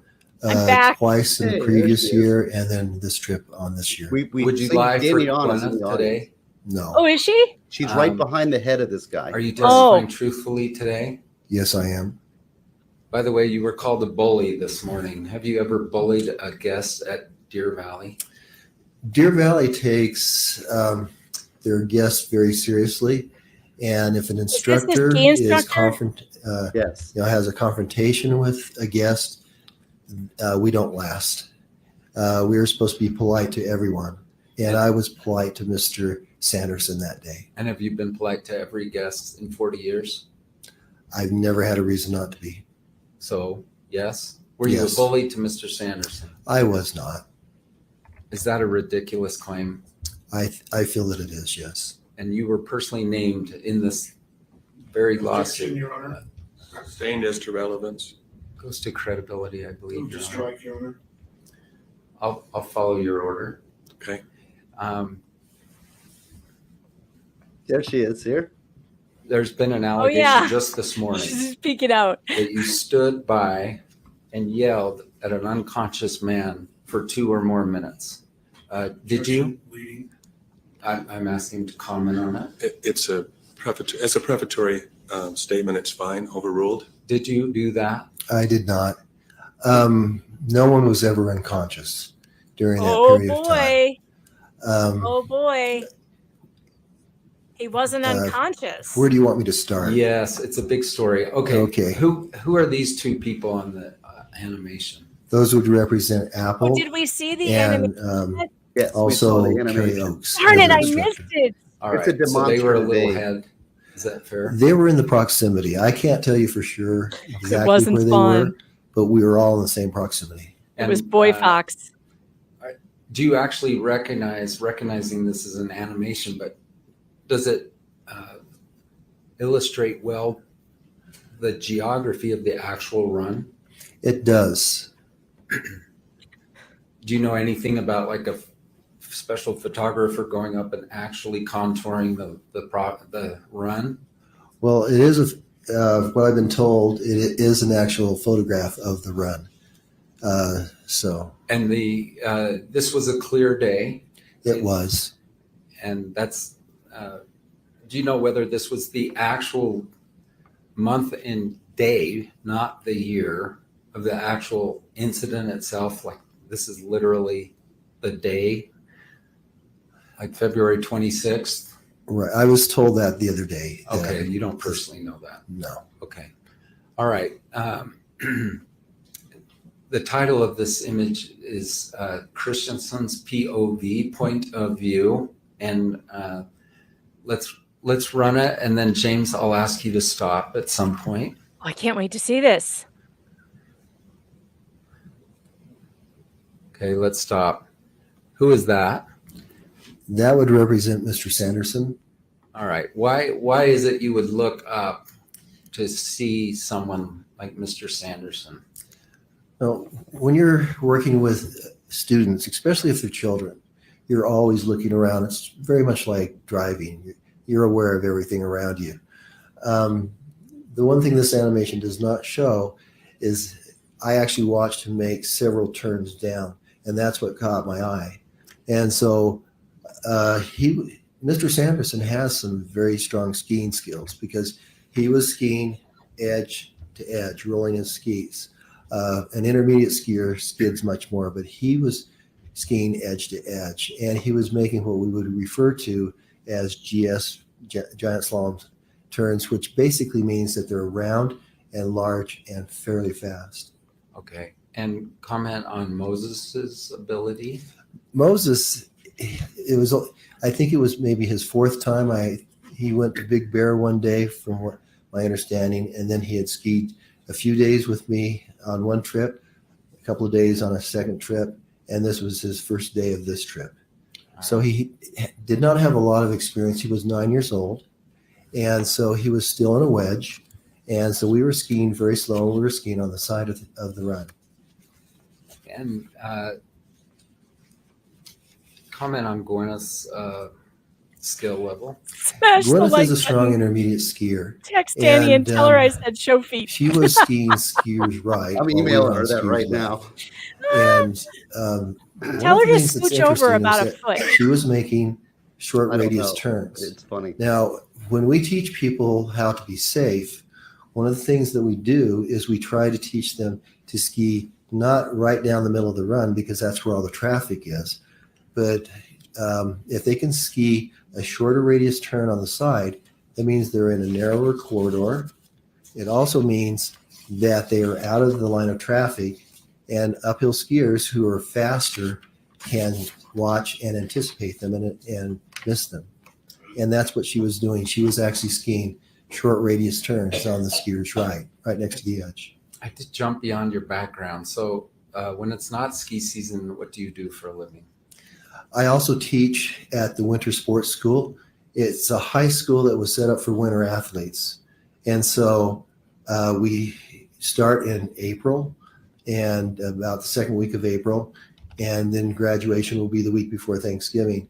And so the students get an academic education, Is this the but defense's they also case? get 5 months off during the winter to work on their sport. Yeah, they didn't finish I questioning think the I plaintiff mentioned though. that your wife is But they, a because of level scheduling, 3 they put him instructor. on. Are you a level 3 instructor? Yes, I am. And is that the highest level? It is. And highest means most advanced. That is correct. Okay. All right, let's run the video just a little bit more. Yeah, update the bottom scroller there, did you? Yeah, I'm doing it now. Okay, let's stop. Who is now? Say again who all these people are, would you? Who's that on the far end? On the far end, that would be Miss Paltrow. Okay, and let's go a little further. The one in the Now, pink is her? Let's stop. I don't know. All right. Craig Ramon said when he heard a sound, he turned. Is that what you did? Well, of course, when I heard a scream, that's when I looked back. He's claimed to be the only eyewitness who essentially heard and turned, but you also heard and turned. Is that right? That is correct. And was Ramon immediately on the scene? He was not. What happened was I had been watching Mr. Sanderson ski down, and because I was aware of my students on the side, but as soon as he passed us, I looked back at Moses, and it was mere moments after that we heard the scream. All right. So Who the hell screamed?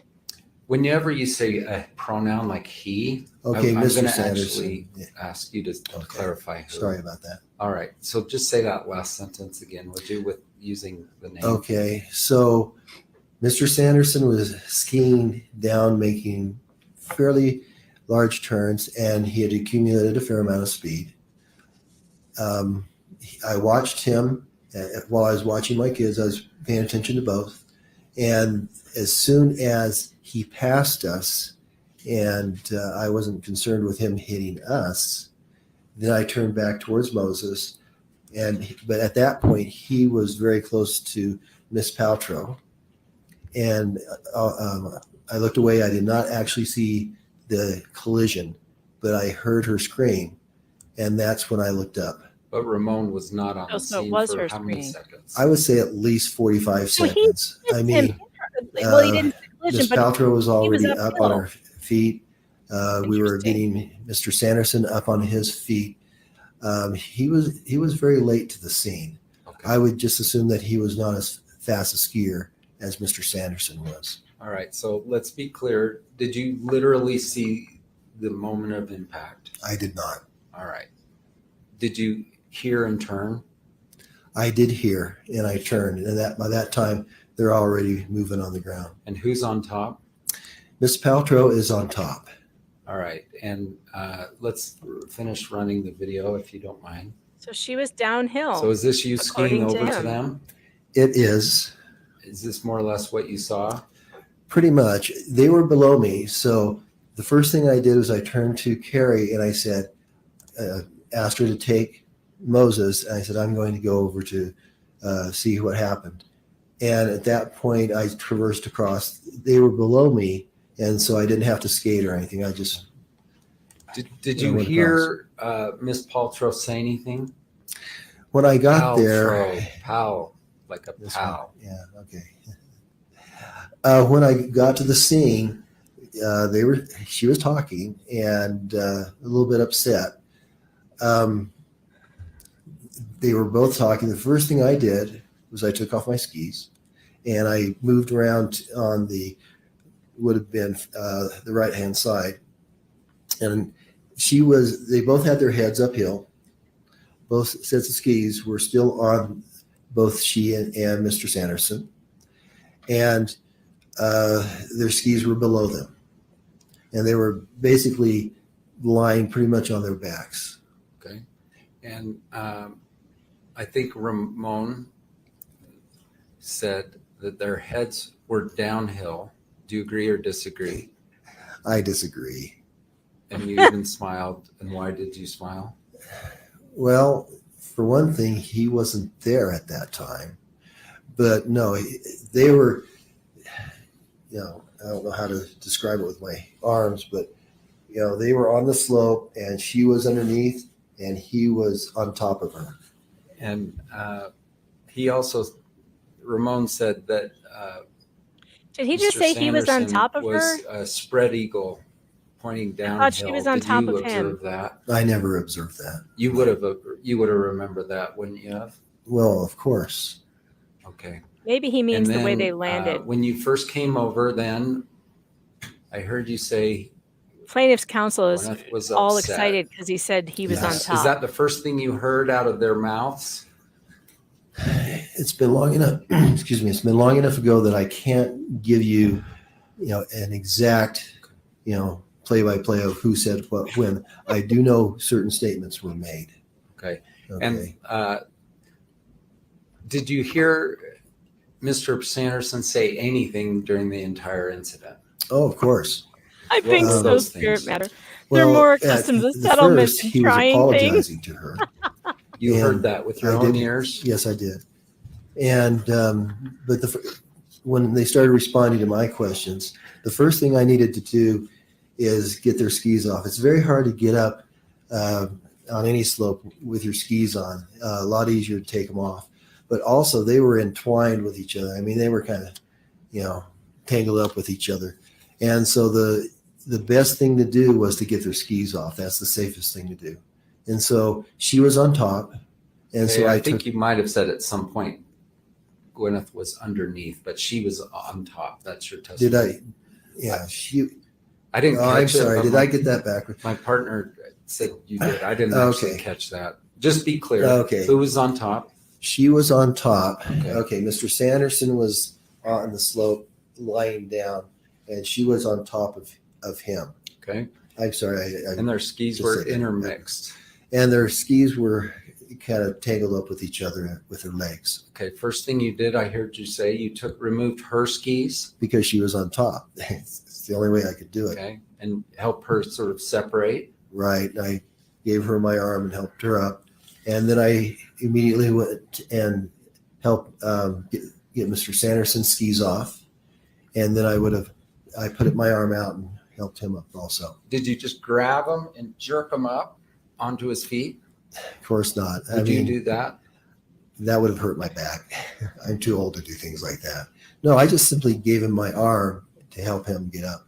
You heard him say what words in terms of the apology? He said when she was talking to him, he simply said, I'm sorry. But then he also made a statement about she just appeared in front of me. Okay. You remember those words? Yes. What does that indicate to you in terms of who was the uphill skier? Well, what indicates that he was the uphill skier is that I witnessed him coming much faster than anybody else on the slope, coming down the hill, and I looked away mere moments before the impact. So that's number one, why he would be the uphill skier. The other thing is that it would be very difficult to be underneath her if he hadn't hit her from behind. And explain. Hero. Well, Thanks for the super chat. Objection Foundation. Oh boy, I this don't know trial what is that means. something. Spread eagle. He was on top. He spread my skis. He didn't see it. It does. It has all the best words. Knees I'll allow flayed. his Okay. instructionist. Blade, yes. Go ahead. what I did. Oh, Just a second. Overruled, I think. Okay. He was there, his perception. What I did see is everything leading up to it and the immediate aftermath. So I cannot speak to the actual collision, but I laying on can your speak back, to think what of England. I saw immediately before and the aftermath. Right. But I think you told me at one point, like if a soccer player takes out someone's legs, they're underneath. Yes, it would be very similar to that.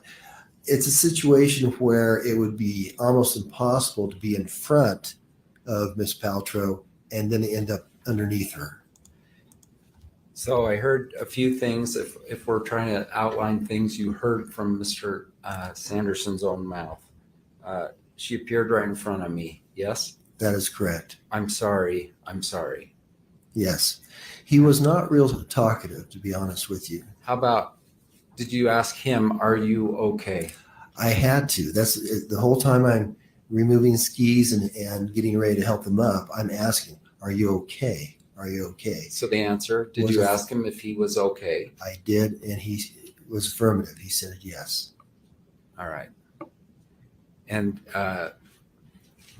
did a ski patrol duo come by? They did. It was just a few minutes later than that. Now, by this time, Mr. Ramon has arrived on the scene. And so two patrollers are just making a ski by. And one of them came up to us and said, do you need any help? And Mr. Ramon, Mr. Sanderson, spoke to each other. I was still kneeling on the snow, getting their skis ready. And whatever they said, they turned to the patroller and said, no, we don't need help. All right. So they talked to each other quietly out of your hearing? That is correct. And did you try to influence them? Like, say no, say no. Of course not. Okay, that's ridiculous, isn't it? Yes, it is. And what did they say? Who spoke? Um, Who declined help? I would assume it was Mr. Sanderson, but they looked directly at the patroller and refused help.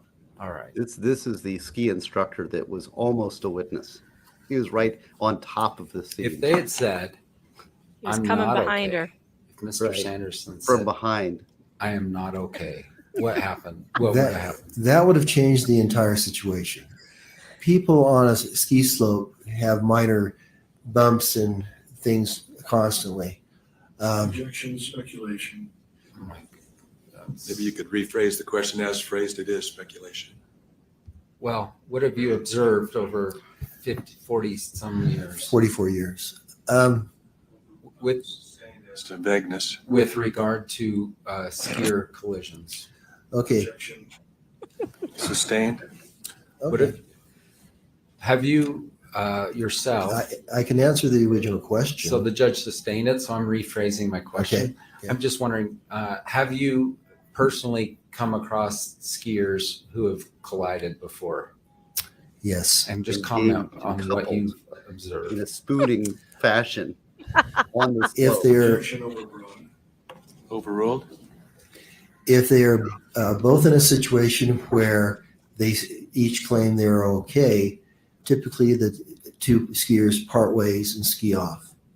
If That's anyone like is happened hurt, after. now it's Wait, a this- total different scenario. This And this patrol trial should be will have to be banned from the called. school library. Statements Oh, will be look taken. who it is. Joe! Hey, Patrol Joe. will assess Didn't even know how Steve was much here. injury there Hey, is, Parker, whether man, they need to Parker, be thinking pause for a second. taken out in a toboggan It's hot or in here. whatever. There's spooning and spreading And and so patrol takes coming from over at that behind. point. It's And we become We're simply like, tell us witnesses. more. Tell All us right. more. Gwyneth's on top. I don't Was this know. important to you Who was to on know the top? answer to that question? Whether the skier from his own mouth felt he was okay? Well, of course, because if either skier had said, "Oh, I'm hurt. I need assistance," that would have changed everything. Okay. That would have, made it so we would have all stayed on the scene. And if Mr. Ramon and Mr. Sanderson had said to the ski patrol person, "We need assistance," would Mhm. that have changed anything? I would have been there the whole time. Yes. Okay. Who's on the stand? Gwyneth testified. Essentially, she said, Who's on the stand? Oh, ski "You just instructor skied into that my witnessed effing back." Mr. Sanderson All right. uphill. Did Of Mr. Gwyneth. Sanderson say anything like that? No, he did not. What did he say? She appeared right in front of me. She appeared right in front of me. You didn't know that he had a blind eye at that time. No, I did not. Okay. Your Honor, I'm now going to have James show an additional. I don't like putting just comments to over the my witness guests' himself, faces. An additional How moist animation. was the snow? That's what one of your questions on that. This trial. Joe, welcome. Good logic. It's great good trial. to see you. It's a This is great so much- trial for innuendo. The innuendo's off the charts in this trial. I'm seeing that. Danny On is in the audience too. Yeah, Danny's there. She's directly behind the podium where the defense counsel is now putting on his case. So, Joe, have you watched this trial much? I know you were covering it for at least one day. Yeah, I covered it for a day. I went through Gwyneth's testimony, and tonight I plan on going through Colonel Sanders' testimony. It's pretty interesting. Yeah, no, I haven't. I saw a little bit of it, and I was like, you know what? I'm just gonna watch it tonight on air. So that's what I'm gonna be doing. That's what I'll be doing tonight. I've enjoyed how low the stakes are. I feel like we can all feel very free to make as much fun of everyone as we want because there's Exactly. literally no stakes involved. Exactly. That's true. I That's know. true. It's such a palate cleanser after all the stuff we've been through. I know. All the murder trials and the Murder, lack of death, due life in process prison. and the hideous prosecutors, all the bad stuff. Yeah. Here it's just like ridiculous preening and coughing, ridiculous lawyering. Wait, my favorite part was when when the plaintiff's female attorney wanted Gwyneth to get off the stand and reenact it with her. Did I you mean, see that, Joe? No. you, Oh, that you was missed that incredible. part of in Oh, Gwyneth? it's about Gwen. Oh, when Gwen was testifying. Yes. Yeah, that was hilarious. When I was watching that, I actually paused in the middle and told Nick, "You have to stream this. You have to watch this. He This is didn't though, amazing." did he? Did he? Did he I ever told do it? I told him 2 nights ago. He hasn't streamed since then. But I was And like, we dude, were all telling him like, you've got to get in she's on this. talking about him like grunting and thrusting, and she feels him pressed into her. It was just wow. Wow. Yeah, the attorney was asking for girl on girl action in the courtroom, and the judge actually considered it. He's like, I don't know. Here in the She's chat, like, we were like, "Can we have that? We see this happen?" You know. Eric says, motion to refer to these comments as Gwenuendos for the rest of the trial. Are you sick, Joe? You don't sound so well. Apparently, I've been developing a cough and a little bit of like the runny nose. So I don't really feel sick, but I've been displaying signs of. Uh-oh. The last time we were on a stream together when you were sick, I got sick directly after that stream. Yeah. I blamed you for it since. I don't blame you, properly so. Pretty much that's the story of my life. When all else fails, blame Joe. So What is it? Would you explain to me, Joe, why you changed your name on Twitter? Because I can't find you anymore. oh, because my goal is that people should not find me anymore on Twitter. Yeah, I know you think I'm joking. I know Why you think is that? I know you think I'm joking, but I'm actually serious. It's like I didn't want to delete it because I was like, I got 37,000 followers. That takes a minute to develop and some real good fortune from God. I don't know that I'll be able to do that again so fast. So, but my wife wanted me to delete Twitter altogether. She wanted it gone. Oh, So well. that was the. All right. Well, I won't tell anyone what your name is on Twitter then. No, it's okay. I don't mind. The idea. I don't know. I don't know. The what idea it is this. The idea is that if someone is Googling Joe Neerman, they won't find my Twitter account. That they won't find it. Gotcha. Yeah, that's I really guess that makes sense. Twitter can ruin your life. There are moments when Everybody Twitter can wants ruin me to promote my live streams. And Joe, by the way, I'd like to invite you on my Rumble on Wednesday if possible. Oh, that's very funny. Sure. Okay, I mean, you'll need to remind me on Wednesday. But what time do you go? Usually 8 p.m. Eastern Standard Time. Yeah, sure.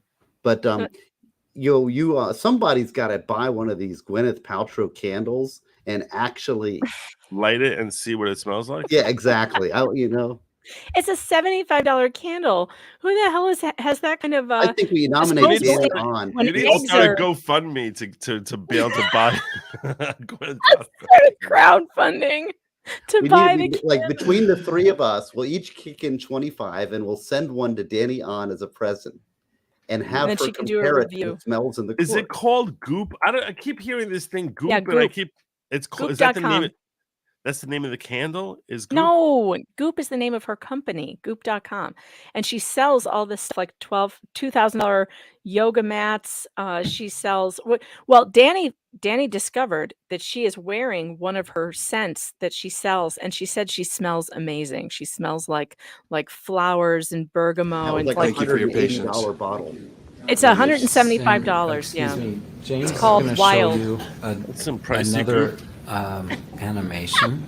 It's also about 20 seconds. Oh, we and get to also watch does the not have animation again. sound. And this is. Oh, gonna I be didn't see the number animation. That's what I've been one, waiting to see. and Oh it's yeah, from oh What yeah, this You, is good James. stuff. Does it have like cartoon music? No, there's no Looking music, uphill. unfortunately.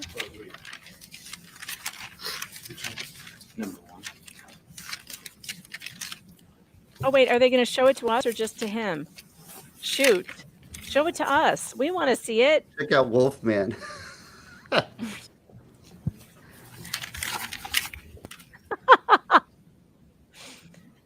How do I enter it? What is rear of the year? Could you explain the intercourse between the two? She's from a rich and powerful family. She better smell amazing. Or like sulfur, nothing in between. The candle allegedly smells like patchouli. but the perfume apparently smells like I don't even heaven know on whether earth. By the bitumen way, is a spice, a flower, or I some wanted to sort introduce of the fact Italian that Deer pasta. Valley's lawyer is here. Is that true? He Far is. right. Whose lawyer? You're right. My right. Deer I Valley. see him. And I don't represent you. Is that true? That is correct. Okay. Before we show this, maybe finish laying your foundation. Let's do that, please. So you've had a chance now to review what we're going to call video number 1. Okay. That's correct. Will that help you explain your testimony to the jury? It will. And will it help explain the positioning of the parties at the time of the accident? Yes. And if I interrupted you, go ahead. Objection. Move to strike. That's opinion evidence. Overruled. And so this animation will be received again for demonstrative purposes, not as evidence, but to illustrate this witness testimony. Does it help explain your recollection of the events? Yes. Is it substantially similar to your recommendation or recollection of the events on the date in question? It is very similar, yes. So I will ask for permission now to publish this to the jury as a demonstrative exhibit. Something about this attorney's voice has always bothered me. Okay. They're too soft. I don't know. It's something unsettling, I find. Do you see all these people identified? The woman on the left, top left. Did you observe her? Mr. Sanderson did, but I'm doing a little laser. Mm-hmm. Did you personally observe that person? I saw her, yes. She was described by Mr. Sanderson as sort of a beginner, more beginner person. I don't like the the admission of this as evidence. This is a what do you creation, recall? right? I don't recall much because she was not a skier that I was concerned with. Same thing. She was on the other side of the run. I did see her, but she was not skiing fast, so I really didn't pay much attention to her. And then on this side, is there a bit of a little cliff or ridge here on the skiers, right? It's not a cliff, but it is a drop off. Right. As most ski runs, they're created with bulldozers and machinery and to create a run, and so there's always an edge from the man-made feature. And do you recognize these? Are these the snowmaking equipment buckets on the right? Right. It's basically utilities. Okay. Here it would be one would contain water and one would contain compressed air. And at the top of this run, on this exhibit, is that the very top of the entire run? Of the bandana run, yes. No, it's a picture. You can see a lift up in the upper left-hand corner. That would be the Ruby lift. That's like if prove you're not a robot. I would have missed that actually. Okay. Okay. Then it says Paltrow. Is that brown? Okay. Sanderson is identified in blue. Do you see that? Yes. Christensen, is that you kind of represented? Okay. Yes. Moses is in orange under this. You with me? Yes. Carrie Oakes, is she the instructor for Apple? That is correct. All right. By the way, plaintiffs asserted in their opening that Ms. Paltrow was reckless and dangerous on this hill. Did you observe that? Not at all. Oak said that? All right, let's run through this Opening from start to statements. end, or start till the crash. So we're going to stop right before the crash. This is a recreation. Based on his testimony of what Christensen saw. This is so prejudicial. This is ridiculous because this is all the jury's going to remember. How are you supposed to You show describe what it happened? Just a little This longer is to so see where prejudicial. I Because love it. Let's. I love it. There's So no when way you turned your head, we Again, want because to now fast you've forward over seen that. this. So Well, the you tell plaintiff us, could have there's won. there's Why didn't they Gwyneth, make a and there's cartoon? Sanderson. Couldn't they It's like, who does- Did you see a This little is bit not more of justice. this, or was This the is how you end of can what prejudice saw? a jury. This I is saw a terrible. little bit more trial. of this. And Can we go slow This motion? isn't real court, until Joe. he says, I No, want to civil say court is stop. real court. Okay. The judge is the governing Apparently person not. here, but can we you say They don't stop even have when real you lawyers. no longer observe Right. something. So Is that wrong. okay, Your Honor? Oh. Thank you. How do you have a demonstrative? Once he was below us. How they just make Stop his face like ruining this, it for us. a Now he's skeleton saying head back, on top I of would his say face. right in there. Okay, you Stop. turned away, and then at some point you looked, put you up came little- over, and so James, if there's a way to, were they at a complete stop? Why don't when they you put up came their little over? graphic Yes, of they were. Sanders? So, is there a Sanderson way, screaming, James, to move this? "I'm about to crash when into the they're rear at of the year." Stop. This is wrong. It's wrong. This is really wrong. It really bothers me. This is like not how you get to justice. This So is you're so saying prejudicial. that coming from the rear is wrong? He's going to put it back on here. Who If who that's is the this case, guy I don't want to be right. wearing a Steve Gosney You're mask? wrong. I don't want to be Right, right. is that? There's a Yeah, country you're song correct. like that. And then they've now collided. They're pretty This is close so to much the fun. I edge got there. it. Would you agree? Yes, because as I walked around, I was actually standing below the lift. I mean, below the run slightly. And there's the buckets right there, right? Right, those are the tubes. And now can we play the remainder? Show the man start throwing fists at Paltrow just for fun. Yeah, why not? Why not? Why not? Let's make a.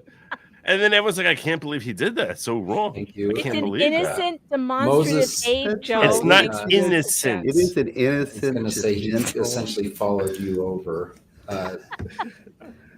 It's like, why does he? you Why does he have his really genitals out? heard That's so something? crazy. I'm just wondering. What a Okay. jerk! So What all a I- jerk! Oh my God, what a jerk! Sustained. Okay. Okay. Okay. Okay. Did you observe Gwyneth So prejudicial. upset? Thank you for this super chat. Yes, she was upset. Comment on that, would you? When you're skiing, you don't expect to be taken out because that happens very fast. We cannot look behind you. Now, I'm in the habit of always looking uphill because quite often Non-responsive, sustained. Okay, just let's be a little more precise on the question. Was Gwyneth upset? Gwyneth was upset. And Yes. what did you observe? As I came across, she was speaking to Mr. Sanderson. Once again, the first things I did was ask if everyone was okay. Did she yell at him? I don't know that she yelled. I remember that she was speaking quite sharply, And but I don't know She that admitted I she would say cussed she him yelled. out. I can't recall that. in your experience, is it the person who He's very liable. that She says, admitted she cussed him hits out. the other that says, I'm sorry? Objection. Maybe he didn't hear it though. He says he doesn't remember what she said. She was Overruled? screaming. Go ahead. Who apologizes typically? He's hearing who's apologizing. Usually who the didn't hear person her screaming. who What the F is runs wrong with into you? the other person is the first to apologize. And who's mad? Who's usually mad? Excuse me, objection, that speculation These are bizarre Vague. questions. and override. Overruled. Who's It was usually mad? speculation. Yeah, it was. Usually a person that feels like they were the victim That's a is bad upset. And have you seen collisions where there's a dispute? Like you did it. No, you did it. Have you been there? That happens from time to amazing. time. Was there any dispute between these two among what you saw and heard from them? Mr. Sanderson never said you ran into me or Did- anything of that nature. So was there any dispute to investigate that, like who's telling the She had truth? two people Not at screaming that at her. And did Ramon, by the way, did he ever come to you and say like, hey, I saw it and she hit him? He did not. He never said a word to you, right? No.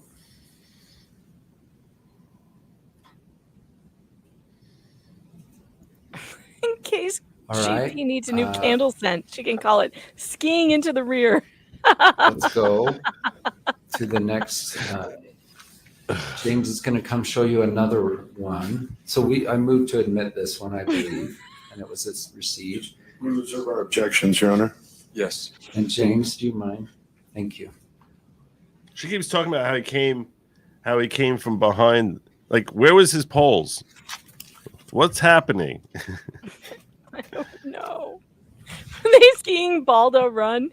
Approach before you do that. Oh, Lord.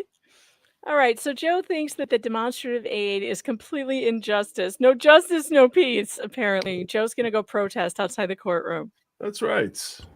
That's right. It's the whole thing. It's because you can't get that visual out of your head. I know. That's why it's a great demonstrative aid. It's really good. It becomes evidence. It's not an aid. It becomes evidence. I know it's not technically evidence. Demonstrative aid now, Joe. Okay, you can pretend. Yeah, okay, yeah, fine. That when you say it's demonstrative aid is like a DA saying it's submitted purely for purposes for the probative value, not to prejudice. That's the same thing. Probative value. It's the exact same thing. Do not use the word probative. Do not use the word probative in this case. I'm just Well, saying. Joe, we need to argue about this extensively on my Rumble channel on Wednesday at 8 p.m. What do you think? This is the sort of prejudicial thing that people label as being probative. The only one being Very probed probative. here That's why is we the like it. plaintiff. Highly probative. No, seriously. Imagine they also include in there him screaming, I'm gonna kick your ass. Like would that also be demonstrative? Like, this is ridiculous. So how do we assess this aid? Is there groaning involved? Was there grunting? Yeah. Why didn't they should have put the grunting in the video? Why don't they could have, because she testified to that. They could put him. They could have him like just like grunting and like basically doing some soundtrack for some 1970s blue film. I get the feeling that Joe thinks Gwyneth is the liar here. I don't know that she's the liar. I just think that this is not going to lead towards a finding based on what happened. It's going to lead to a finding based on, like, I saw in the movies, so that must be what happened. You know what I'm saying? But isn't that the way our lives are run now? The only thing that's real now is what's on television. Precisely. It's either on video or it didn't happen. So Right. they made one. They made one. What I'm saying is, you all think you know what Lincoln sounds like because you heard Daniel Day-Lewis play. So they think that's his voice. When it could have been it could have sounded more like Mickey Mouse. You don't know. He could have sounded like Mickey Mouse, but like you all assume you know what his voice sounds like because you heard Daniel Day-Lewis. Well, But is this that's just allowed implanted. You say, well, it's demonstrative aid. What makes that a demonstrative? That's ridiculous. Is this allowed in Jewish law? Demonstrative aids? Yeah. Joe, but but demonstrative aids are allowed in court. Yes. Yeah. So but what type of demonstrative aid would be not when it's appropriate? supplanting, not when it's supplanting everything that you can possibly know from the testimony. Well, it is the instructor's version of what he saw. So it's from his vantage point so that the jury can kind of picture it. I understand what they're trying to do. Thank you. I understand why they want. I just don't know why that's wrong. Because what you're basically doing is it's bolstering his testimony to make it way more credible than it otherwise would be. Then now you trust his testimony. You trust his testimony more than anyone else's because now when you're trying to picture how this whole thing went down, you can't get that visual out of your head. And I'll tell you what I didn't know. I didn't know that he said he was uphill of Gwyneth and he saw the plaintiff come from up the hill past him. That's something I didn't know about his testimony. I didn't know until today, till he testified to it, that there was another witness to Sanderson on the hill coming from uphill of her. So that's an opposite eyewitness testimony than what we heard already. Even without the visual, for me, that's kind of important. Well, okay, that could be important for you. Well, and also I will just note, Joe, in rebuttal to your strenuous objections, I will say that they did not show in that demonstrative aid any collision. So they were reflecting the witness's testimony, which is that this is the position that he saw them, and then the next frame is them together entwined in a swooning type embrace. They didn't do the collision. Right. So they're not does imagining, that- they're just demonstrating recreating what he saw through the visual aid. And based on that aid, does it seem even possible for his version to have taken place? No. So well, the point is, it's taking the place of testimony. It's completely based on all of this and testimony, it's also inconsistent with a lot of testimony, even testimony that came from Gwyneth herself. But because is it consistent? you want to know what's Testimony. inconsistent with it? That Gwyneth admitted that the slopes were moderately crowded. And the only people on the slopes there is basically one woman that they have behind Paltrow and Sanderson and Gwyneth and her family. So right? They're there's not no one showing else there. the other people, but they're not showing the other people probably for Well, they show one woman behind Paltrow. only the people that he noticed. I think. Oh, okay. people That's that he people. saw, So this that is he such was a. That's what I'm watching. saying. Is it's such a flawed visual because all of a sudden now this guy's careening from one side of the slope to the other, which is really could throw in question based on her testimony that the slopes were relatively crowded. And he said he stayed on the right side because the slopes were relatively crowded. But we know that this demonstrative is flawed. And that's what I'm saying is, and yet it's so ridiculously powerful in a way that it supplants testimony. As far as his testimony is now bolstered, seems 1,000 times more credible than anything anyone else says, because we have a visual now that this is what you see, and that's not the way trials are supposed to operate. That we're going to show you that. Imagine we have. Is that what we should have? Should we have competing visuals? Yes, is that what every think the litigant plaintiff- should be What forced would prevent to the make a defense? movie? What was would prevent preventing the plaintiff plaintiff from putting doing together this? their own visual aid? I don't think that's you know what, because first of all, do you know how expensive that is? I think it's ridiculous to say that the only way you can get justice is if you have wealth. That's essentially what you're He saying. is rich. He's very, very wealthy. The Is he plaintiff. really? Oh, Yes, so he's if a doctor who travels the world at the drop of a hat, skis at the most expensive resort in Park City, Utah. This is a fight So between there's a two very duty- wealthy people. There's a duty on him to basically spend like $150,000 on video recreation. Well, if you're going to On a sue Gwyneth $300,000 Paltrow, suit. yeah, you probably should. What I'm saying is that's not the way justice is supposed. I can't believe that I'm sitting next to the guy here who's constantly arguing for truth and justice in our judicial system, and you don't see how We like completely. the aid, Joe. We No, like it. I'm just enjoying the frivolity of this trial too much, Joe. No, that's okay. Fair enough. Aside from my life this and is- death cases. Look, I'm not going to kid you. It's hilarious. Look, It's let's- great. Look, Yeah, no, this is- ChatGPT can do it for a few bucks. Apparently, you can pay ChatGPT to make a recreation of a skiing accident. But look, you're probably right, Joe. But this court has not been like any real court I've ever seen. We have attorneys asking witnesses to get out of the witness box and reenact a possible sexual assault with them. I've never heard of anything. That was hilarious. And she That's wanted hilarious. the defendant, or she wanted the plaintiff to reenact it with the Yeah. defendant. Let me do this to you again. That whole moaning and groaning. How loud was the groaning? Was the groaning like this?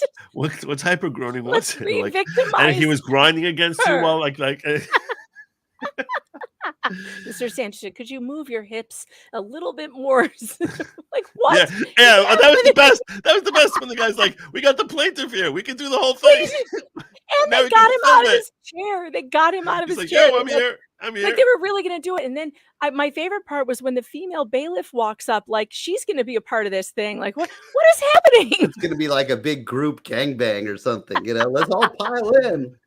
And the judge is like seriously considering allowing it. I mean, this is not a real courtroom. I don't know I what's know, it's so happening here. fun. I don't think this is real. This is something we're going to find out that we're being punked after this. Oh, it's going to be like Gwyneth Paltrow promoting her new movie. She's Yes. going to come out and she's going to say, and I want to say that Iron Man 4 is out. And Oh no! Trust me. None of this ever happened. Trust me. If this is not the real Iron Man. This is a new type of Iron Man. If that's what this movie is. I wonder it's Iron Man. It's Iron Man meets Goop. Yeah, they were about to have a court orgy. I don't understand how an attorney can actually ask a judge, could I reenact this possible assault with the victim in your court? And the judge actually had like a 5-minute conversation about this. Think about that. Of course, we were saying that was really a straight test. Is he gay or is he straight? Apparently, the judge is super What gay. are my options here? Because the judge was like, no, I'm not going to allow it. And then I love when the attorney then goes, well, can I reenact it? And I'm thinking, oh my God, is she going to pull out a dummy, like a crash test dummy? And he goes, I don't care what you do. You can move around the courtroom. I'm just so funny. This whole thing has been so weird. So many courtroom It's a great case. shenanigans. You got to admit, it's fun. So Come on, much. Joe. Get on board the fun fest. Joe's just pouring cold water over I all of know. our I fun. get it. He's We had being been too waiting for legal that. on us. We've been waiting for that cartoon all day. Now it's here, and Joe's making us feel sorry and bad about it, and we can't even enjoy it because Joe is making us realize that it's really not good lawyering. But what are we going to do? It's so bad for justice. Like, we know this couldn't happen in a criminal trial, but the standards are so much lower in a civil trial. It feels like, That's not this. It's not the standards are lower. well, the burden of proof is a lot lower. Yeah, okay, it's a lower burden of proof. So the defendant is starting with a much bigger advantage in that regard to try and balance things out. People don't really apply that standard. That's true. But hey, I'm going to have to get going soon. But Joe, I would like to have you on Wednesday if you're down. We can continue this raucous discussion about demonstrative aids over on Rumble at by all means 8 p.m. Wednesday. All right, let's do I'll it. send you a linkage. Sweet. Hey, God bless you, man. I Thank love you you, very Steve. much. Good to see you. Always fun. Thanks, Megan. Later, brother. Babysitting my chat while I was in a parent-teacher conference. I appreciate that. Oh, nice. Yeah, Nice. Steve came in and babysat for me. It was fantastic because Court was on lunch, and I was like, it's going to be dead air. I've got to go meet with a teacher. It was only like 10 minutes, but Steve's always good for that. How have you been? I feel like I haven't talked to you in ages. I've been okay. I've been quietly observing the politics from afar. Yeah. So, not weighing. Basically, like I don't. This is not my circus, not my monkeys. I quoted you the other day in I a saw. featured media article. I saw. The jury's assembling. And the jury's assembling. But yeah, you quoted me in mid rant. I did. The did. words We were hold flowing. these truths to be self-evident that we're so high and mighty. I love that. That was so good. So there are a total of 7. All right, let's see. He's back. animations. We wanted to get in 6 through him. Your Honor has mentioned concerns with repetition, and we'll show one. Has asked that we show just one more. This guy thinks will he's keeping represent everyone that from getting a cold he by will wearing that establish mask, by the foundation way. for all of them. For the Why did he portions start we wearing the saw. mask? He What has I a wouldn't cold. want is because we have to hurry. We only do the 3, and then they object. The plaintiffs object to us getting in the other. Do you want me to wear a mask so you don't 3 to catch my 4. cold this time? So I'm all for Yeah, wear a not mask on my repeating stream. myself, but there are different views. Yes, Linux So Charms I did great kind of moved merch to for me. publish If you all want of her to do your merch, I'll give you her email. Okay. She's fantastic. Yeah. Good All right, artist. do it. I think Yeah, I've let's do made it. my Yeah, ruling yeah. that I'll show Yeah, you what I look got what no she merch. did one for of me. these Look how any cute this is. animation is a demonstrative exhibit. Oh wow, And that is good. it's illustrative This one's my of a favorite. witness's testimony, not of a case. And right now we've had 2 come in for this I feel witness. violated. It looks I'm like sorry, we may Joe. get one more. I or apologize. a portion That's all of it anyway. And all I can do is Jury say is that I'll take the other animations transforming as they come. rollout. I don't know as what that means. demonstrative of a Thank you for the witness's super chat. testimony, if they are. I think we could move very quickly through them if they'll just agree that he'll say the exact same thing for each one of them. Make a but- furry of which I don't Joe. think would be No. repetitive. But That is not a furry. It's just a May I cartoon ask him fox. that you've reviewed all of them and they all fit these 5 points, but we're only going to address one. I mean, it's repetitious with this witness. So Right. We're only going to show one, but can I establish the foundation for each of, like the other 4 in mass? What is he asking? I don't know what he's if there's an talking agreement about to right that now. effect, When you have otherwise we'll evidence, you need go to have through the normal foundation. process. You get it formally admitted. What evidence is he trying to get admitted, though, is the question. And I'm not hearing No. these people say. Yeah, we don't know. All right. So I do feel like you can't do it, but they won't agree that if we did it, we could do it. What? If people are following me. No. It was raised pre-trial in an effort to smooth things out, and I think it has helped dramatically. And I haven't changed my ruling from what I did at pre-trial. So I haven't changed my mind on it either. Danny says she loves this judge. Oh, is he wearing a red bow tie today? We didn't check out the bow tie. We're ready for the jury.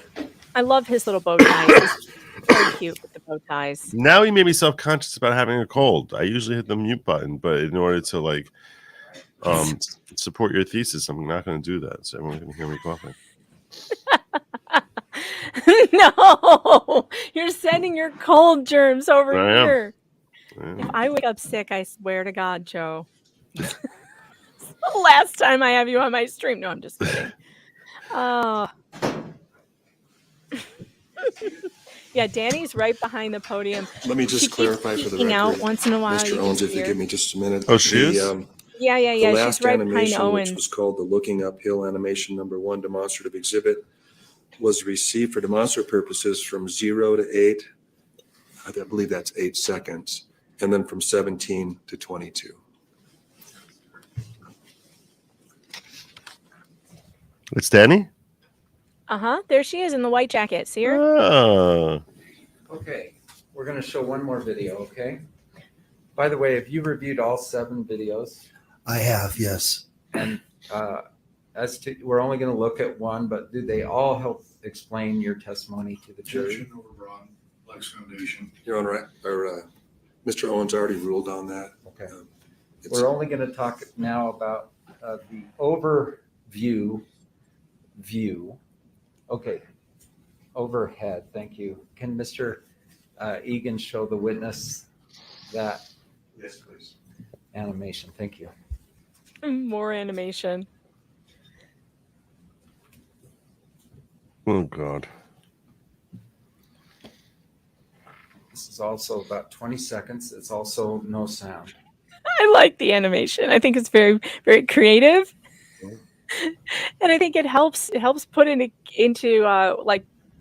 helps visualize what this guy is saying. I've hated the testimony so far because it's like That's I why can't you're visualize gonna, the hill. It's bolstering him. No, before he got up on this stand, I already thought that Sanderson is lying. I mean, I just did. Okay. And you know what? He could be.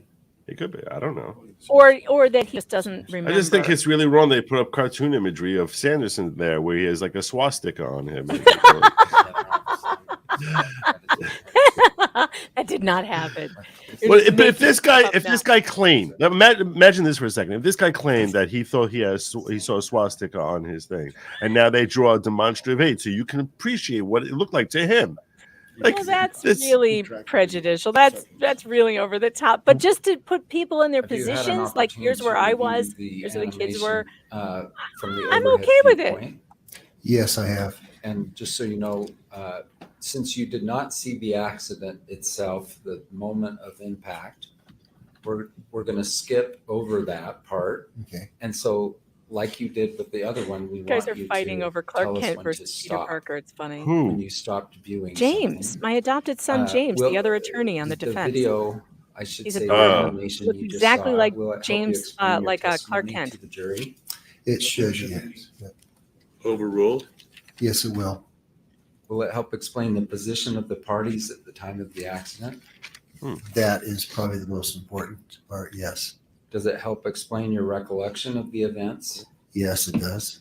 Is it substantially similar to your recollection of the events on the date in question? It is. So move to publish this to the jury as a demonstrative exhibit. Your Honor, same objections. Also, it lacks foundation because he can't possibly know what the view from whatever 50 feet above is. It's received for demonstrative purposes only, not as evidence, but as illustrative. Joe's shaking his head. But the attorney's correct. He doesn't know what it looked like from above. Thank you. It would be. You see the buckets in the top right? I understand what the Yes. purpose Buckets. is. I don't know if it's Does that prejudicial. I don't flying know. a Trust me, landmark Megan, for I where we understand what the are? purpose is too. It does. Now, you weren't flying over this in a helicopter looking down, right? That is correct. And the animation isn't perfect. Do you agree? It's not as good as if we had had a drone looking down on the site. Yes, the animation shows everything almost in slow motion.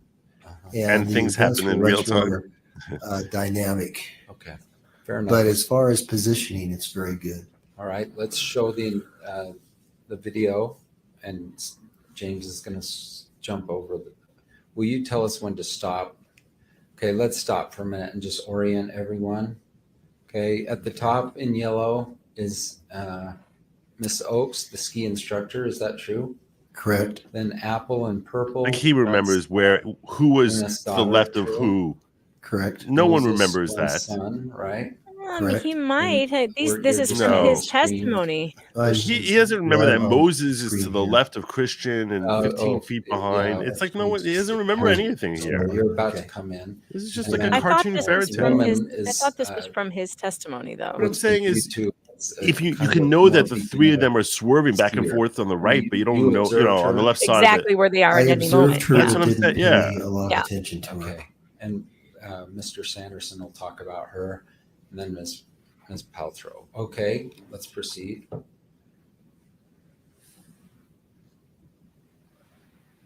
Okay, let's stop just for a minute. Mr. Sanderson is over here. Did you observe him making turns? Yes, I did. What kind of turns? They were large radius. Asked and answered. Overruled. They were large radius turns, edge to edge, quite dynamic. What's the word radius mean? Radius is from the center of what would be a circle to the outside of the circle, and that's the arc that your turn makes. So big or small? He was making fairly large radius turns. And what kind of turns was Gwyneth making? She was making a shorter radius turn. So she was in a very narrow corridor, and he was, we use the term carpet to carpet, which means that you ski from one side to the opposite side as you make your turns. And he was close to carpet using the entire run. And which is safer for the skier? Well, if you make a small turn, you're out of the line of traffic. Making large radius turns is fine, but you have to be aware of all your surroundings, and you have to be watching to make sure that you're not coming into traffic. Okay. I agree, Carmen. The ski mountain my daughter skis on is filmed all the time. You can go on a live cam and watch them. Stop when you stop seeing things. It's weird they don't have cameras. A little bit further. Oh no, more Gwenuendos. Carpet to carpet. Right. Oh no. He's now below me. Right there. And so He was that's when I man spreading. turned away from him. And how many seconds? was man is skiing. that on the, just for the record? How much faster than her is he going when he's So, covering like 47 times as much? He said he was going much faster. When you last The looked. ski instructor said they were Well, skiing slowly. On a short and he radius came right turn, fast. your skis are going back and forth, and she was But making then her turns said he very came up on her rhythmically. slowly, so I She don't was in know. a pattern, and a How'd that happen? rhythm. How did he magically slow down And like so, that? I don't know. I mean, her body was facing down the hill. And But why would have you this known guy her to lie? be a reckless skier Never. or to ski out of control? No. Okay, and He works for the works for mountain. when you No, stopped he this works year, for I the just wanna be mountain. Clear, was Mr. Sanderson's skis then moving toward her? Why would anyone That is lie for correct. Gwen Now, is Gwyneth it possible Paltrow? I Mr. don't know. Mr. I Sanderson can't come up with a moved single ahead of reason. her and then slowed down? I can't say for sure, but He's also like a the teacher. amount or of time that he something. I don't lapsed know. from the Seems time that I kinda- looked away to the time of the collision, Kinda there was wholesome, I don't not know. much slowing. Speculation. Lex Foundation moved to strike. I don't understand the science of how he slowed From the down. time that I looked away He's going until I that heard the fast. scream was a very short period of time. By the way, no one said that, for instance, Mr. Sanderson pulled in front of her and then came to a stop and was hit, right? No one has ever made that claim. All right. And now we're going to jump ahead to Now, how is making his stop. version consistent with her So we're version taking this off the of screen. him like grinding against her for a few seconds, going like basically the same I speed? think the person think when you're getting hit, time slows down, and I think that's why her recollection is like that. I mean, I just slipped and fell on black ice on my stairs, and I had time to think before I hit the ground. Oh God, this is going to hurt. All right. Time slows down. And how many I know it seconds do we happened in a know split is this second, through? but it just does. When something bad is happening, you Yeah, I gotta it press goes play, I slower. think. Okay, So I let's think play the your remainder. perception is off. Maybe he saw her and tried to slow down, but it was too late. Maybe. But in order to slow down, he has to like Like, widen he would have his to skis. turn. He has to snow plow or turn, Or turn, yeah. Or the buckets in the top right, correct? and that Yes. takes a Call them while to buckets. do. You call them snow-making equipment. Well, we call them tubes. Tubes. Typically, they're big round tubes that just fit over everything because there's a standpipe and sometimes an electrical outlet. Sometimes it's seriously. Compressed That's the air perfect wind stance pipe right that there. comes up. It's just protection so people don't bump into it. And let's just talk some more. Good one, Fubar Temp. I know when I'm plowing, time slows down. Joe, have you ever been skiing? Chat wants to I know. have been. associated with I have, skiing? but not many years. There certainly are. Me too, not in many years. On I'm the too back old. side I'm of not a every good ski skier. pass I've you've skied ever like seen, 2 or 3 Are times. I'm those not a good risks skier. identified? They are. And what do they include? I'm a green hill skier. They green, say that possibly some skiing blue. is a Yeah, But not that was anymore. at my best. This I is- was like, maybe I'll do blue. We've already Yeah, me discussed too. this. This goes beyond the scope No of this blacks testimony. for me. and No what's black allowable. diamonds. No, no, no. Now, Don't if click you'd like, that. we can You approach. know what I meant. Overrule the objection. Go ahead. Okay, well, the discussion of the inherent risks of skiing. Explains so much. Question. Well, you just said it. Well, he asked him what was printed on the back of a ticket. Oh, that was poorly So worded. overruled. Go ahead. Comment on the back of Okay. every ski ticket you've ever seen. I think Stop it, it's John. talking about liability of the ski area. It does state that there are risks involved, that there may be patches without snow, there may be rocks, there may be trees. There's the possibility of collision with stationary objects or other people.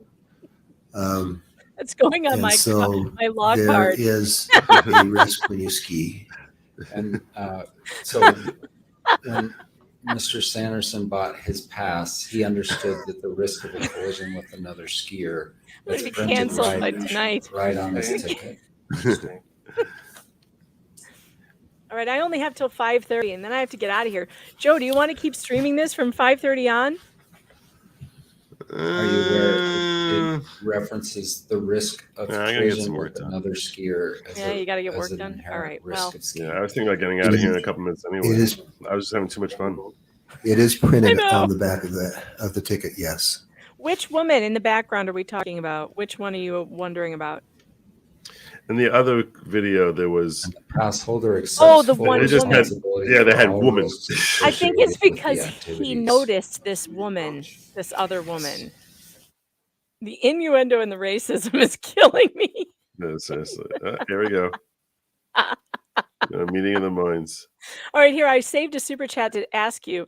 What about Unhung Hero saved a sent a super chat? Thank you. What about the Waukesha visual aids in the Brooks trial? Were those prejudicial? They showed where people were and how they moved. Well, those were videos of what was actually happening. Those weren't That's- live videos. Didn't they make a recreation? No, people had of their video something? cameras going. Wait, are you saying Unhung Hero? Are you talking about the actual video camera, or did someone make a visual aid? The only visual aids I remember from that trial were the ones from Videos. the coroner, the drawings of where the injuries on the bodies were. I remember that there were drawings. Okay, but Listen if we're Style says talk- they had a poster board. It was not a video. They had a poster board with where people were standing. Okay, that's fine. That's fine. But like when But you isn't show it this like sort of this, the same thing? you know what? But don't do you disagree with me that this, now that you've seen it like this seems compelling as far as like, oh, this is, he's positioned up there and whatever. That it's sort of, you can't help but now picture the accident this way because that's the only way you've ever seen it. Same way everyone thinks Maybe. Moses looks like Charlton Heston. Every don't know if it's visualization. that. I don't know if it's that. Every intense. visualization. No, but that's the point. That's the point. Every visualization of him is that he looks like Charlton Heston, and you have no idea whether he looks like Charlton or more like, I don't know, Biden or Trump. You don't know what he looked like. But everyone pictures. It started out with one of them coming from the rear, and then they finished up by spooning, and then she yelled at him and left. Sounds like an average night out at the bar. What do you understand the risks of skiing to be? Well, you're dealing with a activity that involves sliding on snow. It covers different conditions, different weather conditions, different times of the season. Conditions can change constantly. You can have a front that can move through, and it can go from a fairly nice day to a super windy day with snow. The guy is blind and blowing back deaf. and forth. So conditions are changing That's really constantly. what did for me. And He can't part see out of of one what we side. try to do and as he's lost ski his hearing. instructors is to give people He enough shouldn't have been on the slopes. Period. skills that they can deal with all conditions. And there are times when you have to go in. I mean, there's times where it's just too nasty outside and it's not comfortable, and you will go in. But we want to Danny help just sent me a people text. be safe at all times. She said, "Can you even see And, me? This bitch to my right is But literally sometimes even elbowing though me." skiers are being careful, collisions do occur. Objections. Calls for opinion evidence. Let me tell her we see you poking your head out occasionally. Comment on terrain. Terrain varies as well. Terrain varies very much. There's a dude sitting to her right. You would never want to take a low level Maybe she's calling skier. that dude a bitch. Overruled. You would Who never is on want to her take right? a low level skier on something that is over their head, where they would be frightened, unable to move, and make mistakes. We try to keep our terrain that we ski people on within their ability levels. And of course, if you're trying to teach, it's much easier to teach if they're comfortable on their terrain. If they're only thinking about surviving that terrain, it makes it very unteachable time. Yeah, I'm gonna give you my number. Text it over to Danny and tell her to text me, because I have some They suggestions for how Does she that should handle the include, situation. physical Okay. abilities such as ability to see and hear. I would say that covers it. If you have certain disabilities, you want to make sure that you compensated that by the way that you were skiing, the speed you were skiing, how you were looking around, etc. From what you observed in your investigation after the accident, do you believe Miss Paltrow was skiing within her ability at the time of the collision? Objection foundation. Okay, I'm sending it Calls to for her. expert opinion. Sustained. Okay. Did you try to put together whose fault this was? What happened was Answer that question. Objection. Pardon? Yes or no? Oh. Did you try to figure out what Yes. had happened? Yes. And what did you do to do that? I observed how they were on the ground. Expert opinion. Overruled. And Okay. Your Honor, we're going to bring up his report right now, which has been pre-admitted, but go ahead. What was your Okay. investigation? The first thing I did was observe how they were on the ground. And what did you observe? That Mr. Sanderson his head was uphill, skis downhill. That Miss Paltrow. Your Honor, this is getting obstruction. Okay. Come on up. We all have a serious case of resting bitch face. Welcome to every woman you've ever met, by the way. We all do. Which is why it's totally unfair to give an estimation of someone by the look on their face, which is what I have been telling you people about Gwyneth Paltrow. Stop judging her based on the look on her face. We can't help it. Literally, have you noticed men are never accused of this. No one ever is like, "Oh, look at the look on his face." There is actually something known as the Manning face. If you can Google it. Like, What's the Manning face? It's like just this look of like resigned confusion. Well, that's different. That's a lot better than resting bitch face. I would rather have that. resigned confusion. Well, I get accused of having a smug look of contempt on my face when it's just literally my face. This is just my face. I was born with this face. One of the points. I do have you. You don't. So is that over? I don't have you in my overruled? phone. To be. How did you get my number? Oh, So, you have me because we're I gonna told bring Nick up to that give you my report. number, What and did then you never observe on texted the me, so issue I don't of have where yours. People at the, when they came to a stop. When you No, disappeared. Versus no, that's not true. When they came to a stop, they were very Not? Did I close text to you or something? skiers right, the edge of the run. Megan Fox Rider Uh, on 123. Both Yo, had their skis below them. Yeah. What? Both had How come they're their not in my skis phone still book? on their boots. Weird. that's There was Megan no Fox. releasing of skis. Their heads were uphill, their feet were downhill. I have no And Miss recollection of this Paltrow text. was on top of Mr. Sanderson. And what does that tell you? The fact that their skis were still on. It means that there was no heavy impact which would knock them over, like side to side. There was no, basically, it means that they went down without any heavy impact on their ski boots. If someone were to come and just kind of hit and literally project that person forward. Objection, expert opinion testimony. So my question is not complete. Just a minute, go ahead. Okay, if someone were to come and hit a second skier and propel them airborne, so they're flying, would they have ended up where they were when you saw them? Objection, speculation. Sustained. Okay. How many incidents like this have you been present for?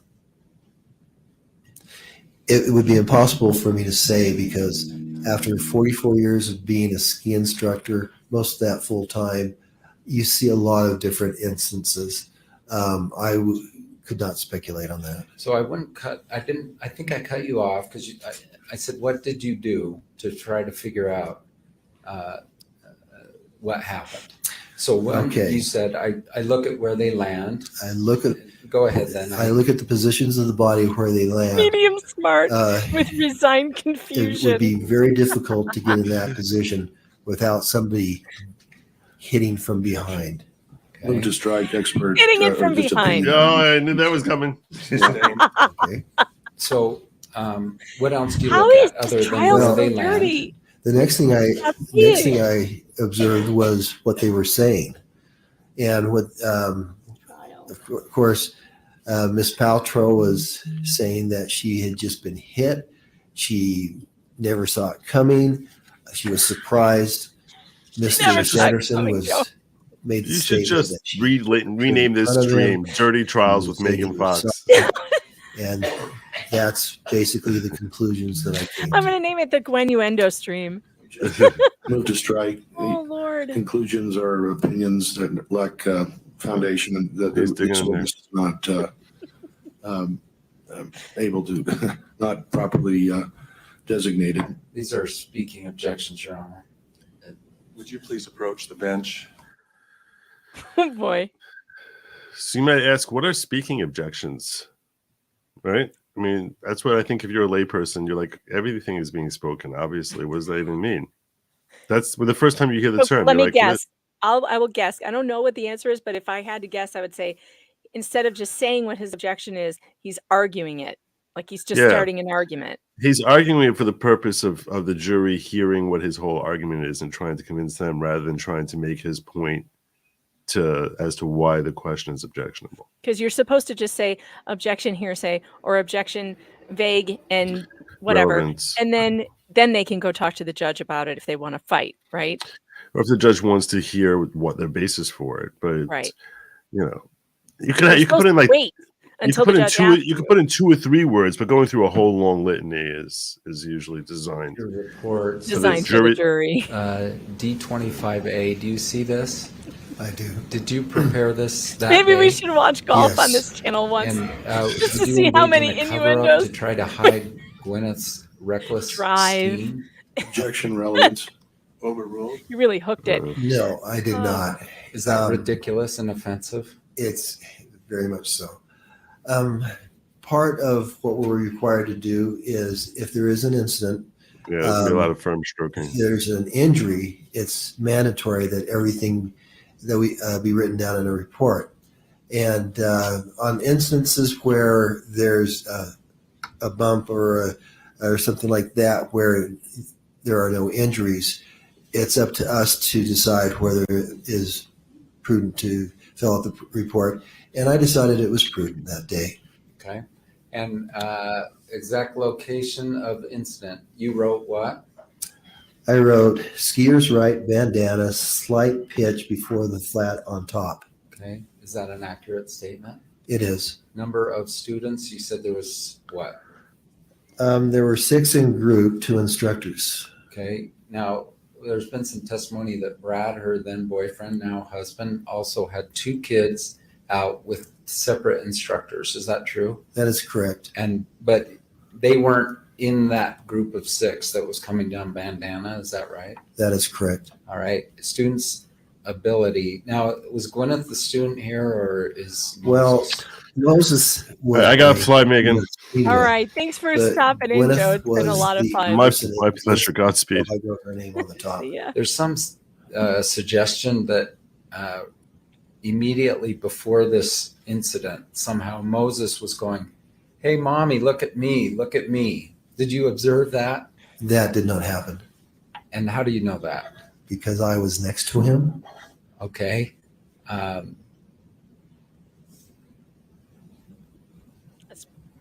So again, any implication that she was distracted because she was looking across the hill to Moses, you would dispute? Objection, speculation, bleeding. Just clarifying an important point. Well, plaintiff has raised an issue, and I want to know if your thought on it.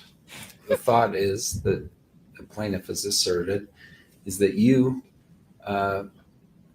right before the incident, Moses was saying, "Mommy, mommy, look at me." And your thought on that? Objection, leading, lacks foundation, misstates prior testimony. Overruled. The jury will have to remember the prior testimony. Go ahead. Okay. Did that happen? I never saw that happen. As we were skiing along, we were basically making our own turns. Miss Paltrow was skiing down, making very nice short radius turns. And we were separated by the width of the bandana run. I was skiing with 9-year-old son. Group was skiing down Bandana to lunch. Is that all true? That is correct. What was the student doing at the time of the incident? Short turns down the fall line. She has on immediate Scooter's pass. By the way, had Gwyneth skied with you all morning with Moses? I think we took one initial run together and then we split up with the intention of meeting at the top of Flagstaff Hill at a certain time to go to lunch. All right. And had you and Moses already been on some ski runs without Gwyneth? Yes. And how many about? Probably in that time span, about 4 or 5. Short turns down fall line. Is that what that says, fall line? Yes, fall line. What does that mean again? The fall line is if you were to take a round object like a ball, set it down, it's the path that it would follow down the hill. So it's basically the most correct downhill line. On skier's right. So the reference is where on the run? Correct. Skier's right would be, as you're facing down the hill, would be here. Skier's left, of course, over here. Next portion. Chief complaint, would you read your answer? Male skier took her out from behind. I didn't see it, but heard her scream as she went down. I skied directly to her. The man was behind her. Both were in discomfort. During lunch, I know, I need to do that soon. Talked of being stiff and sore. All right, let's just talk about that. male skier took What her out happened to from Danny? Oh, there behind. she is. Why did you say She that? moved. Did she move? Because of the positioning of their Danny's. bodies on the ground, How'd but she get over also there? he was, Didn't she I just clearly appear observed him as the over uphill there? skier. Now, you can't, right on the skier responsibility code, it says that the uphill skier has the responsibility to avoid the downhill skier, because as we're skiing, our vision cannot see behind us. And that's the reason for the responsibility code. And since I observed him moving very rapidly down the hill and only missed a few moments before the contact, I can clearly say that he was the uphill skier. Did you determine one of them violated the skier responsibility code? That would be my observation. Way beyond the scope of this witness's. Witnesses. He's not an expert witness. Overruled. And who did you believe violated the responsibility code, and who complied with it? I would say that the uphill. Answer that question. Okay. What did you find at the time with regard to the skier responsibility code? Sustained. Okay.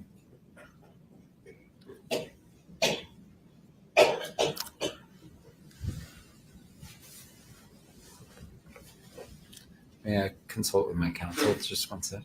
All right, guys, I have got to get out of here at 5:30. So when I go, don't forget to set your timers. I don't know what time Danny is streaming. She didn't tell me, but she will be streaming a recap of this tonight on her channel. So if you are not subscribed over there, you need to go and do that. So let me put that in the chat. All right, go and next statement subscribe here. so that you get the notification for when she goes live, so you can see her recap of that tonight. First Oh, of you all, want is me to this read a it? true statement? Is what you said? Were you speaking the truth when you prepared this report? Okay. Where were you in relationship to the student at the time of the incident? I was above the student. Okay. Did you witness the incident? I said no, because I did not see the impact. If not, how did you become aware of the incident? I saw the immediate aftermath. Okay. Was ski patrol called or first aid visited? You marked what? I marked no, because we did not call patrol, because patrol came along very soon after that. And to the right there, what did you write? Name of patroller. I did not catch the name. I wish that I had. But once again, if there had been comments of, oh, I'm hurt, something's wrong, things like that, things would have changed very quickly.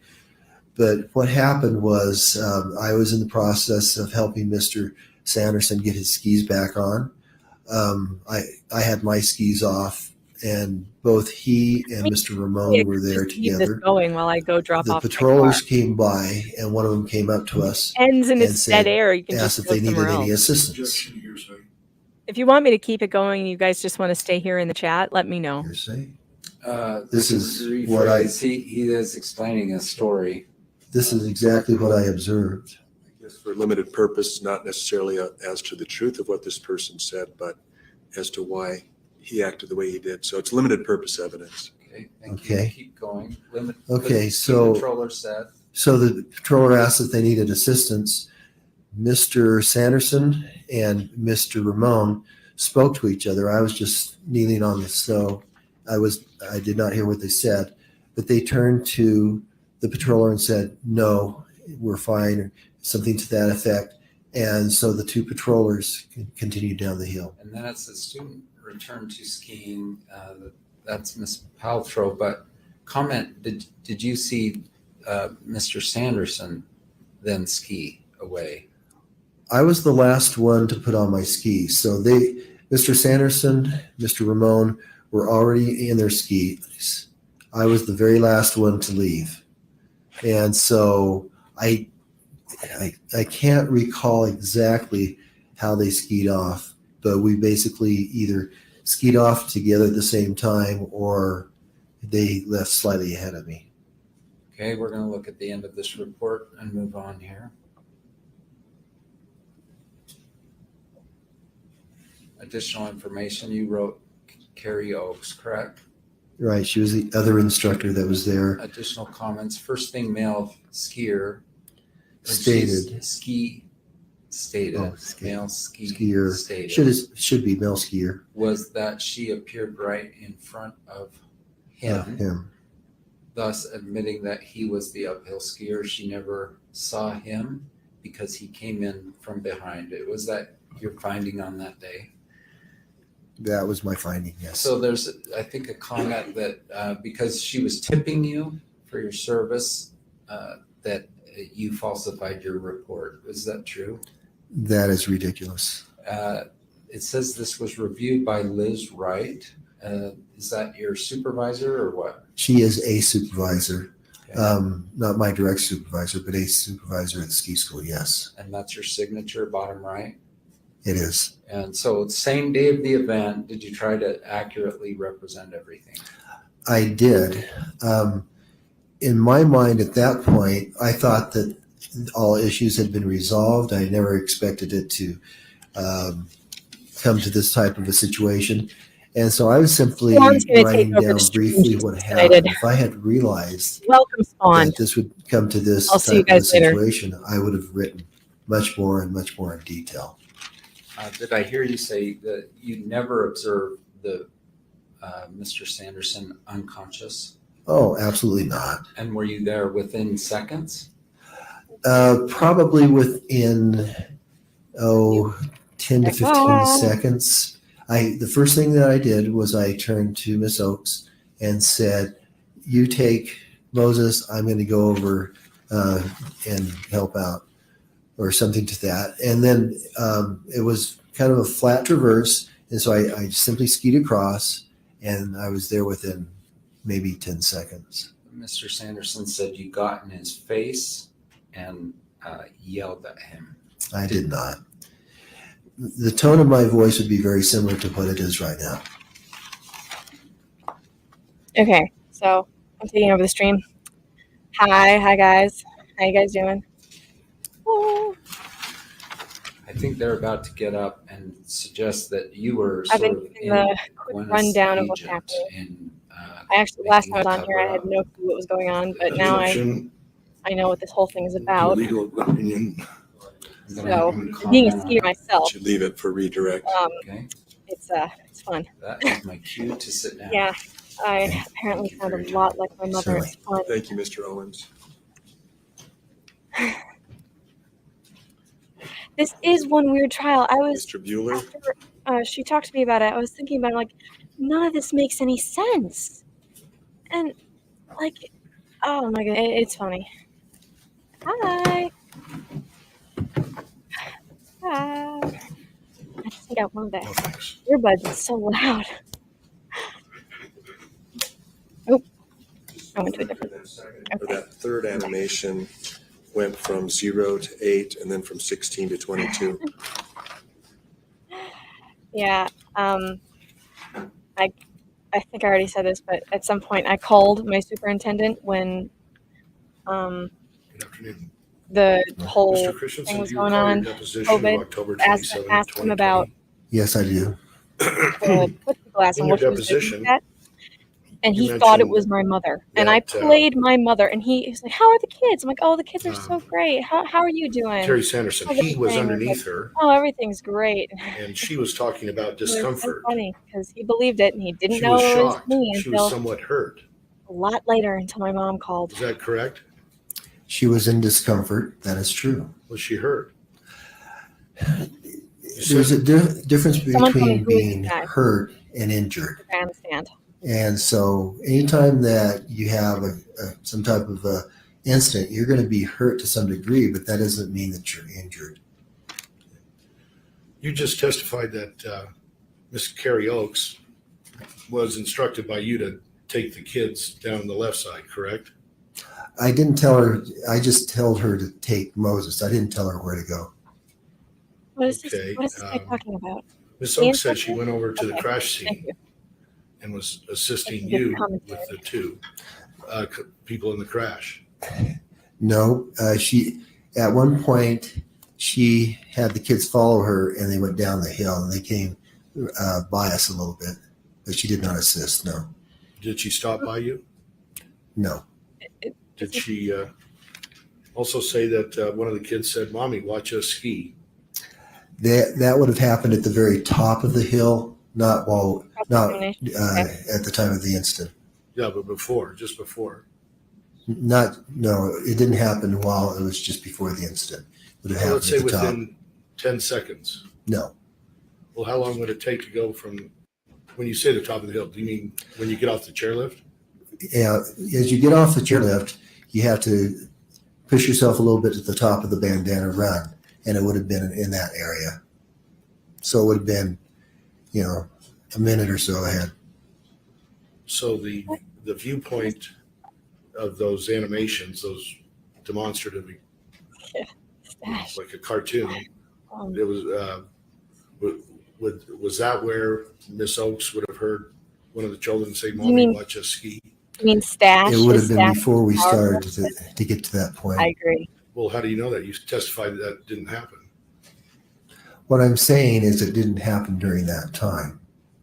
Okay, so you do know. you agree then that one of the children said, "Mommy, watch us ski"? I cannot speak to that. All I know is it didn't happen while we were skiing down the hill. Could it? I mean, it could have happened with Miss Oakes. She could have heard it. Maybe she did. Miss Paltrow. I mean, why would the kids say that? But for they wanted her mother to hear them and watch them I just ski. went to the Rumble one. I don't know how At the time of the incident, there was nothing said. We were busy making our own turns. I'm going to be looking at mustaches. But I just am Megan's before daughter. Yes. the incident, there was some seconds that elapsed, maybe 10, Where's the 15. other one? That's when Miss Paltrow would have heard one of her children say, "Mommy, watch us ski." Oh, this is funny. I never observed hearing that. Okay. I'm so confused. You never saw the ski crash, right? I didn't see the impact. No, I Of did course, not. they never see the impact. They never see it happen. You said she Mustache. screamed before the crash, right? Oh my goodness. Well, I heard her scream, which would possibly be when the contact was made. Yeah. Could the scream have occurred before the contact? No. So I'm gonna. You have no basis of knowing that because you didn't see it. What's happening? Miss Paltrow doesn't go down the hill screaming. There would be no reason for her to scream just Yeah. to scream. If you're gonna That's fall, your most of the time you speculation. don't scream because You you're didn't trying see to it. figure out Right? how I did you're not going see to the land point without of breaking impact, bones. That's a fact. Yeah.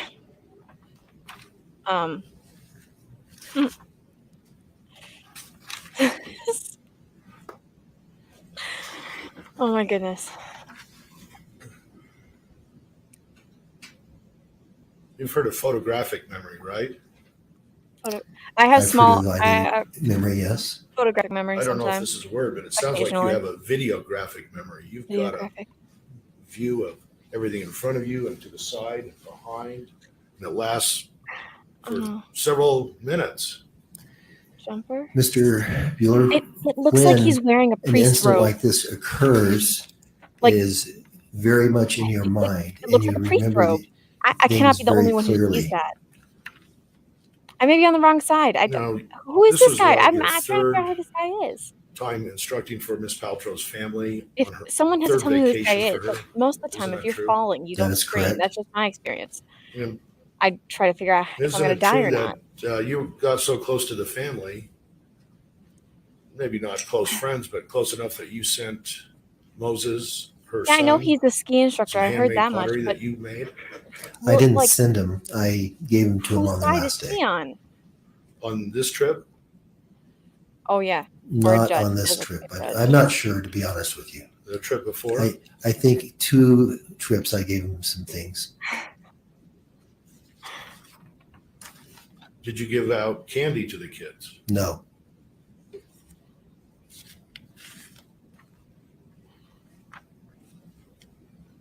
Oh, he is. Did you ever Okay. tell Craig Ramon, your buddy just took out Gwyneth Paltrow? I don't recall that. Do you recall telling Ms. Paltrow's name to Terry Sanderson or? I don't recall it. It may have come up, but I don't recall. With Ms. Paltrow skiing away and her group skiing away, you were the last one at the crash site with Terry Sanderson and Craig Ramon, right? I did stay with them until they were up and on their skis. That is correct. They being Ms. Paltrow. I know. No, She's that they being in the comments. Mr. Sanderson, She's like, Mr. you're on the Ramon. wrong Well, side. Mr. Ramon was How do I on. know? I came in the middle He of didn't it. You take can't off blame his me for skis. that. He wasn't on the ground. No, he never took off his skis but Mr. no. Sanderson had his skis off because I took them off. And so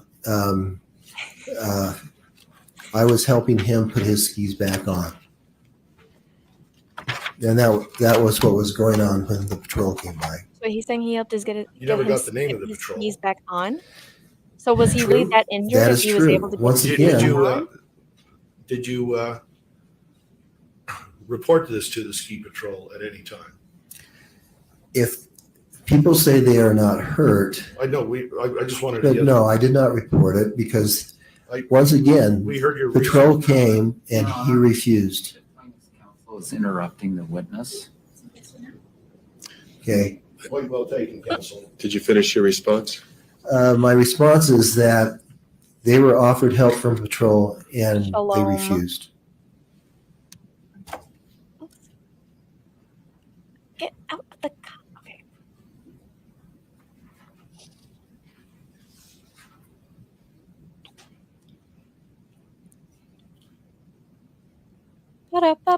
Other witnesses say that the body positions that Ms. Paltrow and you say where she's on top of Terry Sanderson, they testified that the positions were different than that. Do you know that? It doesn't matter what they say. I can only tell you what I saw and what I observed.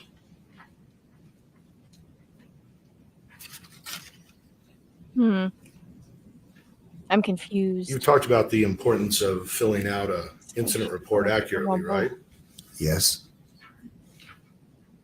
You mentioned that Ms. Paltrow Oh, said she that- was, or looked like she was sore, may have been hurt. Was there any? Was Did I hurt, miss it? according to your Am I that innocent deposition, right? where it went right past? No, Right That's past what me? she told me during lunch. Yes. Oh. Okay. And you filled out your report later, At the end of the day, yes. but in your report, you never got the names of Oh, this is great. Terry Sanderson, right? I did not. Maybe it is You never Megan. You'll got the never name of know. The only eyewitness we know of, Craig Ramon, right? I did not, because once again, when people say I'm fine, Yes. I'm I sorry, do go to school. and when I Language ask them if doesn't bother me. they're hurt, and they say How do I- no. You know, they went their way, we went our way. It's hard to say about the injuries when you factor in adrenaline. I got punched in. Oh yeah, I know. Half the times I've fallen while skiing, I don't really notice any of You the know, pain Gwyneth until I'm Paltrow says she got up by lodged. herself. Oh, okay, that hurts. All I can say is I helped everybody get their skis off, and she may have gone up by herself. I may have helped her with an arm.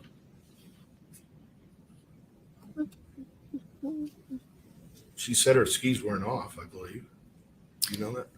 And they never came off. Well, no, they never came off during the incident. Ooh, I that would removed hurt. them so that they could get untangled. And just back. I might get my mom's channel shut down. Probably not though. Right after you heard I'm the pretty scream, PG. you didn't see the collision. You skied over. Look at the locals chat. Okay. You yelled at Terry Sanderson. Which one's locals? What did you do? What did you do? True. That is not true. You don't yell at all in your life? I did not yell. First of Where am I all, right I was now? trying to observe what was happening, This one? and I took off my skis. Locals. I came around to try to untangle them. I Wait. did not yell at Mr. Sanderson. Do you ever teach group lessons? I do. Do sometimes the students spread out? At Deer Valley, I'm not the private Megan talk, rotation so I can't instructors actually. teach I don't know max what to fours, do. which The locals means chat. no more than Oh, 4 I'm being people in your called. group. So I do teach those. as far as spreading out, you try to keep your group as close together as possible, but there are tasks that where they may go down one at a time and things like that. Well, if a student goes far away, don't you yell at that student to come get back in line? Don't you have to holler at them? I don't yell. I don't have How a, would they hear you then?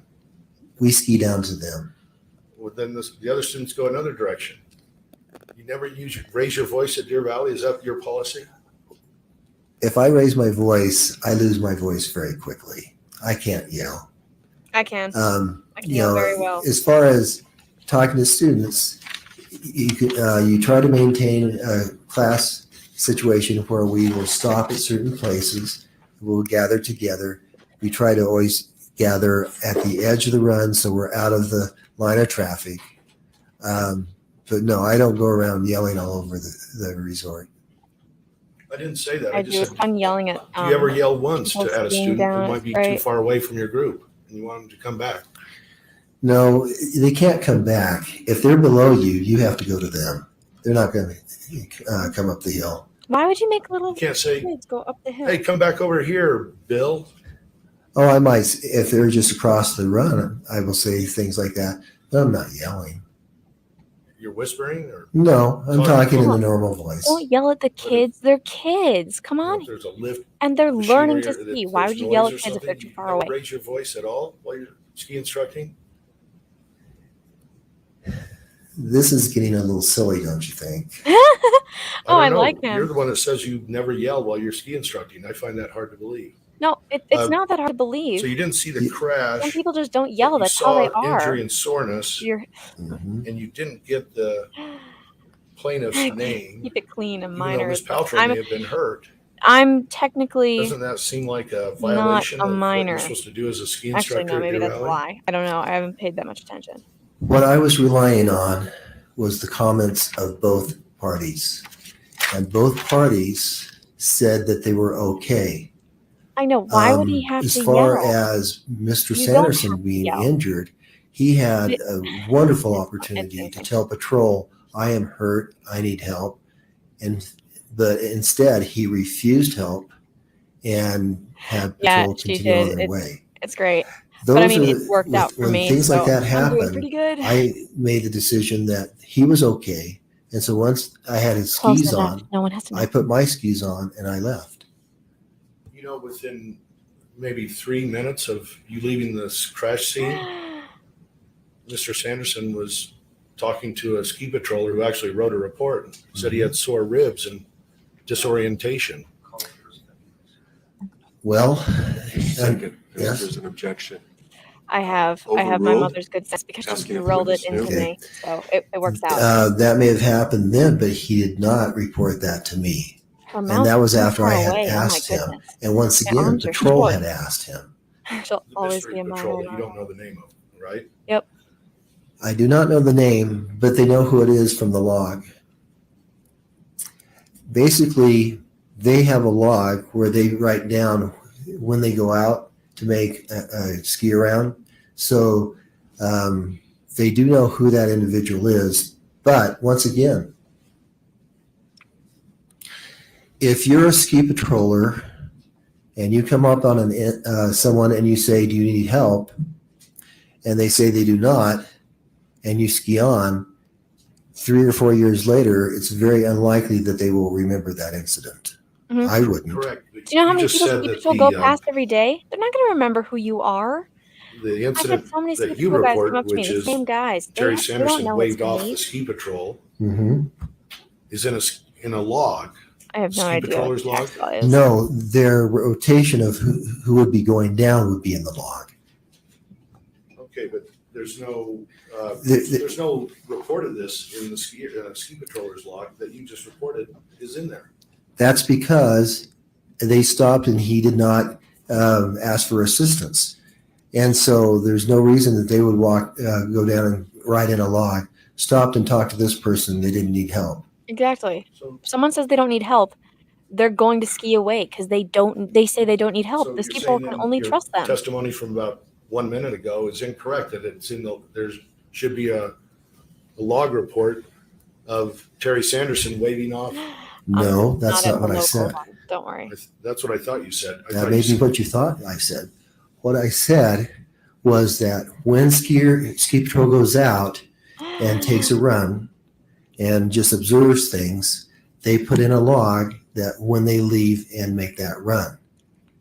So Strong genetics. They do know who was on the hill at that time. So are you speculating about this? This skier's log? That it No. should show this? This You know this. You can talk to Steve Graff when he testifies, because he's the one that told us that they pretty well know who it is.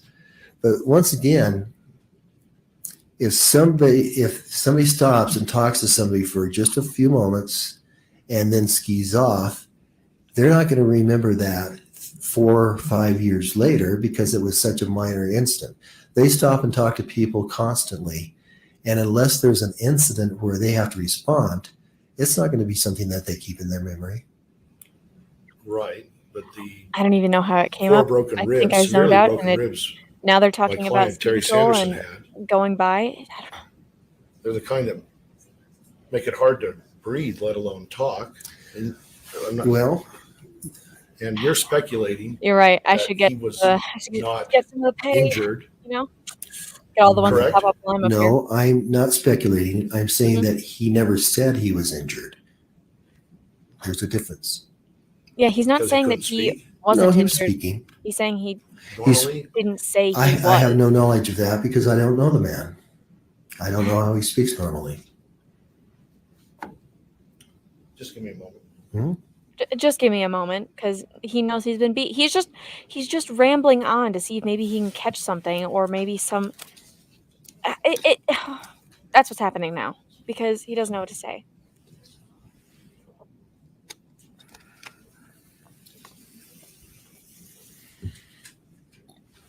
Oh my goodness. Excuse me.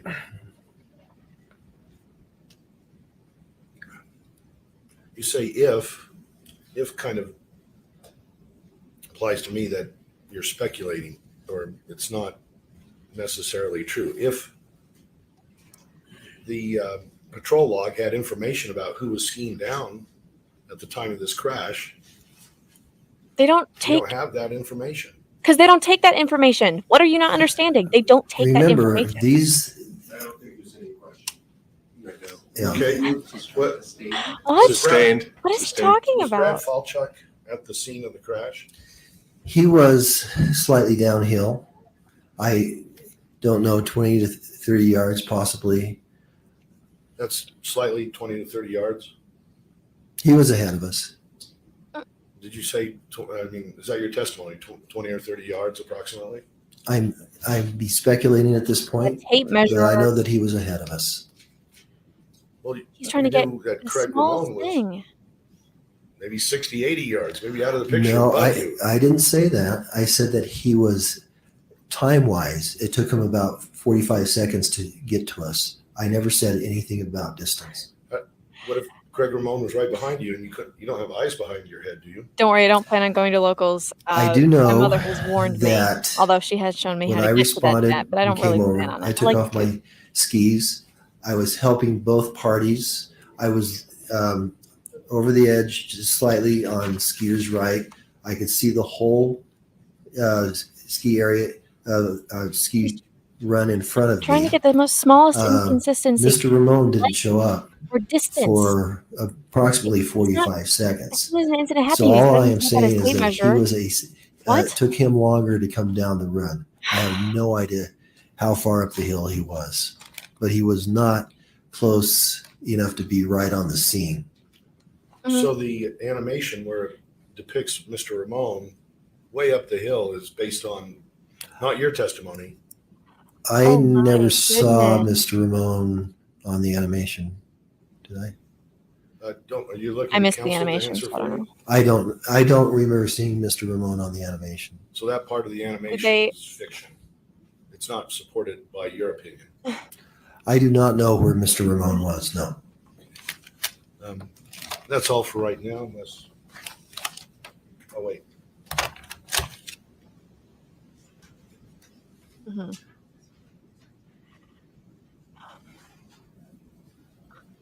legal consultant If gives Brad notes, that's Faltrow when you said know he was you're first messed on up. the scene, is that true? That misstates his testimony, Your Honor. Yeah, because the witness is the one who knows things. Overruled. Okay. So as a lawyer, you have I to would say assume that that I was the first one on nothing. the scene. Yes, Mom. Hi, Mom. I get frustrated with idiocy. That's all for right now. Thank you. Thank you, Mr. Bueller. Mr. Bueller? Owens. Bueller? Is that his name? The trial is funny. It's funny how this guy is just looking for like the smallest little things. Oh my goodness. Discuss this? Yes. Yes. Okay. As long as the other side has seen it? Oh, you're giving, are these my copies? No, I think Okay. my dad is driving. So Sure. Yes. the mother is probably passenger princess right now.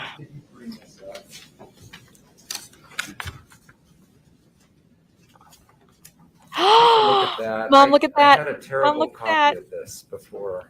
I'm claiming that But right now. I'm Defense going to take a photo 110, just so I can keep it in mind. Our text There we go. It's mine, Mom. between you and Thank you. Gwyneth. You recognize Wait. them? Frosted Sleep. Yes, they're Thank on you. my phone. They're better Oh, quality go on away your now. phone Thank you. than I'm having my issues. I don't know how photographing this works. Gwyneth's phone. There we go. Are these true and accurate Spawn made documents? money. More money I've made since Yes, they are. summer. And so they're 110A and B, and let's just go through them really quick. Friday, February 26th, that's the day of the event, true? The accident? Let's see, what does this say? We went. Yes. And are you the dark color on the right or the lighter color on the left? No, I'm the one that's in dark color. We went down bandana. Why are you saying that to Gwyneth? Ski dollars. Okay. Yeah. Okay. This guy reminds me of a character from Yes. something, but I can't We remember went what. I down really like bandana. him. Okay, cool. We should take north side up. You said yes. We are going to north side again. Feel free to do your own thing. You wrote what? We are Ruby Lift. Okay, that's Day at off. 10:36. that. We I have heard new skis. I heard This is Bueller. It's like, 205U, is this right? We have new skis. We've gone down Ontario and we're back to Smiles. She wrote yay. Mm-hmm. And then 229 Moses wants to know if you are still skiing and where. You wrote that to my client. Yes. And she wrote, and a little further down, James, I came in. That guy sort of hurt me. Mm-hmm. Okay. I'm going to get a massage at 3. Gigi is here if he wants to come in. Handling Was that a the- true and accurate statement? Yes. Yes. By the way, so separate from this, Carrie Oakes, You have now gotten the song stuck in my head. she has some memories. Thank you very much. Would you defer to her on what she remembers? I know that she could testify about Mr. Sanderson's turns because we both observed him making fast, wide turns down the hill. And Brad Falchuk has some memories, and he's going to, would you defer to his memories? I don't really know Brad at all, and I've never talked to him. I don't know Brad at all really, either. Don't feel so bad. I can't say anything to that. Yeah, I'm just saying, But, yeah. like, were you Thank you focused for the on super chat. what Carrie was Um, doing and what Brad down the Falchuk was floor. doing, I'm doing or were pretty you focused on the two I haven't messed people up who this had a time, collision? but I thank was you. actually focused on Moses, but part of focusing on Moses is being aware of everything around me. Oh, Those are all my questions. Thank you. yep. Thank She you, Mr. she Owens. left. I don't remember what she's doing. She's going out with Mr. Fox, and I have taken over. So, yeah, have fun. Oh, let's see. Are we done with this witness?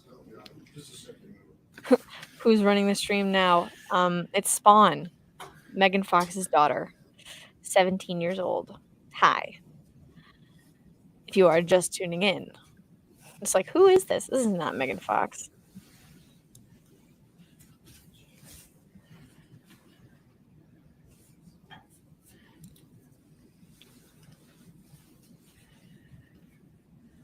just no time for a short break?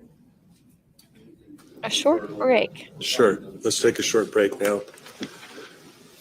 Megan's clone. Yeah, I really am. I'm mini her.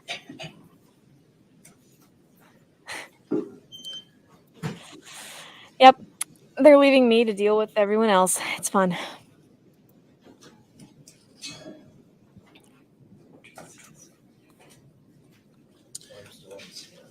You are right now, but same instruction as before.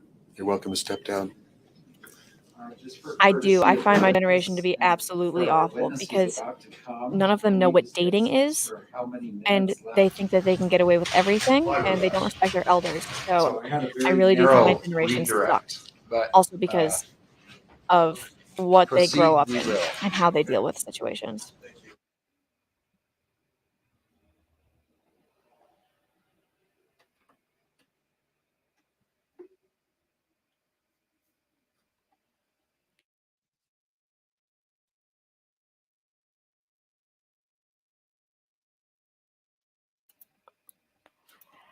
Let's go. Yeah, I am. I really am. It's great. I'm dressed this way. This is my whoa, stuttering. No, mom, they're going on a break. They're not over. I don't know when over is, but this I'm not Megan Fox, so I'm the child.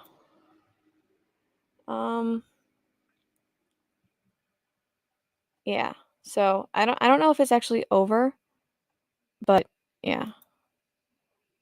I mean, my generation does that too, but they don't smoke cigarettes. They smoke vapor juices that smell really fruity, like most of their, you know, personalities. And they still drink a lot, but they also drink fruity drinks because they can't handle the strong stuff.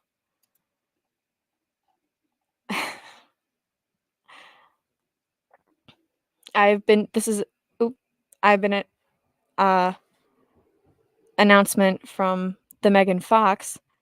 Where'd it go? This is a break. It's not over, Mom. Let's see. Yeah, the vape juices. I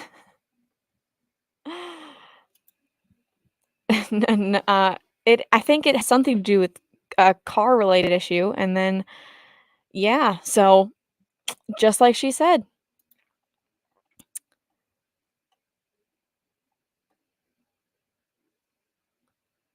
For,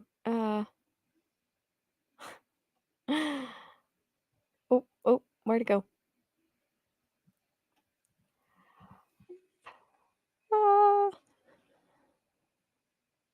Play my no, it's in the thing though, and I don't want to. I would do this, but that's a lot of work, and I don't really feel like taking it out. Spawn is doing great. Heck yeah. So do you have pink or blue hair? I did have both colors, but it wasn't my entire head. It was just like the tips because I got bored during COVID.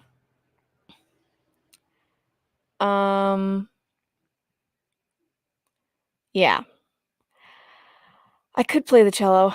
It's in its little bag in a corner. I'm not actually sure if it's tuned because I did pop a string a while ago, but I could see. I could do that. Yeah. I'm being yelled at by several people to do so, so I guess I shall. Where's the mute button?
Oops, I hit the wrong button. Or no, maybe I didn't hit the wrong button.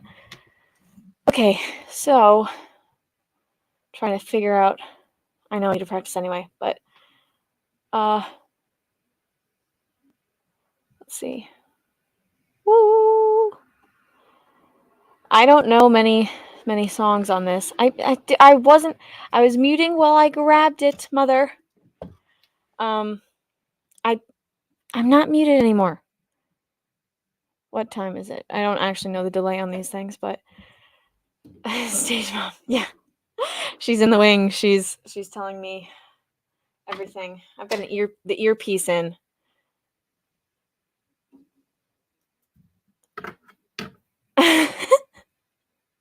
Oh my goodness. Yeah, come on, Mom. I know how to use technology. I say that, but I really don't know how this works. Oh my goodness. I have to make it taller. Okay. Oh.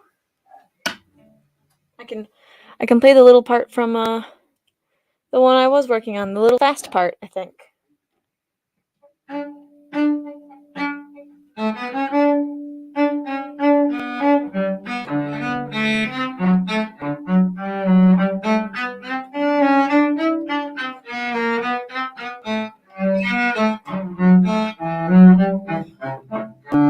My bow got stuck. Nope. Okay, I messed up. My bow got stuck. But yeah, I don't have there's not a lot of space in here. Now I understand why she wants to move the room around more so than I already knew. I should probably move the thing. Court and classical music hour. Yep. Oh my goodness. Comments are coming in a lot faster than I thought they would. Okay. Yeah. I can't remember which one that is. I think that one's Bach. But it starts out really slow. Like da da da da da da da da da da da da da da. And yeah.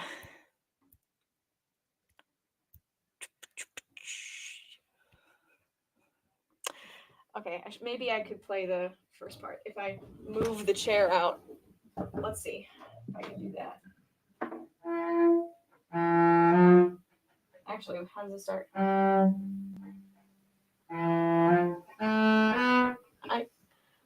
For some reason, I can't remember how it starts. Can I play Master of the Puppets on cello? No, I cannot. I really want to because I love that song. It's one of my favorites. But no, sadly, I cannot.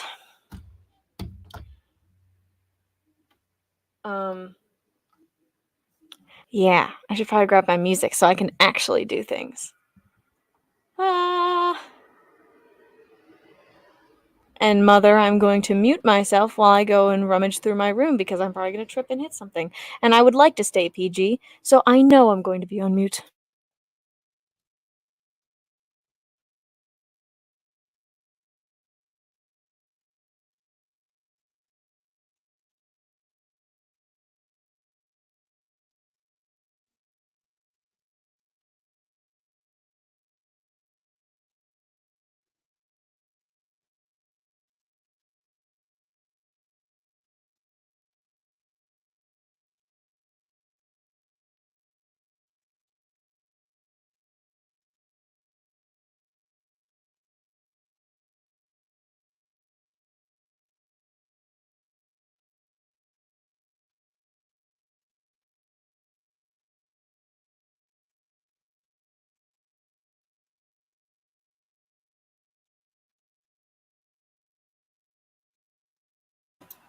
I will not forget to make pizza.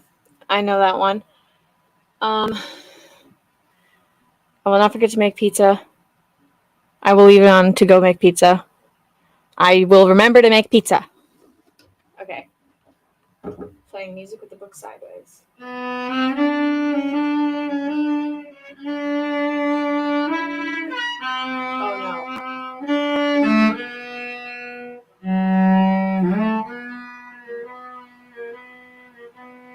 Oh no. I've really messed up. Oh, they're back. Okay, I get to put this down. Mr. Christensen, Cool. you can come on up. Jury's on their way in. Could you verify that they are? Jury's on the way in. Your Honor, I'm sorry, no more questions for. Okay. You can. He doesn't have to stay up there. Did you have any redirect? Okay. No, I mean, there'd be a small possibility we'd call them later in the week if something new comes up. I don't know what I can do. I don't I'll know just what I'm excuse better you at. in front of the jury Okay. then. Okay. Court's back. Next witness in the courtroom? Yeah, go ahead. Right.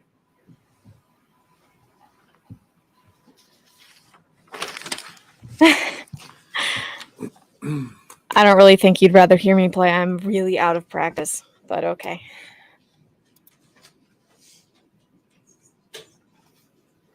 Let's see.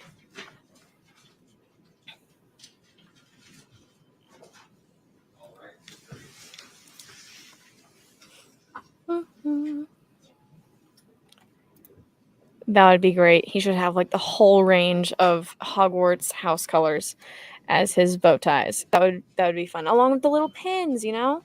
Let's see. Thank you. So, Mr. Christensen, there are no more questions for you from the lawyers. The World so you're Song is Violent excused by for today, but you AJR. may I be don't know called if that's what back. you're talking about, but I do know that Thank song you. and I've learned it by ear. Do you swear that the testimony you are about to give in the case now before the court will be the Bye, truth, Mama. the whole truth, and nothing but the truth? So help you God. Thank you. You can have a seat. Good afternoon. Yes. And maybe once you get up to the microphone, if you could state your full name and spell it. Thank you. Wait, who is this? Whitney Smith, WHITNEY SMITH. I'm free of the mother. This should be interesting. Whitney, thank you for being here. Whitney. And, Do we know we whose will side try to she's get through on? you quickly. We're at the end of the day, and we want to Let's see. make sure that we're respectful of your time here. Special effects with the cello. coming. Yes, I could if it actually Um, fit in this little Let's space. begin by asking you where you're from. I'm from Michigan. Michigan. And Cool. have you cool. ever met Gwyneth Paltrow? No, Have you ever met Terry Sanderson? I have. How did you meet him? I met him at Deer Valley. I believe it was This in would 2016. definitely be interesting. I'd never And be what was allowed the back on nature the of show. that But interaction? I responded have to fun. an incident on the bandana run where he was injured. oh, also I'll help you Okay, hack and into it. But just don't Do you tell anyone. have memories of that day and those events? I do. Okay, and as I understand it, you also created a report about that? Yes. Okay, and we'll look at that report. But you were in, I think, the capacity of a ski patrol person when you came upon him, or when you were called to the scene. Is that correct? Correct. And can you give the jury just a sense of your experience and training that got you to that point that you could be a ski patrol person? Sure. At that point I had my EMT basic, I'd be- which is our oh. level. I'd be allowed back And in the I've been- I house. think I that just was wouldn't my be allowed second back year on the stream. patrolling. So it's some medical training, Ah. and we set up ropes, pads, boundaries, everything around the mountain, and goodness. respond to. She does incidents. look like an actress. Do you on have Little any House on the EMT Prairie. training? This I do. Yes, very I'm an actress. emergency medical technician. This Okay. one. This And this can you give the comment. jury just a sense of what that means? Sure. It's sort of basic first aid that we're able to render there on the slopes, deal with any kind of life threats. And then our main deal with ski patrol is stabilize the patient and remove them from a cold environment down to somewhere where we can reassess. Okay. And did you have that training at the time of the accident? I did. Okay. How many years had you been in So she's EMT ski before patrol? then? Do you recall? I think it was about 2 years at that point. So you had seen other accidents like that, or you had come upon other accidents with that EMT training to respond? Oh yeah. I had Okay. responded to several EMT more ski than patrol. several All right. incidents Yeah. at that point. Okay. Do you have any rough estimate as to how many? No, I don't. Sorry. That's fine. Let's go with your memories first, and we'll go to your report real briefly. What do you recall I should break this down caused before she you left. to go to that scene Pretty where sure. Mr. Sanderson That'd be good. called you? I don't have a specific Thank recollection you. of the radio call. Maybe if you guys but keep I this up, know I'll be able that to come back. Flagstaff Mountain, which was where Bandana is, was called and notified that there was potentially an incident on Bandana. And then I was sent to respond to that. Bandana. And what was your understanding at the time of what the incident was that needed a response? I wasn't sure at that point what it She was. looks It like just she's came been in as sunburned probably or really call it a bad possible tan. 1050, a possible incident and the I location. feel like that's mean. Got it. And then Like- what do you remember seeing when you got to I that don't point? know. Sure. When I came up, I saw Mr. Sanderson standing on the side of the run. You know, there's a mountain host present who I believe was the one who made the radio call, and a friend was there. And then I skied up and began talking with them. Okay. And what's your role? What are the things that you typically do Wind when you burn. respond? Oh, yeah, that to makes an incident sense. like this? Sure. So I hadn't been as I come skiing into a long scene, I'm enough already doing a to- bit of a scene size up. You know, Sometimes there's clues, right? If there had been like skis up the run Yeah. and someone's way down them, you can tell something happened. So a size up to maybe get a feel for what's going on. And then I go in and I usually introduce myself, ask them their name, and just Yeah. sort of, hey, what's happened? What's going on today? and And then frostburn. from there, That one's hey. fun. I've had that several times. Was It- there, or not was frostburn, your but understanding that there had been a collision? frostbite? Or maybe it's Not burn. offhand, but once I had gotten there, when I asked what had happened, they said there was a collision. And who reported that to you? Mr. Sanderson. And what did he tell you? I don't recall specifically. I think when I asked, like, hey, what happened? They just said there was a collision up higher. And then they had skied down and She decided does look like the type who would they surf. couldn't keep That's skiing down correct. and needed assistance. Got it. So you got to a site that was different from the collision site. Yes. Okay. And I like her. do you remember hearing anything from Mr. Ramon, the friend that was there? While I was doing my assessment, I don't remember specific words, but I know that he had mentioned a couple of times that there was a collision beforehand and who may have been involved. Did he I've seen ever some tell of my you that friends he get into had collisions with little witnessed the kids. collision? It's No, really he was funny. mostly talking to Mr. Sanderson, and I was kind of overhearing while I was assessing. Okay. And what was your assessment in terms of the physical Will potential do. for physical injury? So as I Good was night. talking with him, I was asking him if he had pain. I do recall he was talking about some right-sided rib pain, so we went through and made sure breathing and whatnot was okay. And then he said he was able to answer all my questions appropriately, but did seem a bit rattled. Okay. Do you remember him complaining about anything related to his brain or his head? I don't recall. Did you observe him to have any cognitive disability or limitations? Per my assessment, he was alert and oriented by 4, which is part of our assessment there, which means he's 4 out of 4. Okay, and explain that to the jury, the 4x4 idea. Yeah. So it's to see if you're oriented to person, place, time, and event. So I'll ask, do they know who they are? Do they know what day it is? I'm gonna go put the pizzas in. Event. Because it Do is they know what early. happened? And then person, place. Chat is over. And I usually give them sort of a general politics question, like who's the president? If they can answer that, then they're usually doing that. Got it. So you're just trying to test that they're cognitively aware and able to speak to you, communicate with you. Yes. And you do that every time as a matter of course, just anytime you are on a scene and You assessing can- a person. Yeah, you can typically just kind of throw those in for conversation and get a feel of how someone is cognitive. So you feel confident that you did that. I did do that. Did you do anything to assess the rib pain at that point? I don't recall specifically doing that. I can tell you how I would do that. So I can tell with confidence if that's what I wrote in my report, that is what I did. Okay. And speaking of the report, what's the reason that you actually wrote out a report in this case? When we go on an incident with someone who has an injury, we just fill out paperwork for everyone's liability and future needs. Okay. Just trying to get down what the facts that were reported to you and that you observed. Sure. Okay, so you assessed Mr. Sanderson on the hill, and at that point, did he know who hit him? No, he never said who hit him. He just was like, yes, I was in a collision. Did he know what had happened? He, aside from saying, I believe, according to my paperwork, he said he was hit from behind. So that was what he told me in a collision. But beyond that, he didn't have much in the way of specifics. Okay. And then what about Mr. Ramon? Did he report to you any details about what he had seen? He mentioned a couple times that the skier involved had been Miss Paltrow, but beyond that, there were no specifics of like how it happened. And do you know how he knew it was Miss Paltrow? I do not. I hazarded a guess that he had seen, but I don't know for sure. Was it a little surprising that a name that you knew, like a celebrity name, had come up? Sure. I mean, it wasn't what I expected for the day.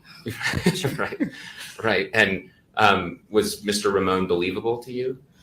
He wasn't. I wasn't talking a whole ton directly to him because I was busy. I wanted to assess my patient and make sure that he was in a good way and didn't need anything super immediate. So I do recall when it had been brought up that there was a collision that I had asked if the other party was okay because I wanted to make sure there wasn't another injured person floating around somewhere. I see.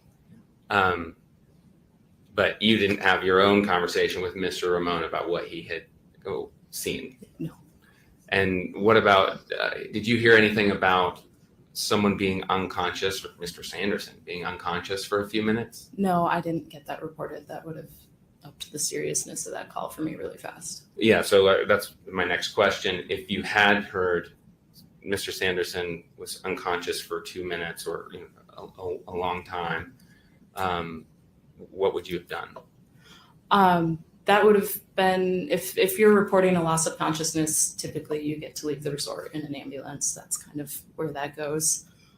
Even if you're mentating correctly for me there, if I hear you were out cold on the snow for 2 minutes, I'm going to call an ambulance and let you refuse them directly. And what about loss of consciousness for a shorter period of time than that, even 5 seconds? Sure. It's kind of any loss of consciousness. If someone said, hey, this person was out, I'm going to start looking at that. Okay, and you feel confident that you did not hear about anything like that? I don't recall ever hearing that, no. And I think I asked you this, but just to make sure, did Mr. Ramon tell you how he believed that, what led him to believe that Mrs. Paltrow had been the other person in the collision? I know, aside from saying the name, he didn't expound. Okay, so then once you've done that assessment, and we covered that assessment, I should ask, that on the Hill. I'm sorry, could you repeat the question? Yeah, have we covered what you did in that assessment, what you remember in that assessment on the Hill? Yes, I mean, there's a bit more to it probably. Okay, then please tell the jury. Yes, I don't want to cut you off. Sure, there's, it's a head to toe, right? It's not just, if you tell me your ribs hurt, I'm absolutely going to look at that, but they can distract from other things. So it's a head to toe assessment to make sure that there's nothing sneaky happening elsewhere. And then I would have palpated the ribs, have them breathe in, make sure that's all going properly. Got it. Okay. And what were your findings after that head to toe assessment?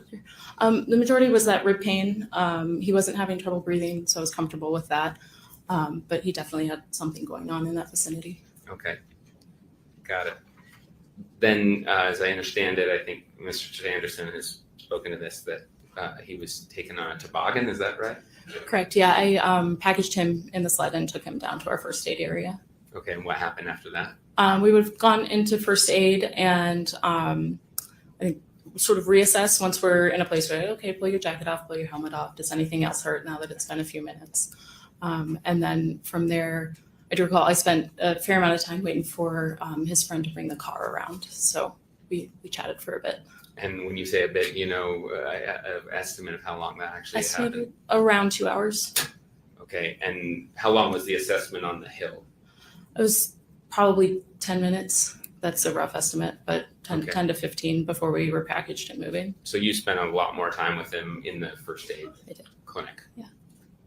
Sorry. I did, yes. Yes, it's okay. And is that typical that you would stay with a patient for 2 hours? It's a bit abnormal. We do try and get back up into rotation, but also Vodovoz customer service says that we stay with the patient until the end, make sure, A to B, they're on their way and are in a good spot. And it's also just good medical care to not say, see you, bye. Right. That makes sense. And was there any reason, aside from waiting for this car, that you needed to stay with him for 2 hours?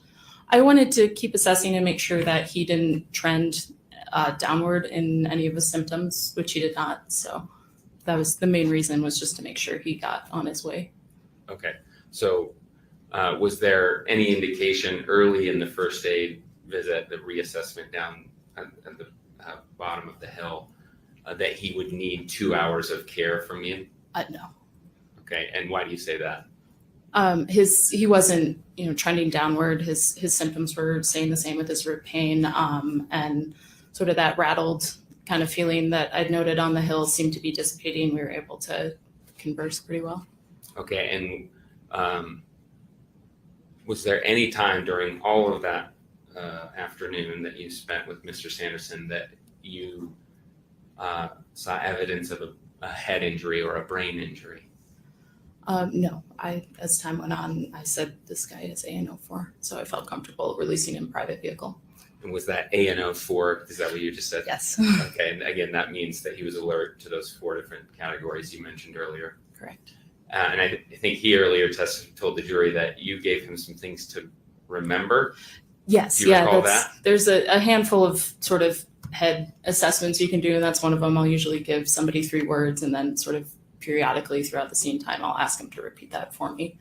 Right. And was one of them your horse's name? No, that's not usually one I use. Oh, okay. I use Blue Snow 24 without fail the whole time I've patrolled. Okay. Okay. So. And let's see. So you were doing various tests to make sure that he was fully alert and his cognitive facilities were intact. Is that correct? Correct. And you found no concern.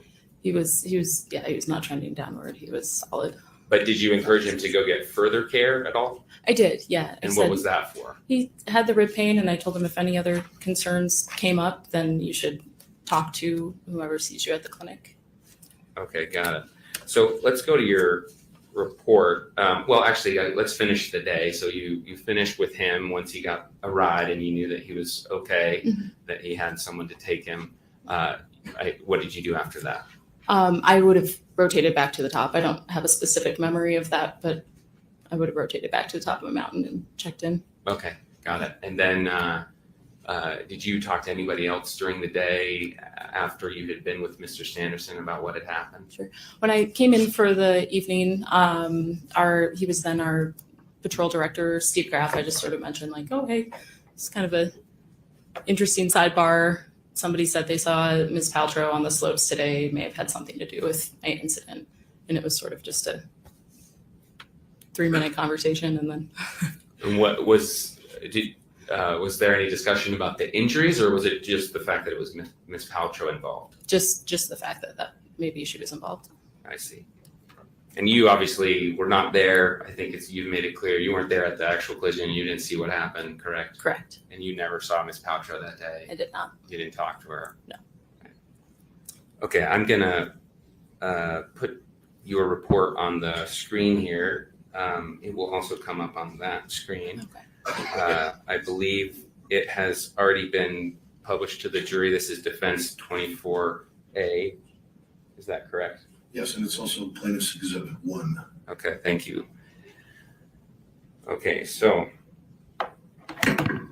let's see, this is.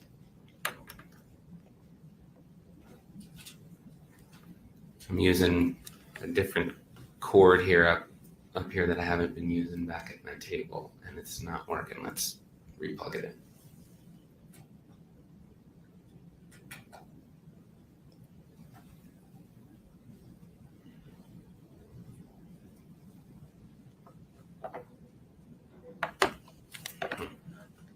Sorry for that. Let's wait. It had been working.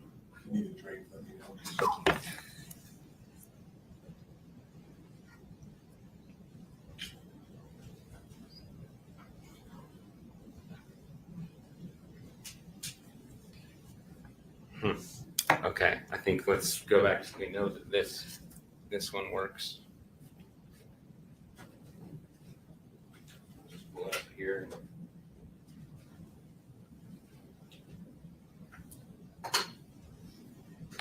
Should be good.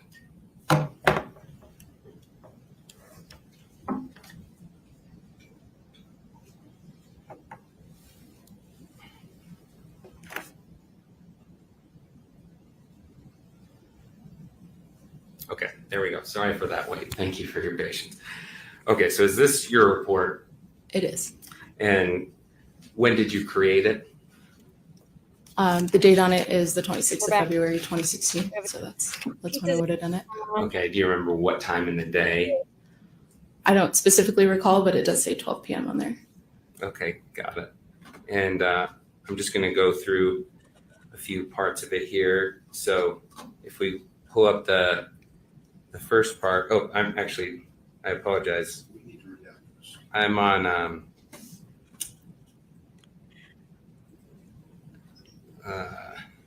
Yeah, I'm back. Yeah, Hi. I just had to get the pizza in the oven so I don't starve the little ones. I had it redacted on here and it just deleted.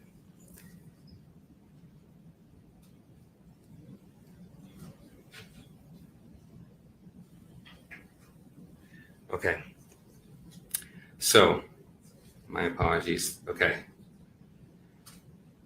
So, I just want to point out a couple things. So here on the right side, there's a weight and a height. Do you see that? Yes. And do you just get that from a report from the patient?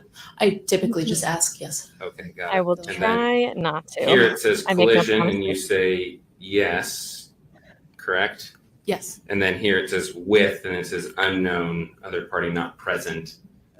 Why did you write that? Because Mr. Sanderson wasn't sure about who the person involved with the collision was, and they were there for me to find out. Got it. And then if we go to this next section here, there's mention of similar injury or illness, and it says yes. Yes. You see that? And then it says year 2010. Do you recall what that was regarding? So I don't recall the specific mention of what happened in 2010, but that relates directly to what I check lower down in the form as the injury. So it would have been for the ribs. So Okay, which got attorney is this? Is this the Yeah, let's go to that. So down here Side of where the you guy? talk about the pro or injury, against? it's a section Gwyneth? that's called possible injury, correct? Here on the Correct. side? Yes. And you checked fracture, I see. There's a X there, correct? Yes. And strain and sprain.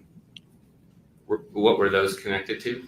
To the ribs, yes. Okay. We do not diagnose, so that's why it's possible. Okay. Got it. And then there's also a note of I'm not- or a I should box have done what my mom does and pull it up on my phone concussion, while I was and then downstairs. head over here. Those are not Yeah. checked, Okay, thank correct? you. Correct. And would you have checked those if you were concerned about possible concussion I would have. and then a head injury as well? Correct. And then this section over here says other, and then if I'm reading your handwriting correctly, it says ribs. Yes. Okay, got it. And then it says right over here, and is that related to the ribs? The right side, yes. Okay, so this document is an accurate representation of the injuries that you thought you possibly every other word. on that day. Correct. Okay. And this also mentions that first aid was rendered both at injury site. You had an assessment, correct? Yes. And then also in the aid area, you reassessed. Correct. And you've already explained those two assessments, right? Yes. Okay. There's one part that I redacted that I want to pull up. So give me a second. He's definitely very cute, and I'll try not to put him down. But I just had to make fun of. I make fun of everyone. Okay. Okay, Like so the devil's this advocate. section here says corrective lenses required, and it says yes. Do you see that? Oh, whoops. It's gone. Sorry. Yep, sorry. There Go it ahead. is. Go ahead. Corrective lenses required. Yes. Yes. And then it says worn, and you check no, correct? Correct. And why would you have done that? I'll ask them the corrective lenses question if they do need them. If they tell me yes and I don't visibly see glasses, I'll ask if they have contacts in. And if they tell me no, then I'll check no. Okay, got it. The second page of your report is Defendant's Exhibit 24B, and I think we've already published this, correct? No objections? Is this like a big ski mountain? Because wouldn't they have Similar, cameras? right? Okay, thanks. And then here I just wanted to point out there's various places where you get to kind of describe a little more detail, correct? Yes. And here's a section where you get to talk about what you did. And it says assessment. Do you see that? Yes. And then mild disorientation. What did you mean by that? So I put assessment, and then those would be my findings on that assessment. My handwriting is better His than mild disorientation when I was there was the lack of specificity for what had happened during the collision. He was able to tell me that there was a collision and not much beyond that, or who was involved, No and then cameras. the rib pain that we found. Yeah. Okay, so that mild disorientation, and when you wrote it, you didn't mean that to indicate any cognitive problem, anything like that. Oh, we're I back. think it did originally spike my concern for a head injury because he wasn't able to tell me how he fell. But then as time went on, I became less concerned about that, as I noted later. Right. And are you referring to the reassessment that says disorientation lessened? Yes. Got it. Okay. I also note on this page that there's a section down here that says witness, and there's contact information, identifying. I guess you're right. You can't really have cameras. We were on a very large. Put here, but you didn't put anything. Is that correct? Correct. And why didn't you put anything? No one seemed to be a direct witness to what happened. Okay. Oh, if yeah. Mr. Ramon had told See, you, this would I be saw smart, this, because there's a and lot this of them, what and body happened, cams you don't would always put have his to be that name here. expensive. Yes. You Okay. get And at the bottom, you can't a see that little well with what I GoPro called out, but thing, is that your if anything signature happens, at review the the footage. bottom? Or just Yes. like the body cams where you turn them on, So, you know, like sorry police. about that. See, that could If be, that could you work. Go here, right that at the needs to be bottom, it control says, I camera. carefully read the above statement and it is true and accurate. Yes. And then that's your signature That's after my that? signature, correct. Okay, you stand by that signature? I do. Okay. Let's go back to 24A real quickly, because there's one part I want to hit that I missed. Actually, I need more than that. There's this section that says injured's description of incident. And it says was hit from behind. See, these, correct? that's how they, that's And, how they have them at my am I ski place. reading this They have them correctly in the that this trees was and on Mr. like the light. Sanderson who, So, Mr. Sanderson's but I guess description if there's because he too was the many injured? trails, Yes. Yeah. Typically, Potentially. I ask the They injured live party stream my what trails. happened, and then I'll write down exactly what they tell me. Got it. Okay. There's also an addendum to your report, right? There is. And can you tell the jury why you made an addendum to your report? Sure. And I forget who exactly made the request, but it was just requested that I fill out an extra form with anything else I might have remembered. Okay, and this is Defendant's Exhibit 25B, and I think it has been published. No objection, correct? No objection. It's also part of Plaintiff's Exhibit 1. Great. Where is Okay, the so is this the additional comments that you made? I'm assuming it's a large Okay, amount, and if this is there's a date down at the bottom, I know that's 3/18/2016, which is obviously after the accident, correct? Correct. And so, again, why did you do this a few weeks later?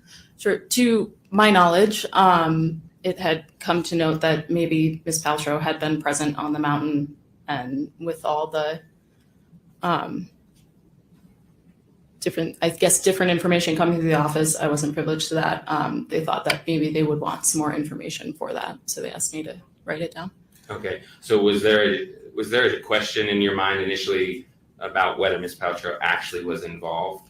he should No, shave. it wasn't He should something shave I that was little really like thinking about. Okay, so you weren't sure touching the microphone. whether what Mr. Little, Ramon like, said was true. that mustache. Yes, I was just focused It on makes patient him care. look slightly weird. Okay. And if we go to the Deer Valley. actual Cool. I'll have to look comments that up. here, let's do I your can see first how paragraph. big of a mountain that is. Do you mind reading it for us? Sure. I recall that upon arriving on scene on Bandana at the bridge, I found the patient, Terry, standing on the right side of the run in his skis. The mountain host that had radioed patrol was above doing traffic control. A friend of Terry's was also present, a large man, blue jacket, black pants, dark hair, hereby referred to as large male friend. Terry said that he was uncertain what had happened. LMF told Terry that a woman had struck him from Excuse behind, me, knocking Mama. him down. LMF stated he had believed that the woman had been Gwyneth Paltrow. Okay, so there's this note, I think you've already described this, but I want to make sure I understand. Terry said that he was uncertain what had happened. He actually told you that? Correct. Okay. And then Hmm. LMF, who you understand is Craig Ramon, is that right? Yes. And told Terry that a woman had struck him from behind, knocking him down. So that was something you Let's heard see, we Ramon have tell Terry. Yes. He didn't tell you 5 that. minutes and 14 seconds left on the pizza. So Let's go to the next let's section we here. have some time. Oop, You 5 mind minutes and 6 reading it seconds. for I thought I us? almost turned the timer off. I was like, I oh, asked if anyone had oh, spoken no. to the woman. But yeah. Can I call him Craig? And this is that all right? Sure, I mean, you know who it is that Craig you met. said he had Yeah. asked her if she was all right. He said she had told him she was fine and skied away. During assessment, transport, and time in first aid, Craig continued to say that the woman involved in the collision was Gwyneth Paltrow. So you remember that he kept bringing up this point of Miss Paltrow's involvement. I do. And you don't know how he knew it was her. No, I don't. Yeah. How And then could he tell? I think the last I wanna section, know which that. I How guess could he is tell? a couple paragraphs. It's like, have you seen how what people wear when they're skiing? They wear like a mask and they wear a helmet and like something like this, So so they don't at get Empire cold. First Aid, How do they know? we were met by 3 others from Terry's Unless he's team. Do you stalking her. remember that? I do. And who were those? According to this, it was a blonde woman, a man, and Debbie. Okay, and you didn't have any interaction with them, or did you? I don't specifically We just recall it. I touched do on the know they microphone. came into first aid to like check on their friend, but that's the extent of my recollection there. Okay, and did they stay with Terry the whole time he was there? No, after, and I don't know I'm how not the one who long, broke the stove everybody last went time, back so I out don't think I'll break skiing it this and time. one went Oh, to we'll the see. car. Okay, and left Terry with you alone. Correct. Okay. And then there's another sentence here. It seems like similar things you've said before. I recall LMF or Craig reiterating to the group his identification of the woman to have been Gwyneth Paltrow. Oh. Do you see that? I do. And when you write his identification of the woman, does that mean that it was your understanding that he personally identified the person as Miss Paltrow? That was, yes, I guess I probably made the assumption that it was a site thing, and that's what he had come up with. Okay.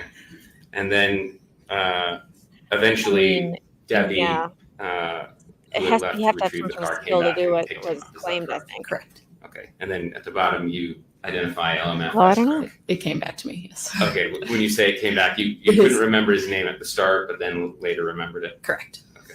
As you were writing out and bringing these memories back. Yes. I did the dishwasher. I did break the microwave, however. I went to open it and the handle came off. And So is it fair to say for that a his while we didn't have a ribs, microwave? or let me So I'll ask it this way. yeah, Were his it ribs, was his cheek, kind of great. I never Yes. broke the dishwasher did though. not Or maybe I offer did. any I don't indication actually to you of know. a I head can't remember if I injury? broke that or not.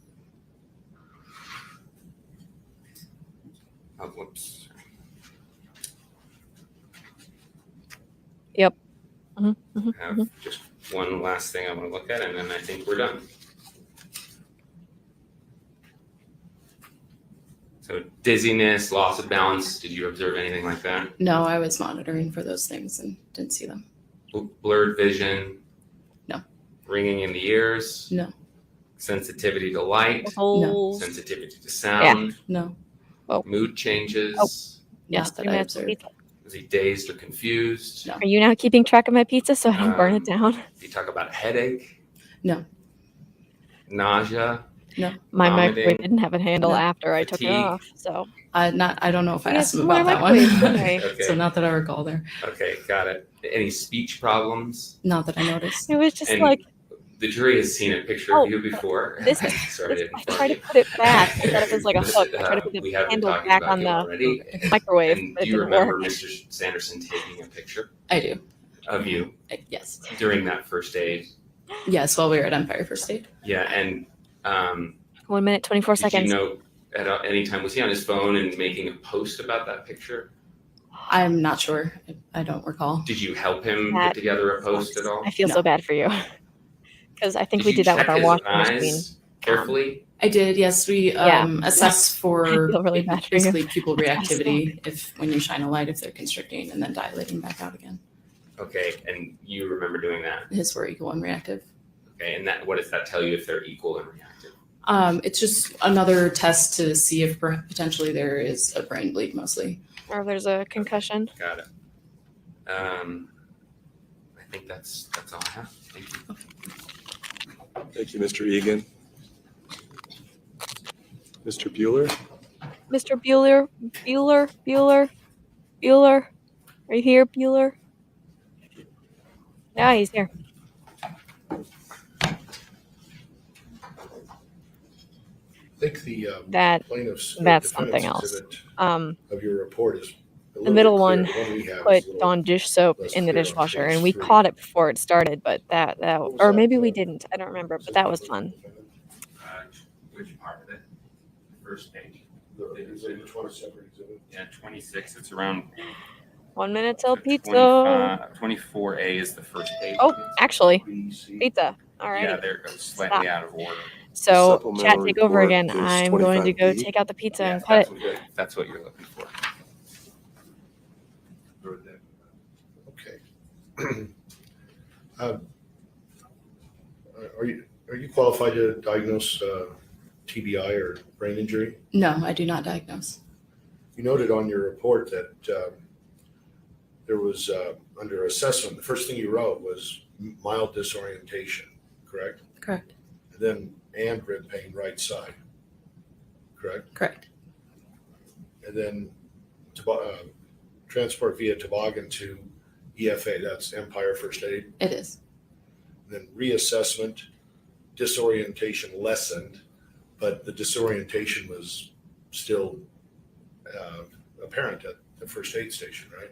Not by the time Mr. Sanderson left, no. But before, when he got there at the first aid station, he had mild disorientation. I do not recall that being down there. Okay. And you did not believe Craig Ramon, the large male friend, LMF, when he told you or told in your presence that it was Gwyneth Paltrow who had hit Terry from behind? It seemed like sort of an unbelievable statement at the time. Kind of like Batman appeared on the scene, that strange? Similar. Okay. It was the supervisor that asked you to write that report that you hand wrote 3 weeks later, correct? Correct. Okay. Was Terry Sanderson very appreciative of your assistance that day? Yes, I remember him being very kind. Yeah. Do you understand he still is very appreciative of what you did? I'm glad. Glad I could help him. Okay. You said he was rattled on the hill. Yes. What is rattle? Well, does rattle mean disorientation? That is my version of it, yes. That is how I would present that. So is rattled or disorientation, is that a possible sign of a concussion? Not in the way that I was presenting it, but I can see how it could come off that way. Is it possible he could have had a concussion because he was rattled and disoriented? It's my tests, we were coming out with no, but again, I don't diagnose. So down the line, someone else could come up with something different. Someone who's qualified to diagnose a concussion? Correct. Okay. And you're not qualified to diagnose a concussion? I do not diagnose. Okay. You encouraged Terry Sanderson to go to the clinic, correct? I did.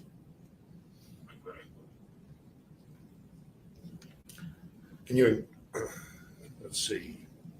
So your main goal was to stabilize him and focus on him. You did not investigate the collision matters, even though Craig Ramon said it was Gwyneth Paltrow who hit him from behind. I did not chase that down, no. You did not believe Craig Ramon. When I come up on a collision that one party is gone from, I'm not going to go try and find that person. It's pretty impossible. Unless it's someone's famous. It could be, but it's sort of a hearsay thing at that point.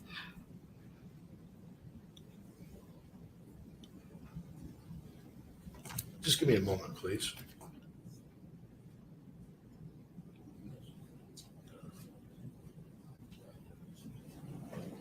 Thank you, Ms. Smith. That's all I have. Hold on one second.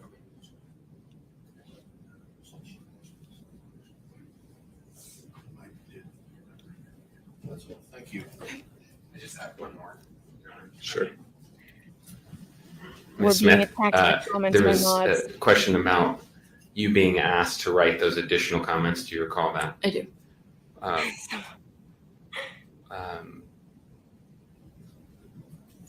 Did you write those with any intention of covering up anything that you knew about this accident? No. Or covering for Ms. Paltrow Spammers because she's a chasing me up. celebrity? I'll have to try harder. Thanks. Let's see. Mr. Bueller? I get spammers on my wow. Last one couldn't even spell. Mm-hmm. Just the opposite question. Low mode. When you wrote those comments, you were trying to See. reveal that Comments. Ms. Paltrow was involved in this. Nope. At least her name was mentioned, right? I was just writing down what I recalled. Okay. These bots need Grammarly. That's all you're on. Okay. You're excused, but you may need to be called back again. So please don't discuss the case with anyone. Subscribers And don't only. watch the proceedings. Thank you.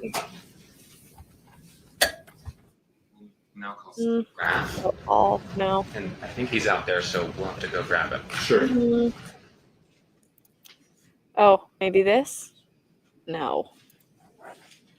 No, my mother did not tell me how to work this, and I don't stream. What are they getting out of spamming? Laughs and giggles. Let's see. Some destinations won't. Oh, it's back. Okay. Good afternoon, Mr. Graff. If you could walk right up here and be sworn in as a witness. Hey, Marie, you're not. Do you swear that the testimony you are about to give in the case now before the court will be the truth, the whole truth, and nothing but the truth, so help you God? Thank you. You're being attacked Take a by seat in the bots, witness and you stand didn't and tell then me how begin to by, I guess, do positioning the microphone and comment then settings. stating and I spelling your don't know name. what to do. Yeah. Oh, I've lost your comment. Hide current comment. I'm Whoa. Steve Graff, Graff. Bots. Your Honor, As we walked in, the witness told me that he is thirsty. Do you mind if I give him a drink? Yeah. My first run in with Thank bots. I got it.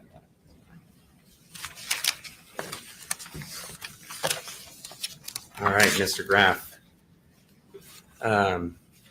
Thank you for being here. We don't have much time, so you'll be quick. I first want to ask you whether you know about a man named Mr. Sanderson, Terry Sanderson. I do. And how do you know about him?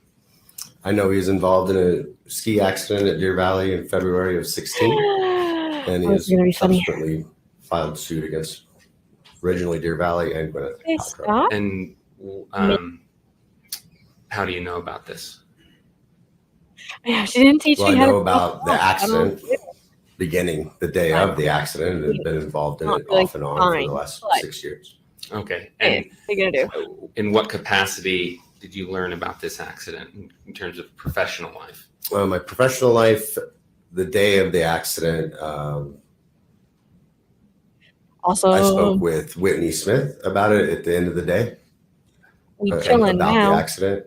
And what did you learn from her? What was your understanding from your conversation with her? It was just end of the day work in the ski patrol room as the patrol comes I in. have I'm no usually idea. around that area. So if they have questions about scheduling, just talk about the day, any of those type of things. And she was in the Empire First Aid Room for You know how many I get trying an to extra follow long me? period of time. So questioned about that. No. And she said, yeah, the crazy thing is there was somebody there that said that Gwyneth Paltrow was involved. Okay. Anything else that you understood from your interactions with her? That was the end of any interactions with that for a number of days. Okay. With end of the interactions with Miss Smith. Yes. And what was your role, your job at Deer Valley at that time? At that time, I was the ski patrol manager for Deer Valley.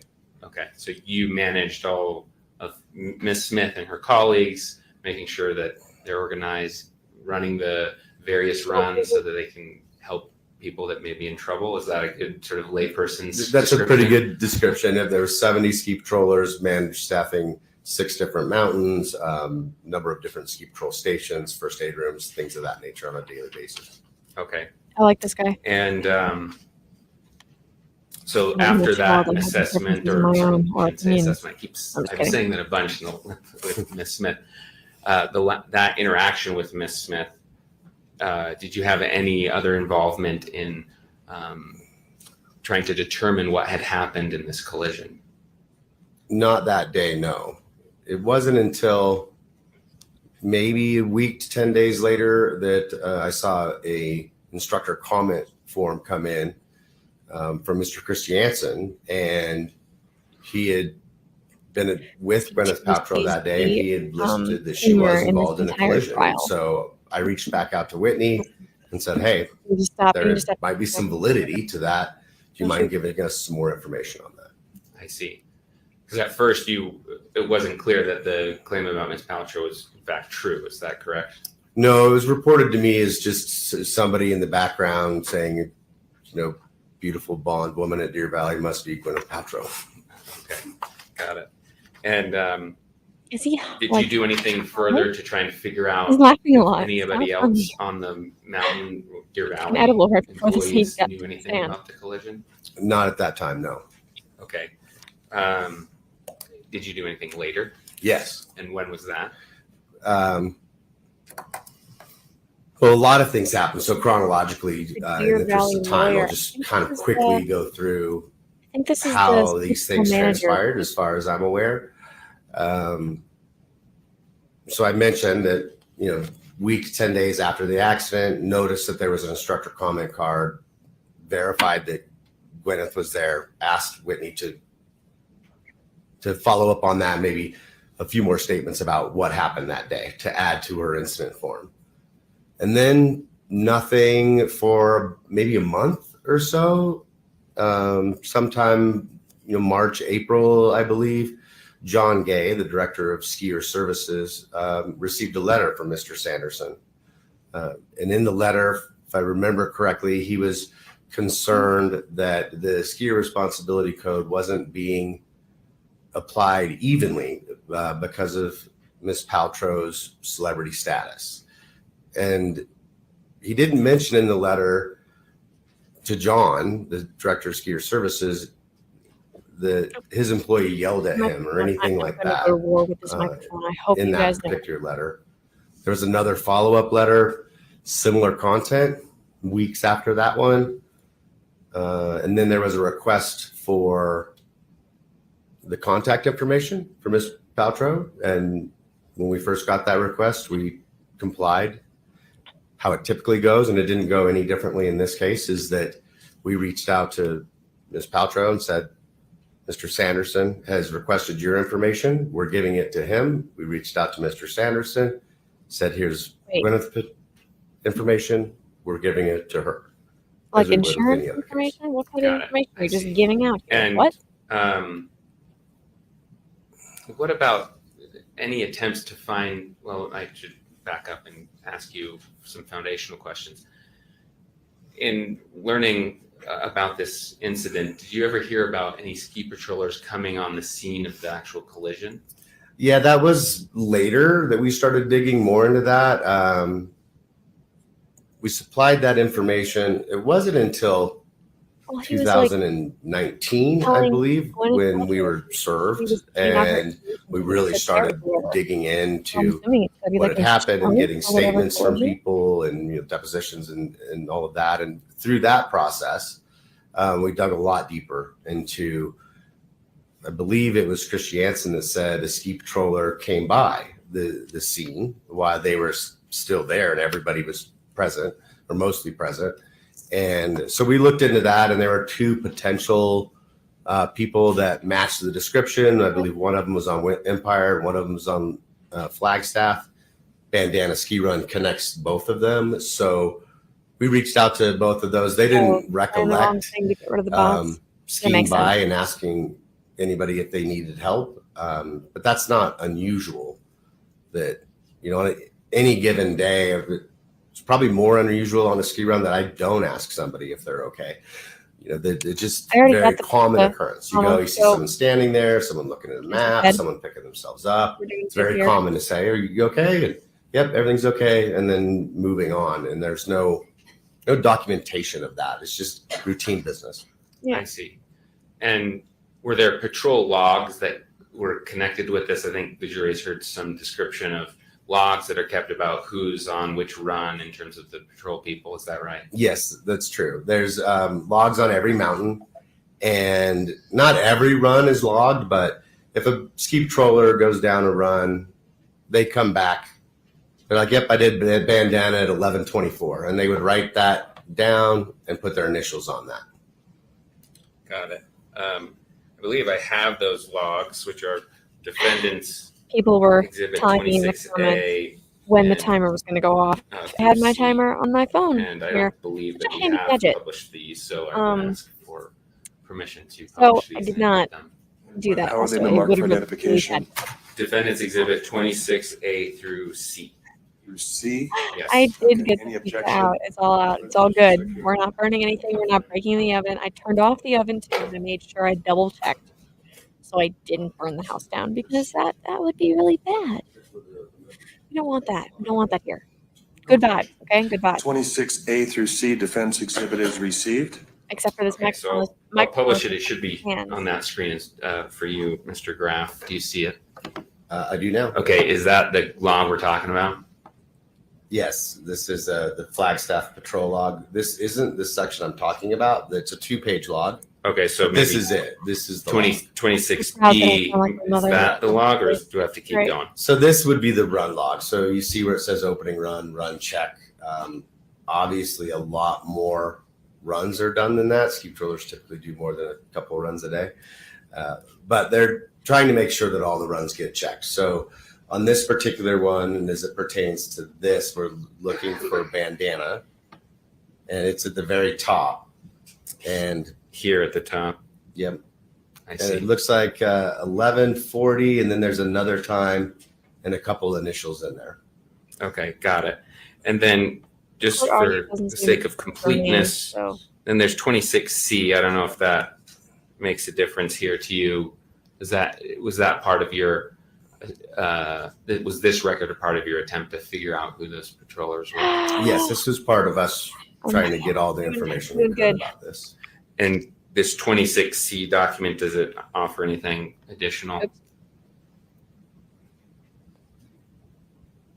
If Mom, you're having technical issues. I'm not. I can go zoom I can go in, down out, to- zoom out. Yeah. So this is sweep. So that's after the accident. So it doesn't offer anything additional there.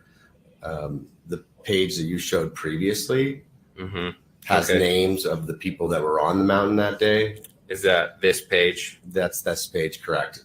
I see. So at the All right. top there. At the top here. Okay. At the top here. Yep.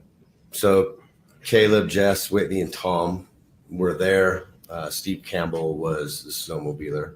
And If you I remember correctly, I asked People Tom with snowmobiles, specifically because I saw his so bad initials my in that log. Take it and But go not only did I look at down. Flagstaff, but Down. knowing that Bandana's a connecting run to Lady Morgan and Empire, we looked at those patrollers as well and asked them if anybody on the mountain that day recalls saying, "Are you okay?" to some people on Bandana, and we didn't get any affirmative response to that. Given your experience with managing patrollers and responding to various Yeah, that'd be- incidents, if there had been an If incident I where see someone your was unconscious schedule for a fun. long time, would you expect to have heard about it? Yes, most definitely. And would you expect those patrollers to remember it if you asked them a number of years later? Yes. And they did not. They did not. In this case. Okay. Even if the person wasn't necessarily injured, but wanted a ride or had an equipment problem, or if there was anything other than "No, I'm okay," it most likely would have ended up in this log. I see. And it does not. You've reviewed these and you don't Does see not. any. You don't see any indication of any such event. No. Okay. And do you know who Eric Christensen is? I think you mentioned him earlier. I do know who Eric Christensen is. And did you ever receive a report that he had yelled at Mr. Sanderson? I believe that was in one of the claims in the lawsuit, but never in our investigation. Okay, so you had heard about it in terms of claims in a lawsuit, but never aside from that. Never since, no. Got it. So there wasn't a patroller that said, "Hey, we need to respond to Mr. Christensen. He's not treating our customers properly." Right. In our investigation of all of our employees that were involved or could have been involved, that's never come up. That question that no one ever said yes, that there was yelling or even raised voices. And if that had been reported, how do you respond to those things? How do you, investigate an incident like that, maybe discipline employees? Yeah, I've been a leader and manager of employees for nearly 30 years now. And if any one of my employees verbally assaulted or guessed or yelled at them or behaved in any way that was inappropriate, we would definitely take action with that. And no action was taken against Mr. Christensen? No action was taken, no. And I understand. All right, you bitches, I'm back. Who's Correct, doing you're what no to my longer in kid? that patrol Who do I have to manager position, slap? Is that right? That's Holy right. crap. I was the ski Let me patrol get manager subscriber in only going here. 2017. I became the What a bunch director of of mountain assholes. operations. And in Who does that 2022, I'm the vice to a president of kid? mountain operations. Okay, so is it fair to say you're familiar with how Deer Valley responds to employees that have, that misbehave or that engage in behavior that is inappropriate towards guests? Yeah, fuck Yes, off, I'm bots. aware of that. Okay. Are you And telling me then what that about, bots are put you the aware of how Deer N-word Valley on your deals with stream? celebrities on the ski Why? slopes? Who makes bots like that? I am aware of how Deer Valley To the deals with window, celebrities to the on wall. the ski slopes. All you bitches crawl. And how is that? I'm Do here they now. treat them any differently than other people? No, we don't. There's no reason for Deer Valley to really. Deer Valley as a company and broadly tell our Feels employees personal, Valhalla. about when It was my celebrities are at Deer Valley. The only time in my 29 years or so at Deer Valley that I've known about celebrities is when we think there might be some disruption to our business, right? Like Don't fuck around with my paparazzi kid. or things of that nature. We can only heard think of that two part. That was instances in that time frame. All right, so everybody that fill me there in. was What did I miss? A reason why we Is would anything want some of our interesting? employees to know about celebrities being on the mountain. Is this guy from You know, Deer if it Mountain? was, heads of state or members of Congress or Ashley, sitting I'll check presidents or locals right now. past presidents, with security details, we're usually informed of Oh, those you got things, your shirt. but not That's celebrities. awesome. To your knowledge, did Deer Valley employees, executives, anyone involved with Deer Valley do anything to cover up the facts of this case to protect Gwyneth Paltrow? Absolutely not. And were you even aware that Ms. Paltrow was on the slopes that day? I wasn't aware of it until I read the instructor comments Aw. that just happened to mention that my student was Gwyneth Paltrow and was involved in a collision. Don't mess with my And kids. I I do recalled crazy that, things hey, when, Whitney was when on my an kids are getting accident messed with. a week or so ago, and there was somebody there that said the same thing. So that's when those two pieces came together for me. And does Deer Valley have any position on what occurred in terms of the collision, who hit who? Oh, it's my son. No, there's I love you, James. with the varying statements, I'll there's do your laundry different when you come home statements for the about weekend. what happened, and so we as a company don't have a position on who's at fault. Okay, that's all my questions. Thanks. Thank you, Mr. Egan. I saw the EMT. Did she have anything good to say? Did we learn anything new? That's my question.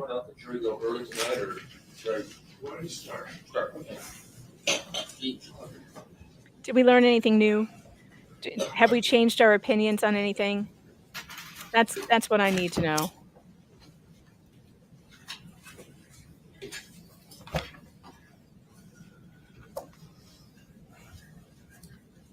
Yeah, there's no room here. I wish I could make room for Spawn to play cello in my little space here, but I'm wedged in between her bed and the wall, and there's no other place for me. We're going to redo this space soon. Mr. Fox said he was going to rearrange so I had more space. Danny does a little bit over this trial.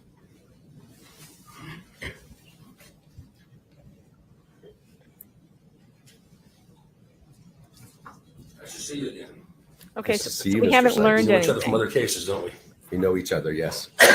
Excuse me. Oh, not more coughing. This Not- is the it's log. the coughing that was menace. referred to a minute ago, 26A. Can you see it there? I do. Raceland. Uh, Raceland 9000 says, I got busy working and suddenly noticed Megan sounding 9:58 younger. a.m. Skier assist. What was that next word? Can you read that? She's Well, going knowing out that it was on driving. Flagstaff Mountain Driving next, with I'm her going to say dad. it's Sidewinder. Okay. Sidewinder is a run there. Next one is 10:36. No way. I have to Lost tell her not to shake his hand. something boot. Is that right? It says lost boulder, bad boot. Yeah. Goes back to what I was saying a skier before. has a bad boot on, was it bandana? That would be lost boulder, bad boot. Okay, lost boulder, a bad boot, and that gets logged in, Correct. right? And a skier collision on bandana doesn't merit a login at, let's say, 11:55 a.m. A collision doesn't even mention get a mention. Yeah, that goes back to what I said before, that if it was equipment like bad boot or somebody needed an assist, like maybe they needed a ride down, it would get logged. I know, she's But my if mini people me. said I'm okay, it wouldn't. Okay, at 12:02 Who is p.m. coughing? now, Is Whitney Smith, it says Whitney, It doesn't sound like it's the attorney. Someone's coughing behind him. is, and a possible 1050 is a collision, right? Possible 1050 is an accident. An accident, okay. And bandana, okay? And she notes skier collision, disorientation. Correct. Now, you investigate these things for Deer Valley. Is it your position Oh boy. that maybe 7 minutes, just 7 minutes or so after that collision, he's disoriented, Oh, you've got to be but at the kidding me. time of the collision, he's not disoriented? Is that your He position? wasn't wearing his glasses or contacts. So he's blind in one eye and not wearing glasses or contacts like I don't have a position Incredible. on that. Well, take one. I mean, 5 or 7 minutes later, Whitney Smith, who has no skin in the game except she's employed by you, okay, notes disorientation on her report. And she noticed it later, by the way, as you noticed. Right. And you're trying to tell this jury Does she get that just irrationally 7 minutes angry before this individual wasn't disoriented? like me? Irrationally question angry there? at Yeah. small things. Are you trying to tell the jury that 7 minutes before Terry Sanderson wasn't disoriented when the other two guys stopped by, Your Honor, may we? who didn't log it? I wasn't trying to tell the Just jury. got a request. Yes. No, she's a very good driver. Unfortunately, she didn't pass her first driver's test because she got so anxious. Because for one, she doesn't like driving with strangers, and it was very bad luck. The very first thing that the instructor asked her to do was parallel park, and that was her thing she was the most anxious about. And as she was lining up to do it, a guy in a truck behind her, super impatient, and started like laying on the horn and swearing at her. And the instructor, instead of proceed, telling her to Mr. go around the Sykes. block, made her do the parking remember the while question? that guy was doing No. that at her. Okay? So she didn't do Are you well. telling this jury of And the now good she's men and scared to women retake the of test. Summit County But she drives very well. that maybe 5 to 7 minutes after this collision, She doesn't put up with crap. it's noted here, He has younger sister. I and assume by brother. Whitney Smith or someone noted it, that there was a collision and there was disorientation. That sounds And like that me. 5 to 7 minutes before that, there was no disorientation. Is that what you're saying? She gets it from the best. I'm not saying that. On this form at 12:04, Whitney said there was a skier collision and the person presented with disorientation. I don't know where you're getting the 5 to 7 minutes earlier. What are you referring to? Well, the accident was logged, the crash was logged at 11:55. Yeah, why do they make them do parallel parking anymore? By who? Cars drive themselves. Well, it's it's stupid. in one of the records. I think it was Eric Christensen. 11:55. You weren't aware of that? There's a time frame there. I know that at 12:02, Whitney was dispatched, and I don't see the screen anymore, but I believe it was 12:04. She was on scene. Well, I'm gonna Okay. put So this Chris Jansen as a said he was poll. on scene. Yeah, that was right. New 5 minutes poll. before then, and he didn't Yeah. notice disorientation. all right. Ellie, you're killing me. And you're no. Have you ever had a broken rib? Yes, It's pretty painful, isn't it? incredibly. Very painful, incredibly painful. Have you ever had 4 broken ribs? 4. No. Okay. Terry was diagnosed at the VA with 4 broken ribs the very next day. Okay? Now, is it reasonable, and you've had a long history in skiing and with New Deer old Valley. question. Long, illustrious history, right? Yes. Okay. Do you think that a man who just had 4 broken ribs, 4, okay, would tell a ski patrol guy who came by that he was okay? Why is he waving his arm? Is that reasonable to you? Yes, that's reasonable. I've 4 broken ribs. Very animated I've seen right that now. happen over Okay. and over again. Over and over again, people with 4 broken ribs tell a ski patrol that they're okay. Maybe not with 4 broken ribs, but quite frequently people say they're okay. They And want then to they're be. not. Okay.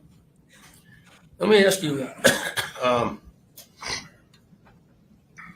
Is he denying that he told ski patrol he was okay?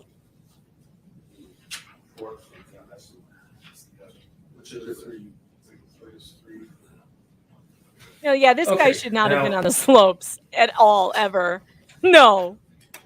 you didn't see the crash, did you? No, I did not. And you have no personal knowledge of how serious it was.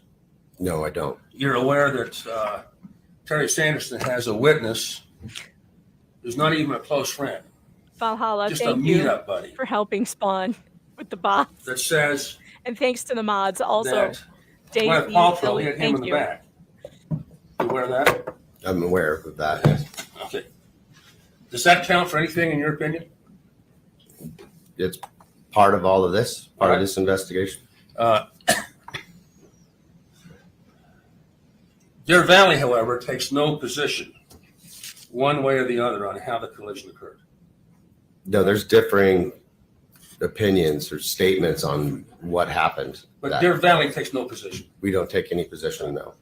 And you don't give celebrities any advantage. No. in these things. Okay, now, you aware that she paid almost $9,000 for 2 days of skiing? You aware of that? I believe I saw that somewhere in the records. I think it might be overly inflated, but somewhere in there. That doesn't Well, sound that's what she unreasonable. Now, that's a lot of money to pay for 2 days, isn't it? Valhalla, It's they saw that you Deer got a Valley wrench costs a lot of money. and they ran away terrified.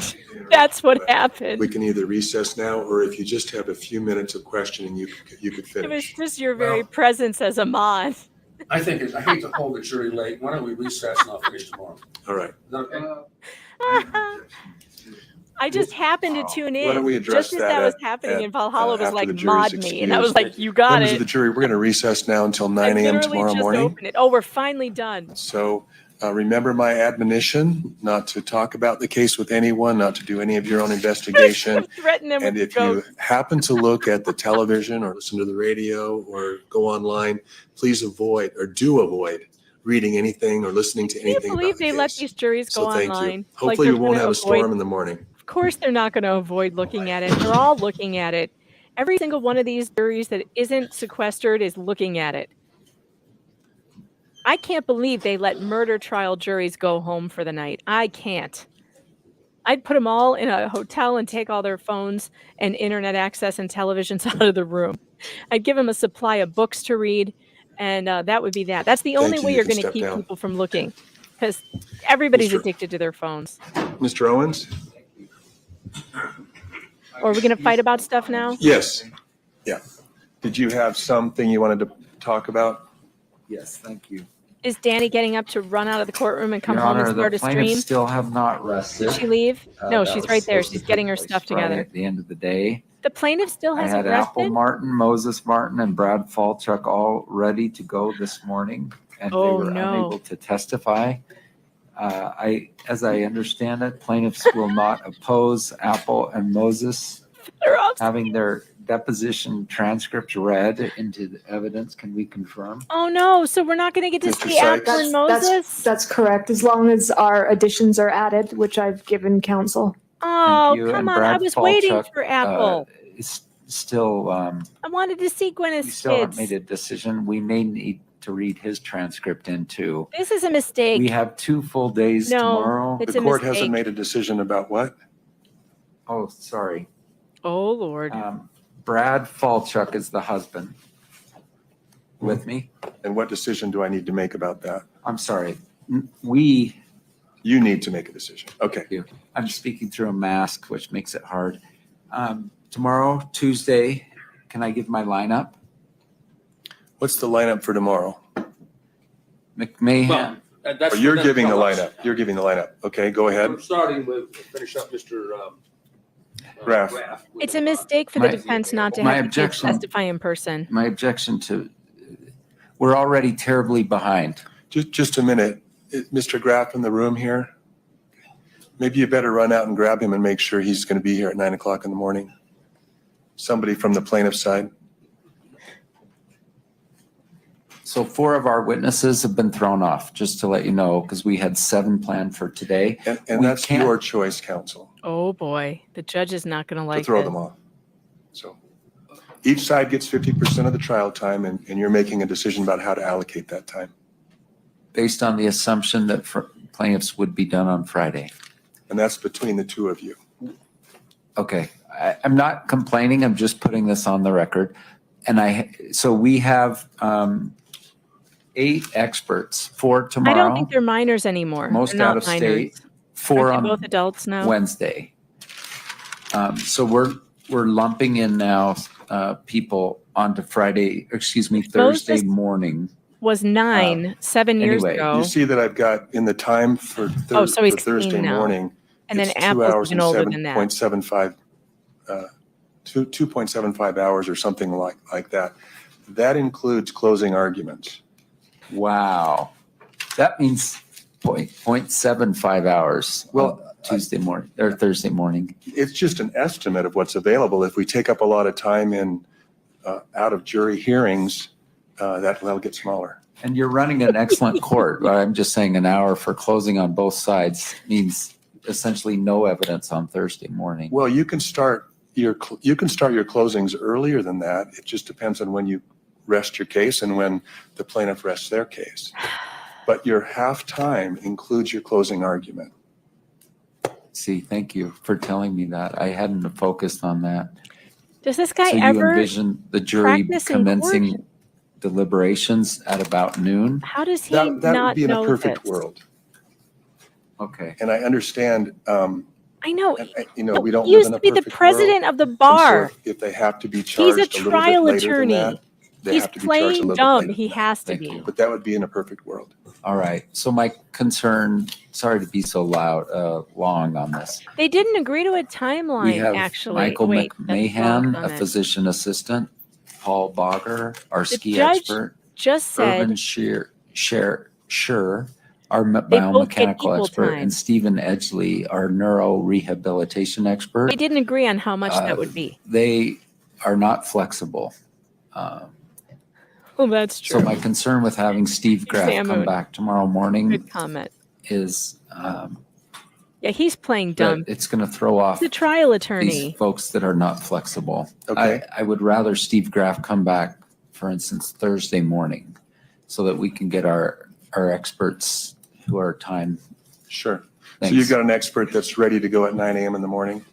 So Michael McMahon is actually not our expert, so I may have misspoken. He was the treating physician assistant at the Instacare. Sure. And he is, Ready at 9 a.m.? yes. Okay. All right. Well, Your Honor, I'll probably only have about 10 to 12 minutes to finish this up. Why I don't we, could wait, but I'd rather just get it done. I realize that, but we do have some professionals To finish what up? that we What- need to make what- some Why accommodation can't for. he And just so rest his case? why don't we wait with Mr. Graff's, How much longer do we have completing to Mr. Graff's testimony suffer until we can through fit the it in plaintiff's sometime a little case? bit later? Maybe later tomorrow, or if Good you want to God. schedule him for a specific time, we can do that as well. Steve Graff This has is such a flexibility to show cluster. up anytime. I don't know. I miss I Judge don't Penny. control Steve Graff. Judge Penny had a timer on her desk.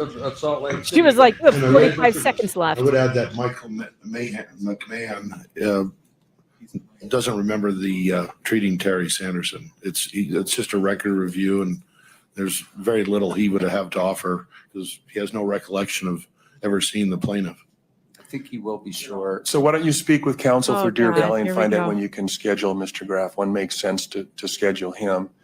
Can you give him Danny some does blocks get of up and time when scream. he could schedule that? That would Yes, be I fun. mean, So if we can hold She's them got to a 10 hand over her minutes, mouth trying we to can stop live with it. herself from screaming. In the What we morning, can- tomorrow morning? Yes. What we can't live with is it's 10 minutes and now it's 2 hours. Well, are you gonna do another 10 I agree. of Plaintiff's redirect? counsel sucks.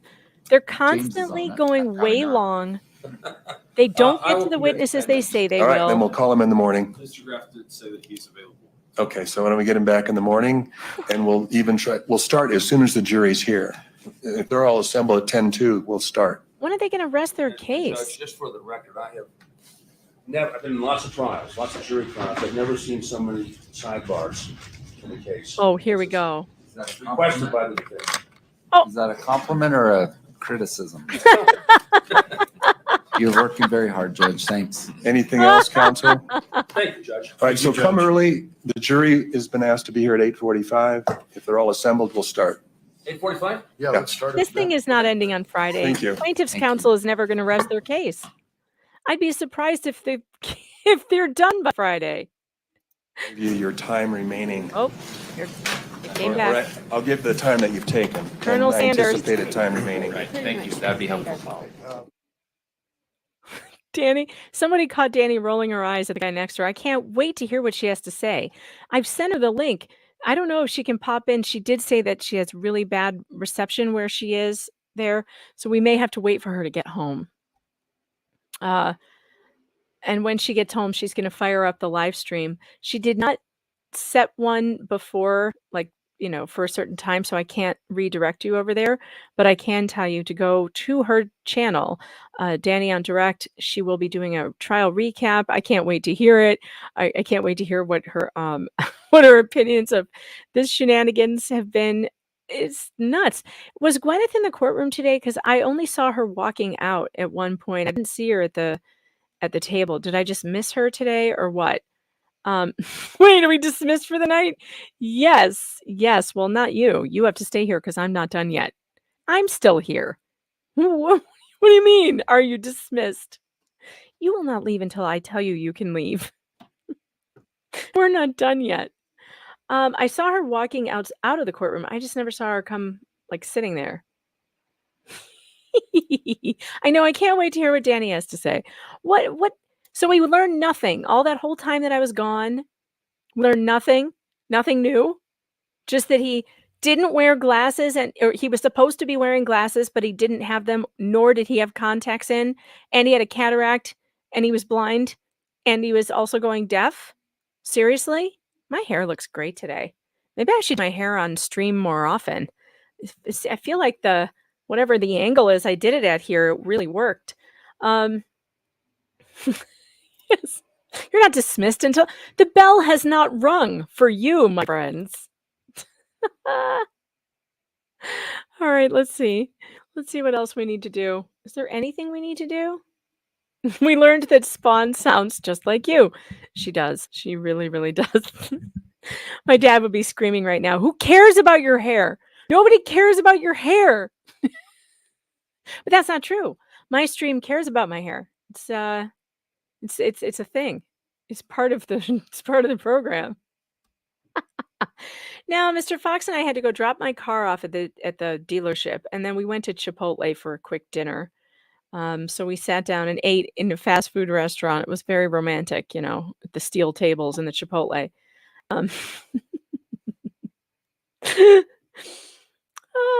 Valhalla, I only care about your hair a little, but you still care, even a little, even a little.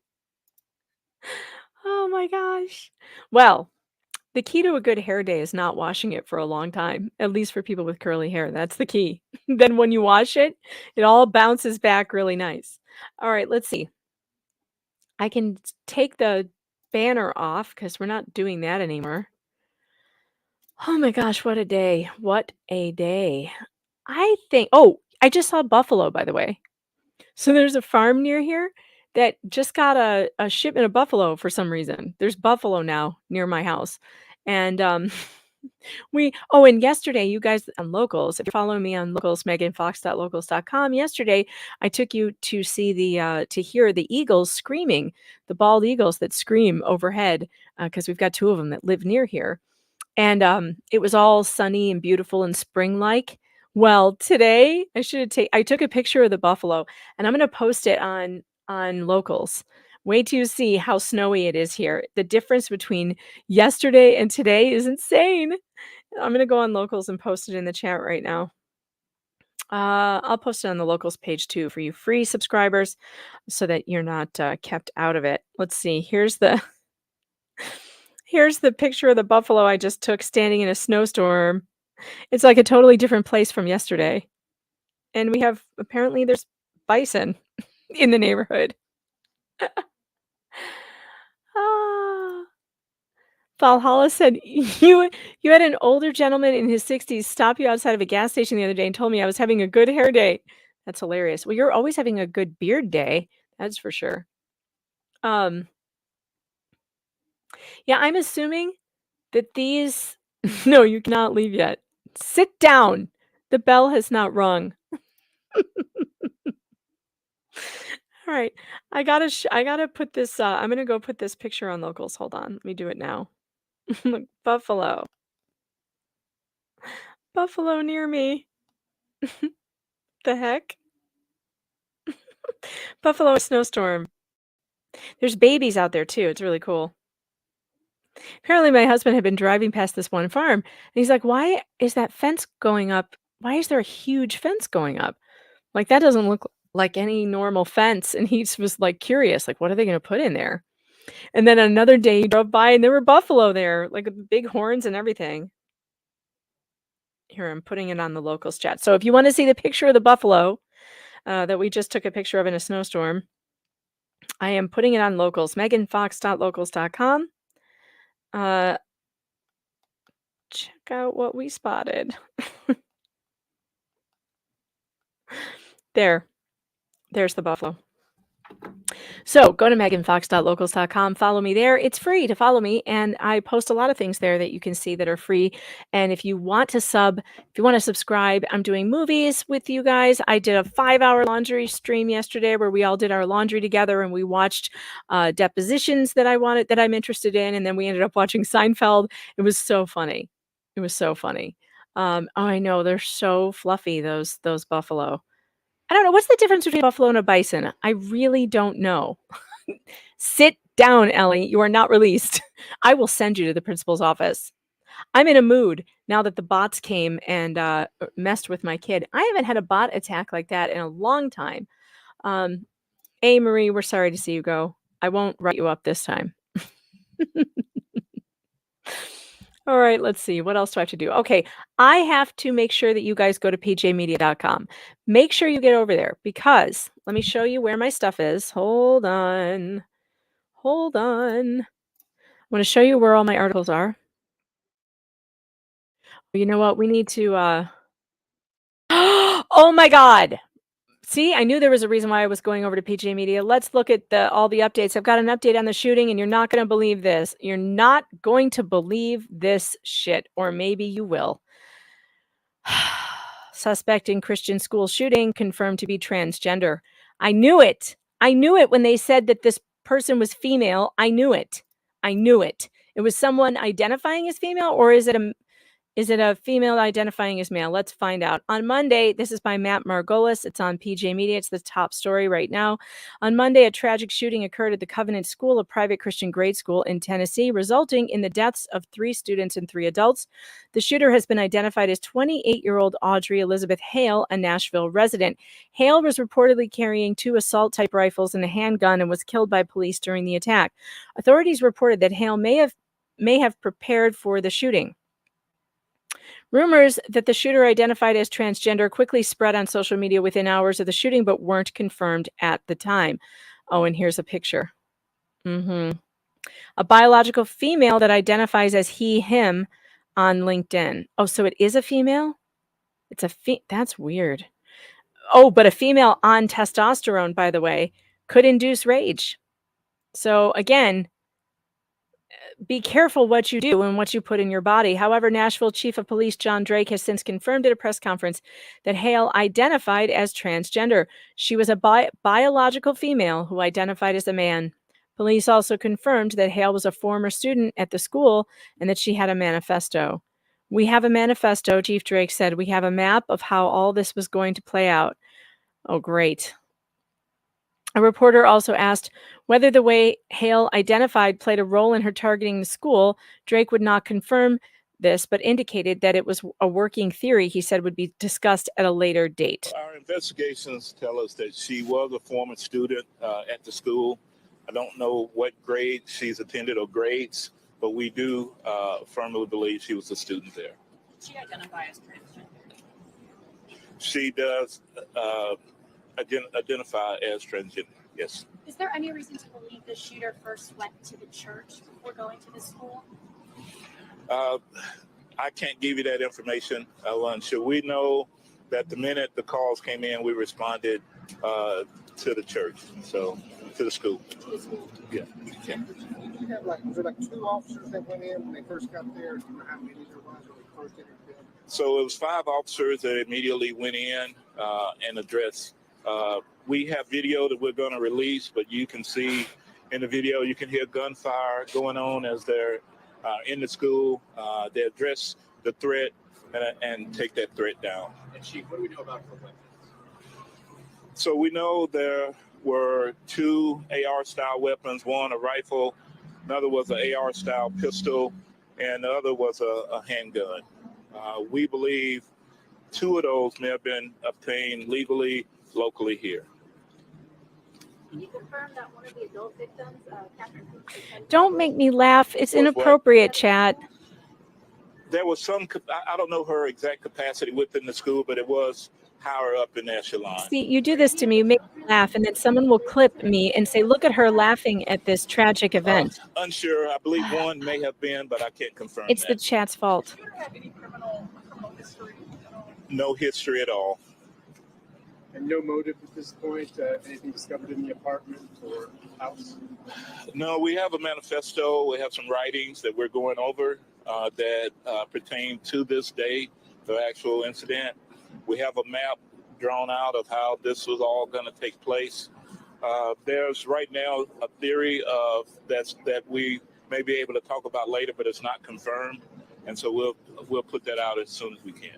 And Chief, is there any reason to believe that how she identifies I'm sorry, I'm not someone's mic over. I didn't hear you say that again, sir. Is there any reason to believe that how she identifies has any motive for targeting the school? We can give you that at a later time. There is some theory to that. We're investigating all the leads, and once we know exactly, we'll let you know. So was this a targeted attack? It was. Do we know about a history of mental man or woman? Don't know any history of mental illness at this time, but we are looking at that as the investigation is ongoing. And I'm sorry. Does she identify as a transgender man or woman? Woman. What? No, she identifies. Oh, look who's here. Danny. It was the only She's school here. that was- Can you So hear I'm me? not entirely sure how my signal is coming in, but I just met with the defendant or plaintiff's attorneys after the trial. Sorry, I have my retainer in too. That's okay. We can hear you Anyway, great. So I met. Oh well, great. So I met with the. Oh, I also James. As soon as I said that, you she goes said that out. you would adopt him if you need him. If he needs You that. did? So if ever You he needs told a new him? mother, I did. I said, hey, there's a nice woman if you ever need adoption. She's willing and ready. And he laughed and I'm anyway, gonna do his laundry and bring him a casserole. I want to do his laundry. It's so funny because like I didn't realize he has braces and I'm like, hi, sorry, I have my retainer in, and he goes, that's okay, I have braces, and we both look like we're 14 talking to each other. Anyway, nice guy, like really like him. And yeah, I do not like plaintiff's counsel. Bueller is great. Bueller's a nice attorney, professional, civil. But the fat cat who sits next to him, I can't remember his name, the one who was Sykes. blaring. Sykes, that's it. I do not care for him. All of the, in terms of like unprofessional demeanor towards one another, I think that's coming mostly from Sykes. Like his little side comments are not winning him any points with the jury. And his bombastic, oh, well, is that your position? Is this what you want? It's like, I saw 2 jurors like genuinely giggling at him and trying to like cover their mouths because they knew how overly verbose and dramatic it was, and it just He was didn't just come off waving his sincere. And he was waving his arms this last time. He was oh, like, it was absurd. What? What what It was was he doing? so I don't know what he was What? doing. I think he was trying to make a point, but he never got around to it. And I'm like, what point are you trying to make? And I love the dude. What was his name? The witness who was from Deer Valley, the Oh, yeah. Joff. Uh-huh. I love him. He cracks me up because he's so professional, but he still has that like that ski bum twang, right? He's like, yeah, like, we come up on him usually. And it's like, and I was giggling and it was fun. Like that last little bit was pretty interesting. But I am on my way home. I have a live stream at 7 and I'll talk more about my impressions and sort of what I saw and observed the jury doing. I'll tell you, this jury is like more expressive than I thought they would be. So when I came and I observed last Thursday, they were, like no one has that great of a poker face. But today it was like whatever, faces they were trying to hide are pretty much gone. And every time there's a sidebar, I thought it was interesting. I haven't seen a jury do this. Every time there's a break or a sidebar, they'll stand up and just start immediately chatting with each other and like rolling So their they're so eyes and done. shaking their heads. And oh yeah, they were done last week, I think. But especially today, I noticed it because, one of the other observers or people in the nosebleeds with me. What is it called? The galley. The gallery? The gallery. Gallery, not the galley. Not the galley. You don't want to go there. Anyway.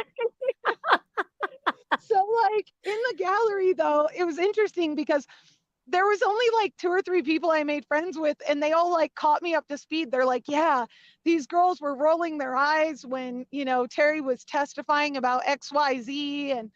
And I mean, to be fair, Terry's recollection is not, in my opinion, all that credible. It was too telenovela for me. And I it was feel like the really jury just, detailed, especially when he said he was airborne. We were like, what? You were flying? Could you explain? Are you Superman?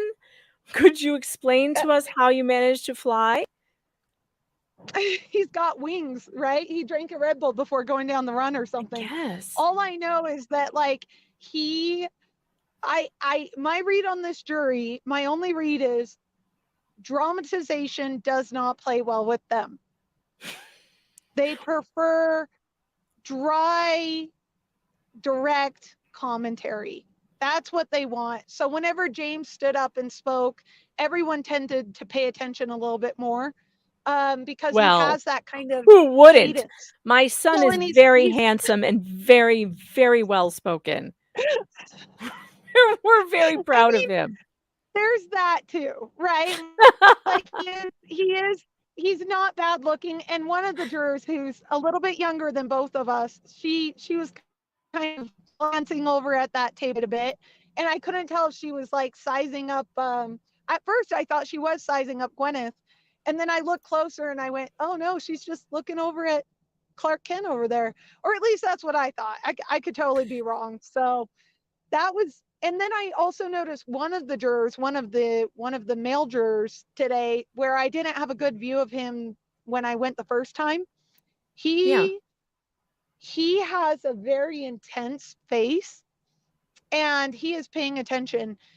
Earlier in the trial, not a lot of people were taking notes, I noticed. Today though, there was at least 3 or 4 jurors taking notes pretty intensely. They were listening intently, they were paying attention, they were engaged. So it may have been just because the defendant already testified and the plaintiff. And so now they're realizing, oh wait, we're wrapping up and I better start. Oh no, we lose her. Oh, you cut out there. Darn it. Danny, are you still there? I think she's traveling, so we may have lost her for a second.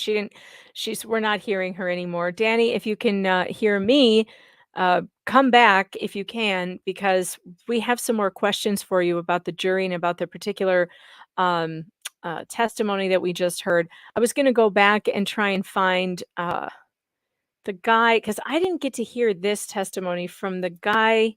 Was it this guy? Is he the one that works at Deer Valley?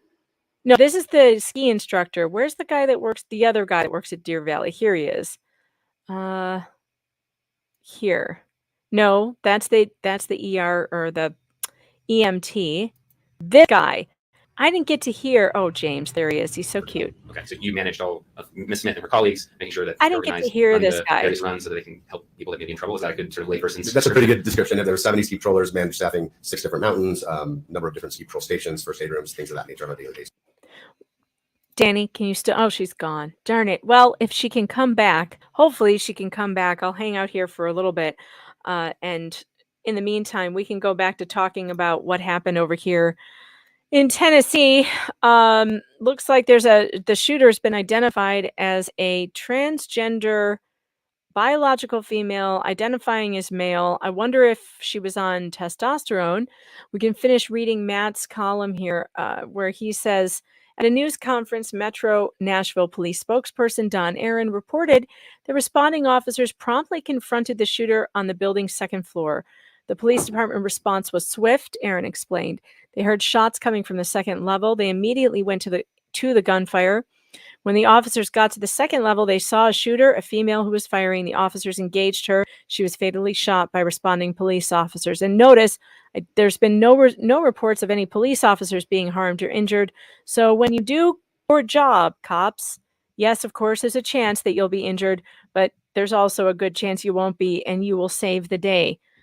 So those people and those officers in Uvalde, they should all lose their badges. I don't know if they've all been fired, but they should be, and they should be prosecuted for not engaging the shooter and allowing all of those children to be horrifically murdered. And they should be ashamed of themselves when parents were trying to throw themselves past the cop line and go into the building.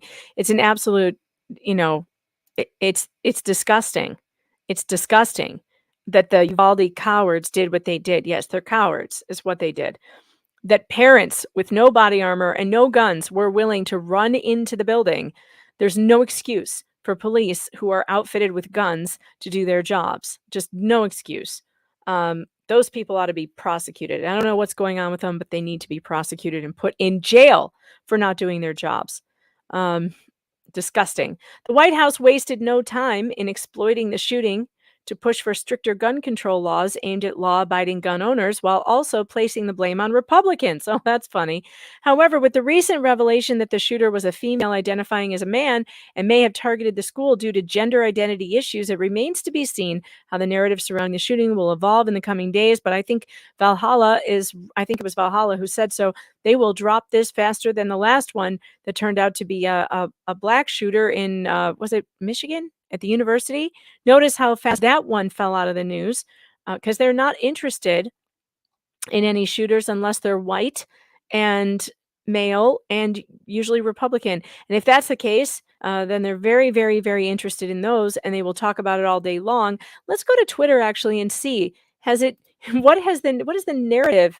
I know AR style. You heard that, did you, Winter Soldier? I heard it too, AR style. They just love saying that. And everyone thinks that AR stands for assault rifle. It doesn't. It stands for, I forget now. It's Army something, right? It's not assault rifle. That's not what AR stands for. It's the arm. I know it's something else. I'm going to Army Light. Army Light? Is that what it is? Wait. AR stands for Armalite. Yep, Armalite rifle. It's the company that developed it. It does not stand for assault rifle, which is what they always try and say. It stands for Armalite, which is a type of gun. I'm going to tell, come back if you can. I'm going to tell Danny to come back if she can. We lost her there. Okay. Let's go to Twitter because I want to see this. I want to see what's happening there. Let's look at Twitter and see Oh, look, suddenly Shooter is not trending anymore. Look at this. It's not trending anymore. Why is that? Ah, Danny's coming back. Yay. Hi, how are you? Good. Sorry I lost you. My battery died. So, yeah, Oh, I no. mean, I'm impressed that the jury is now taking notes. They seem to be very invested. I just don't like Sykes. I'm not a fan. And it's not just because he told me that he didn't vote for me. It's also just because he's uncivil to the other attorneys. And I understand being frustrated with the other attorneys, but he's just downright mean in ways that it's not necessary. Do you know what I mean? Yeah. Yeah, he's been really well, for one, here's something I wanted your opinion on. He really has been dragging out his case. He said he was going to call a certain number of witnesses last week. He was supposed to get to Gwyneth by, I think, Wednesday or Thursday. She didn't get on the stand until Friday. So he is basically just stomping all over the time that the defense thought they were going to have. And I think that Owens's complaint about, hey, wait, we had witnesses coming in. He said he was going to have this wrapped up by Friday, and now he's taken over our entire day. What? How come the judge is not sympathetic to that? Because if it were me, I would feel the same. I heard him say it in court last week. I would expect him to stick with it. Because dragging out these cases when it's 50-50 time and you have to use your time wisely, that's part of the trial strategy. Part of the issue the only issue I really have with the judge taking this approach is that he's not doing minutes by side. So you'll see this, or at least the only time I've seen the minutes by side is with like criminal cases. I've noticed that the judge is really, really adamant about keeping, or not in criminal cases, but in these high profile cases. So like Yeah, with like Johnny Judge Depp. Penny. Yeah, Judge Penny did it. She had Right. but although I was told that I think it was Law and Lumber said he'd been in her courtroom before. She always does that. She puts you on a clock, and your for clock her. is and your time is ticking. And she does it for both sides, and it's always even. You've got this amount of time, and that's it. Good for her. So with these kind of civil cases, though, it really, I think the judge would be more sympathetic to Owens if Owens had his shit together and actually organized his case better.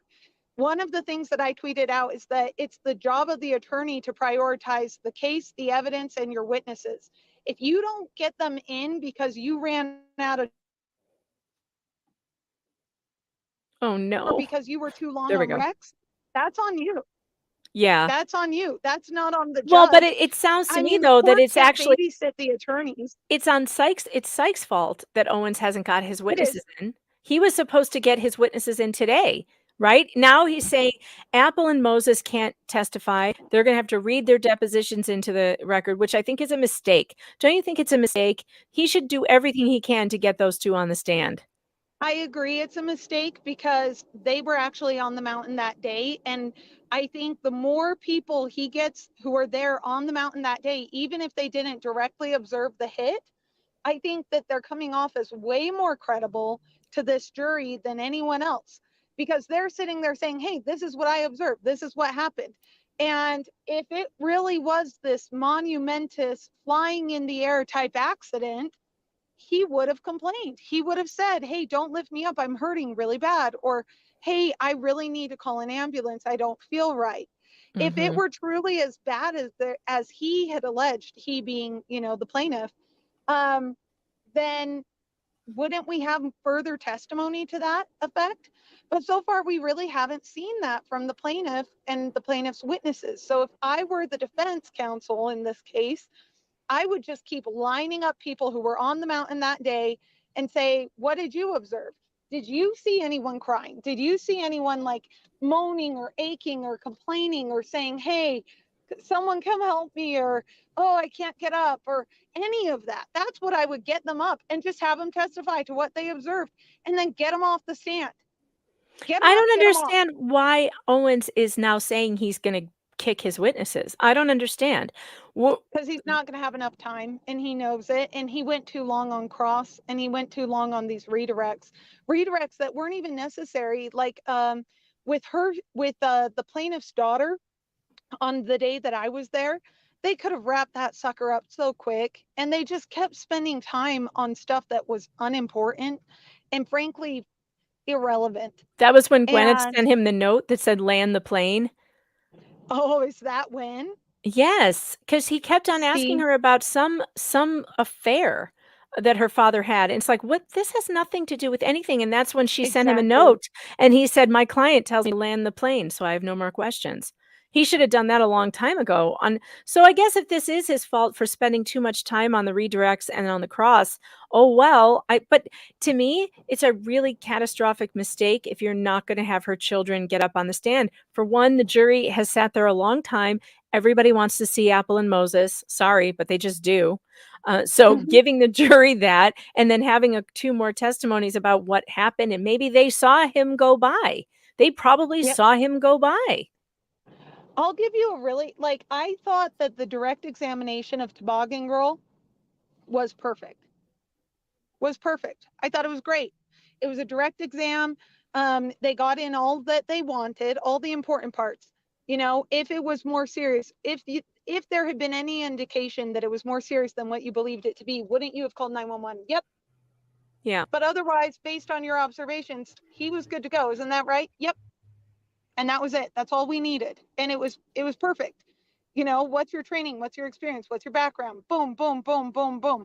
Bing, bada, boom, done. And that's all he had to do. And that's why I said, I think that the plaintiff's counsel would be served better. At this point, plaintiff's counsel really has run their clock, in my opinion, though, because they did go long on those directs. So if I were the judge in this case, I would say, look, you do get a cross, but it's going to be a limited cross because you went so long on redirects and on cross on these other witnesses that you had called. Yeah, they were your witnesses. Yes, that was your time. You had all the time you needed.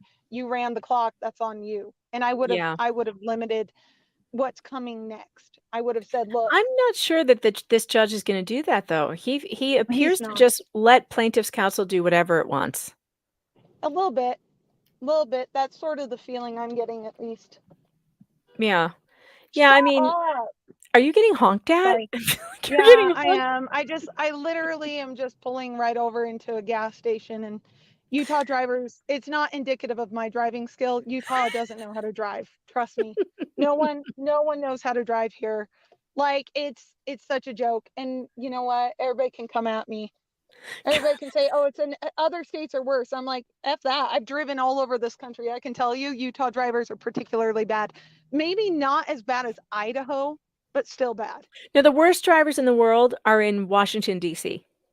The Oh, worst. actually, I take that back. You're absolutely right. DC probably has the worst. I would say They're so Vegas. bad. There are signs on the side of the road that say, "Caution, aggressive drivers."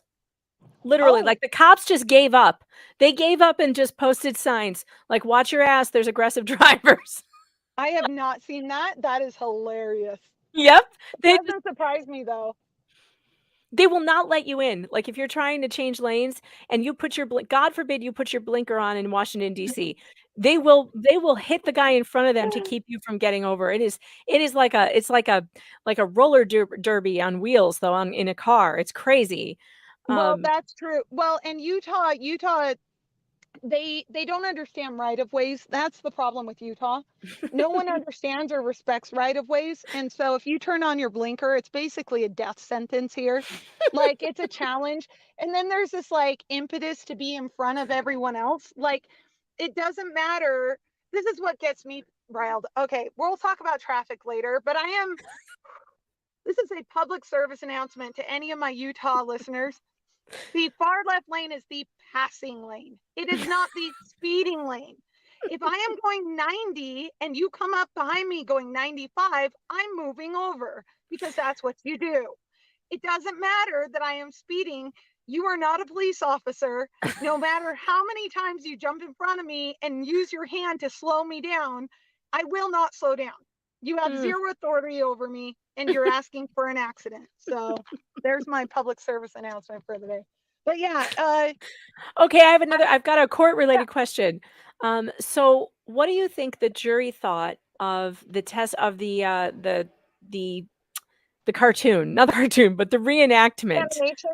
The reconstruction. The reconstruction. Joe Neerman was on with me earlier. He hated it. He was like, "This is so inappropriate. It's so prejudicial to the jury." That's all they're going to remember is this fictional, cartoon that they made of this thing, and think, he didn't like it. I liked it. I thought it was effective. This What is do you civil think? law, baby. You bring what you can. Demonstratives are great. If you don't like it, get your own demonstrative. No one's That's what stopping I them. said. I said, what stopped them from doing it? And he said, well, it's not fair that this costs a ton of money to make. And why should you have to spend all this money just because, you're in a lawsuit with Gwyneth Paltrow? But I think then Because don't you don't sue have a Gwyneth right. Paltrow. Because you don't have a right to these things. This is all a privilege. People don't understand. It is a privilege to sue. You're not entitled to sue. It really sucks, but that's just how it is.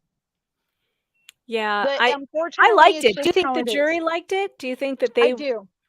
I thought it think was that they liked it. entertaining. It's entertaining and it helps keep focus. It helps, honestly, and that's the thing. This was brought in simply and only for demonstrative purposes. Okay. So what that means is it's not like this was what happened. The jury understands that. The jury understands this is simply being admitted to make his testimony make more sense to them.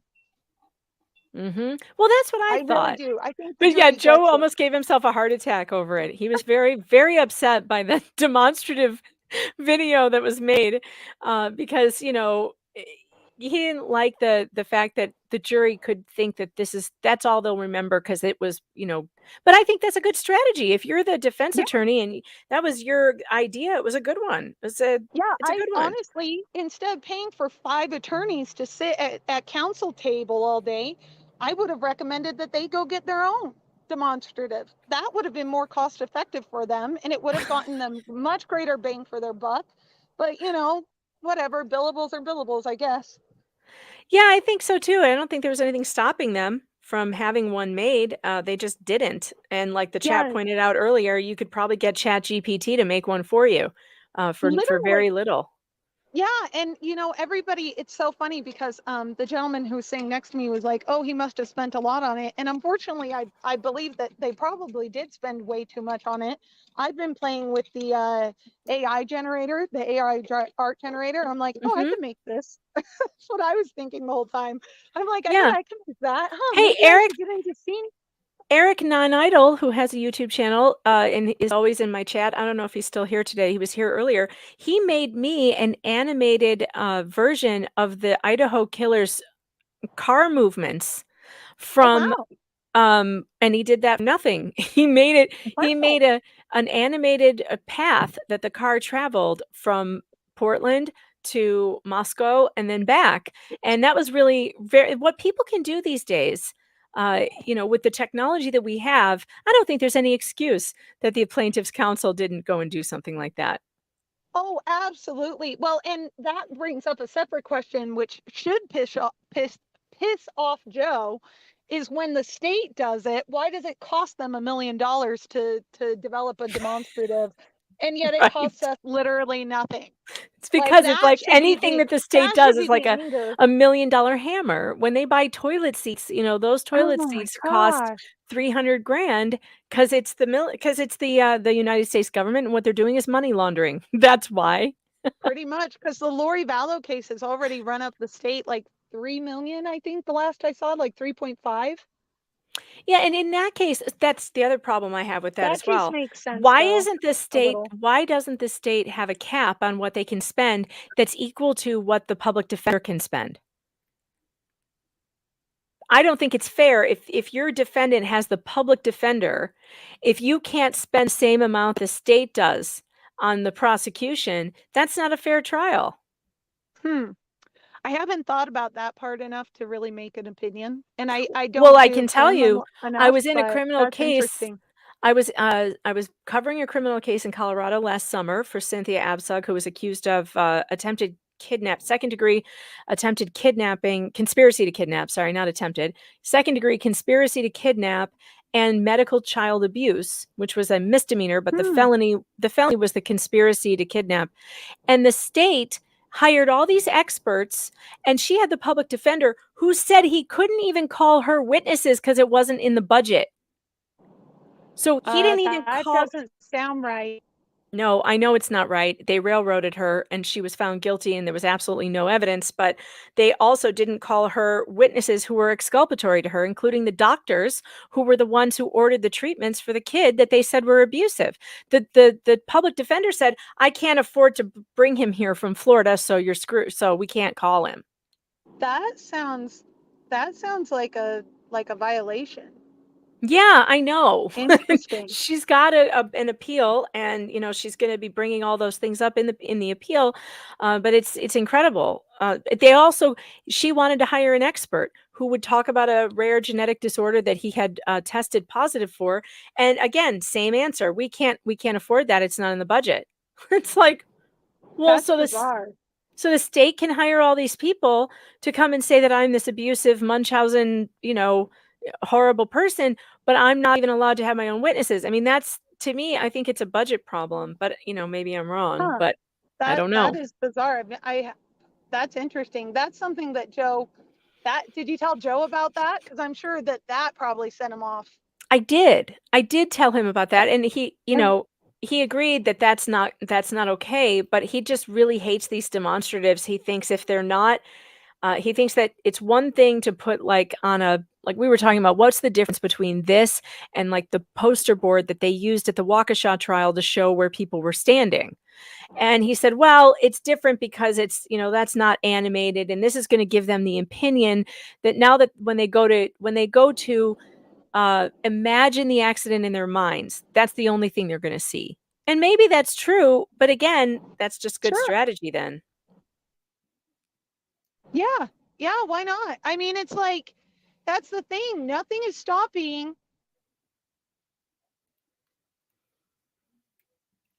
Nothing is stopping him except for a bad phone connection. Oh, Danny, sorry. Danny, you're still there, right? Yeah, I'm on my way home. I'm almost home. So yeah, and I have you on Bluetooth too. I'm just like yelling at my car.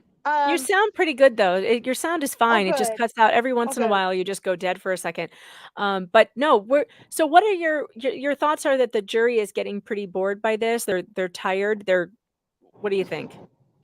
I think the jury is very anxious for this to wrap up.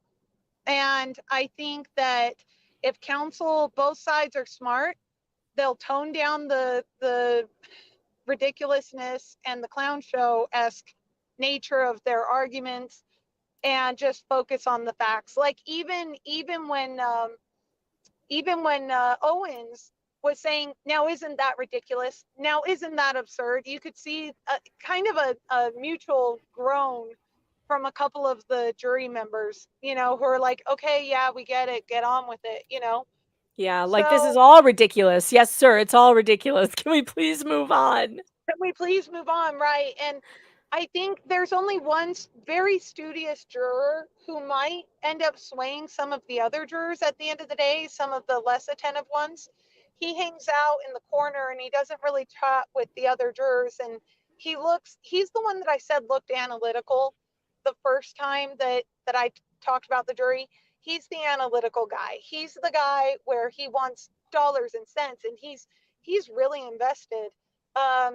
And everyone else is just kind of done. Like they're there, but they're not there, if that makes sense. Yeah, Like well, that's how we kind of feel. That's how we feel. lots of yawns, and the attacking the jury. Like I can't express enough how stupid that was. Like Sykes is not a small guy; he's a big guy, and he's like full palming the jury, right? Like as though he's like gonna be a bear and just like paw at him. It was a little absurd looking, and the jury definitely saw the absurdity of it because I could, like I said, I saw her like sitting there chuckling, like the girls were having a good laugh at it. So. Well, this is interesting. You're going to have a really good recap tonight, I'm sure. So you're going to go live at 7 p.m. and that's Mountain Time, correct? Yep, 1 hour from now. It'll give me just enough time to eat something and then hop on, do a live stream. It's going to be short tonight because I have my day job still. I still work my day job, so it's going to be a short one tonight, and then I'm going out of town, so I won't be providing any additional coverage until Thursday. So. All right. Well, that sounds good, and we will. I'll talk to you later. Maybe if you're I don't know. Are you going to be there tomorrow too? Are you going into court tomorrow? I won't, unfortunately. I have another case I have to deal with, like a actual client paying case. Sure. So I won't be, but my buddy with the striped shirt, he'll be there, and he asked me to ask if anyone was interested. He's looking for a ski partner. He's a nice guy out of Arizona. And he's looking there for you someone to go. ski with. Hey, He's look at this. looking for a ski buddy. We can set somebody up now. I mean, look at this. Look at a guy in It's real life magic. wants to meet somebody in real life. Did he say male or female, or does it matter? This is just for Female, skiing. definitely Female. female. Uh-huh. Definitely female. So there's a straight guy in court who wants Correct. to meet up with a woman to go skiing in Utah. Yes? Yep. Sounds He's good. a decent fella, and he wasn't elbowing me, unlike the lady to my right. Oh, anyway. Would that be the nose picker though? Was that the guy we saw picking his nose? I think it probably was the nose picker. It is okay. The air is really dry up there today, which is really Well. bizarre. Like everything itches. So I'm sure he was just Maybe he was itching. just itching. Maybe it wasn't really I a think he was pick. just Maybe he yeah, if was he was just digging for itching. gold, I think I would have noticed him digging for gold. So I can't say I saw it. It was the chat that saw it, and so I can't corroborate this story at all. Oh It might no. just be a nose itcher, not a nose picker. And really, ladies, if that's your threshold, your threshold is just way too high, okay? Way Like too high. Way too high. everybody Totally has to agree. pick once in a while. And here's the thing, chat. No need to go digging up the picking imagery, okay? Like this No, guy yeah, please needs don't. the guy does not need that, okay? His He's nose looking for is a ski fine. partner. He's looking for a nice ski partner, easy on the eyes, preferably, okay? Like, but I don't know if he's that picky. I'm sure he's a great guy. If you're interested, hit me up. I'll be the matchmaker. So Yeah, Danny can get you set together for, she'll get you together. You guys can go skiing and report back. And we might even yeah, have the first YouTube hookup. It'll be great. We'll figure it out. we'll make it happen. You and I, Megan, we're on it. All We're right, on it. much We're love, all about dear. making people happy. All right, have a good dinner. And 7 p.m. Everybody tune in to Danny on Direct. She'll be live at 7 p.m. Mountain Time. See you later, Danny. See ya. Bye. Bye. All right, I'm going to leave you with this, and then I'm going to get out of here. Look at this, guys. This is so funny, and I have to show this to you. Hold on.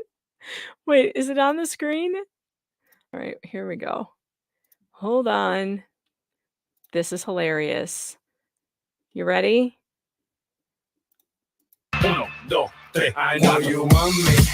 You know I want you. I know you want me. Uno, dos, tres. I know you. Who did this? This is hysterical. I love it. All right, everybody. You have a fantastic rest of your night. I will see you tomorrow. I don't know if I'm going to be streaming or not. It depends on how much I get done tonight for work. And if I get enough done tonight, then yes, I will be back and we will stream this trial some more. But you know me, I like to do it late so I can go and we can speed it up a little. All right, everybody. Good night.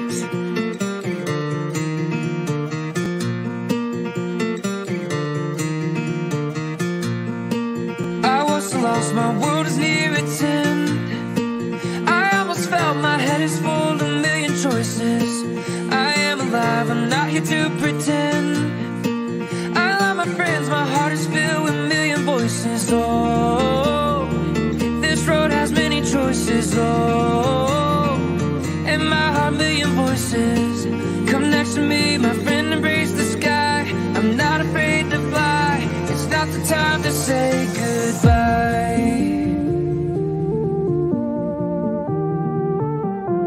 I don't wanna say goodbye.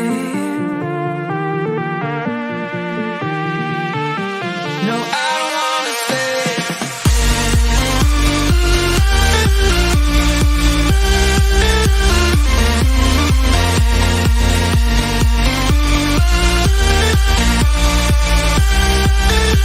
No, I don't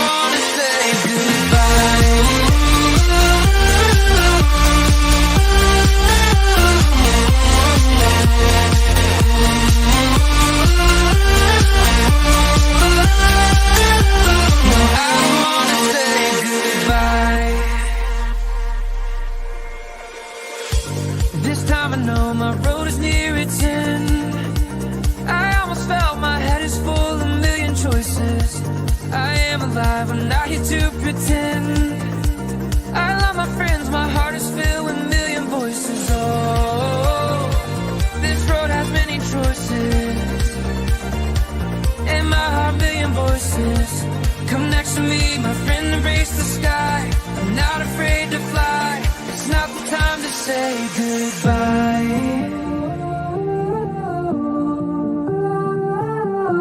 I don't wanna say goodbye. No, I don't wanna stay.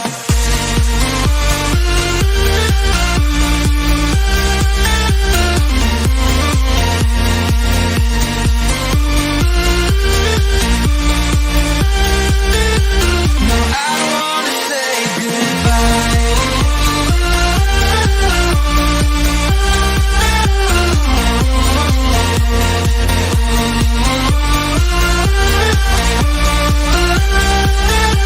No, I don't wanna say goodbye. So I take it that Johnny's you've seen problem is he Cameron should John's come bedroom storming before. in there with Yeah. a string of Do you garlic recall what and he some went holy into, water. Mr. Debson, cross, as a far as crucifix asking on you? May the Do you power of recall, Christ or no, compel you. No, I don't. You realized his house was infested with succubuses. And There's a photo here with you of what it, yes. Do you recall what it was there Succuloters. when you arrived in the afternoon? I don't remember seeing it now. So while she No wonder he said drown her before you burn her. oh my god. You- Your next witness? Now I know Witness why here he wanted to known drown as her. Glacis, and that Next is witness also lives in by Romania. video. Is that correct? That begins with Miss Vasquez.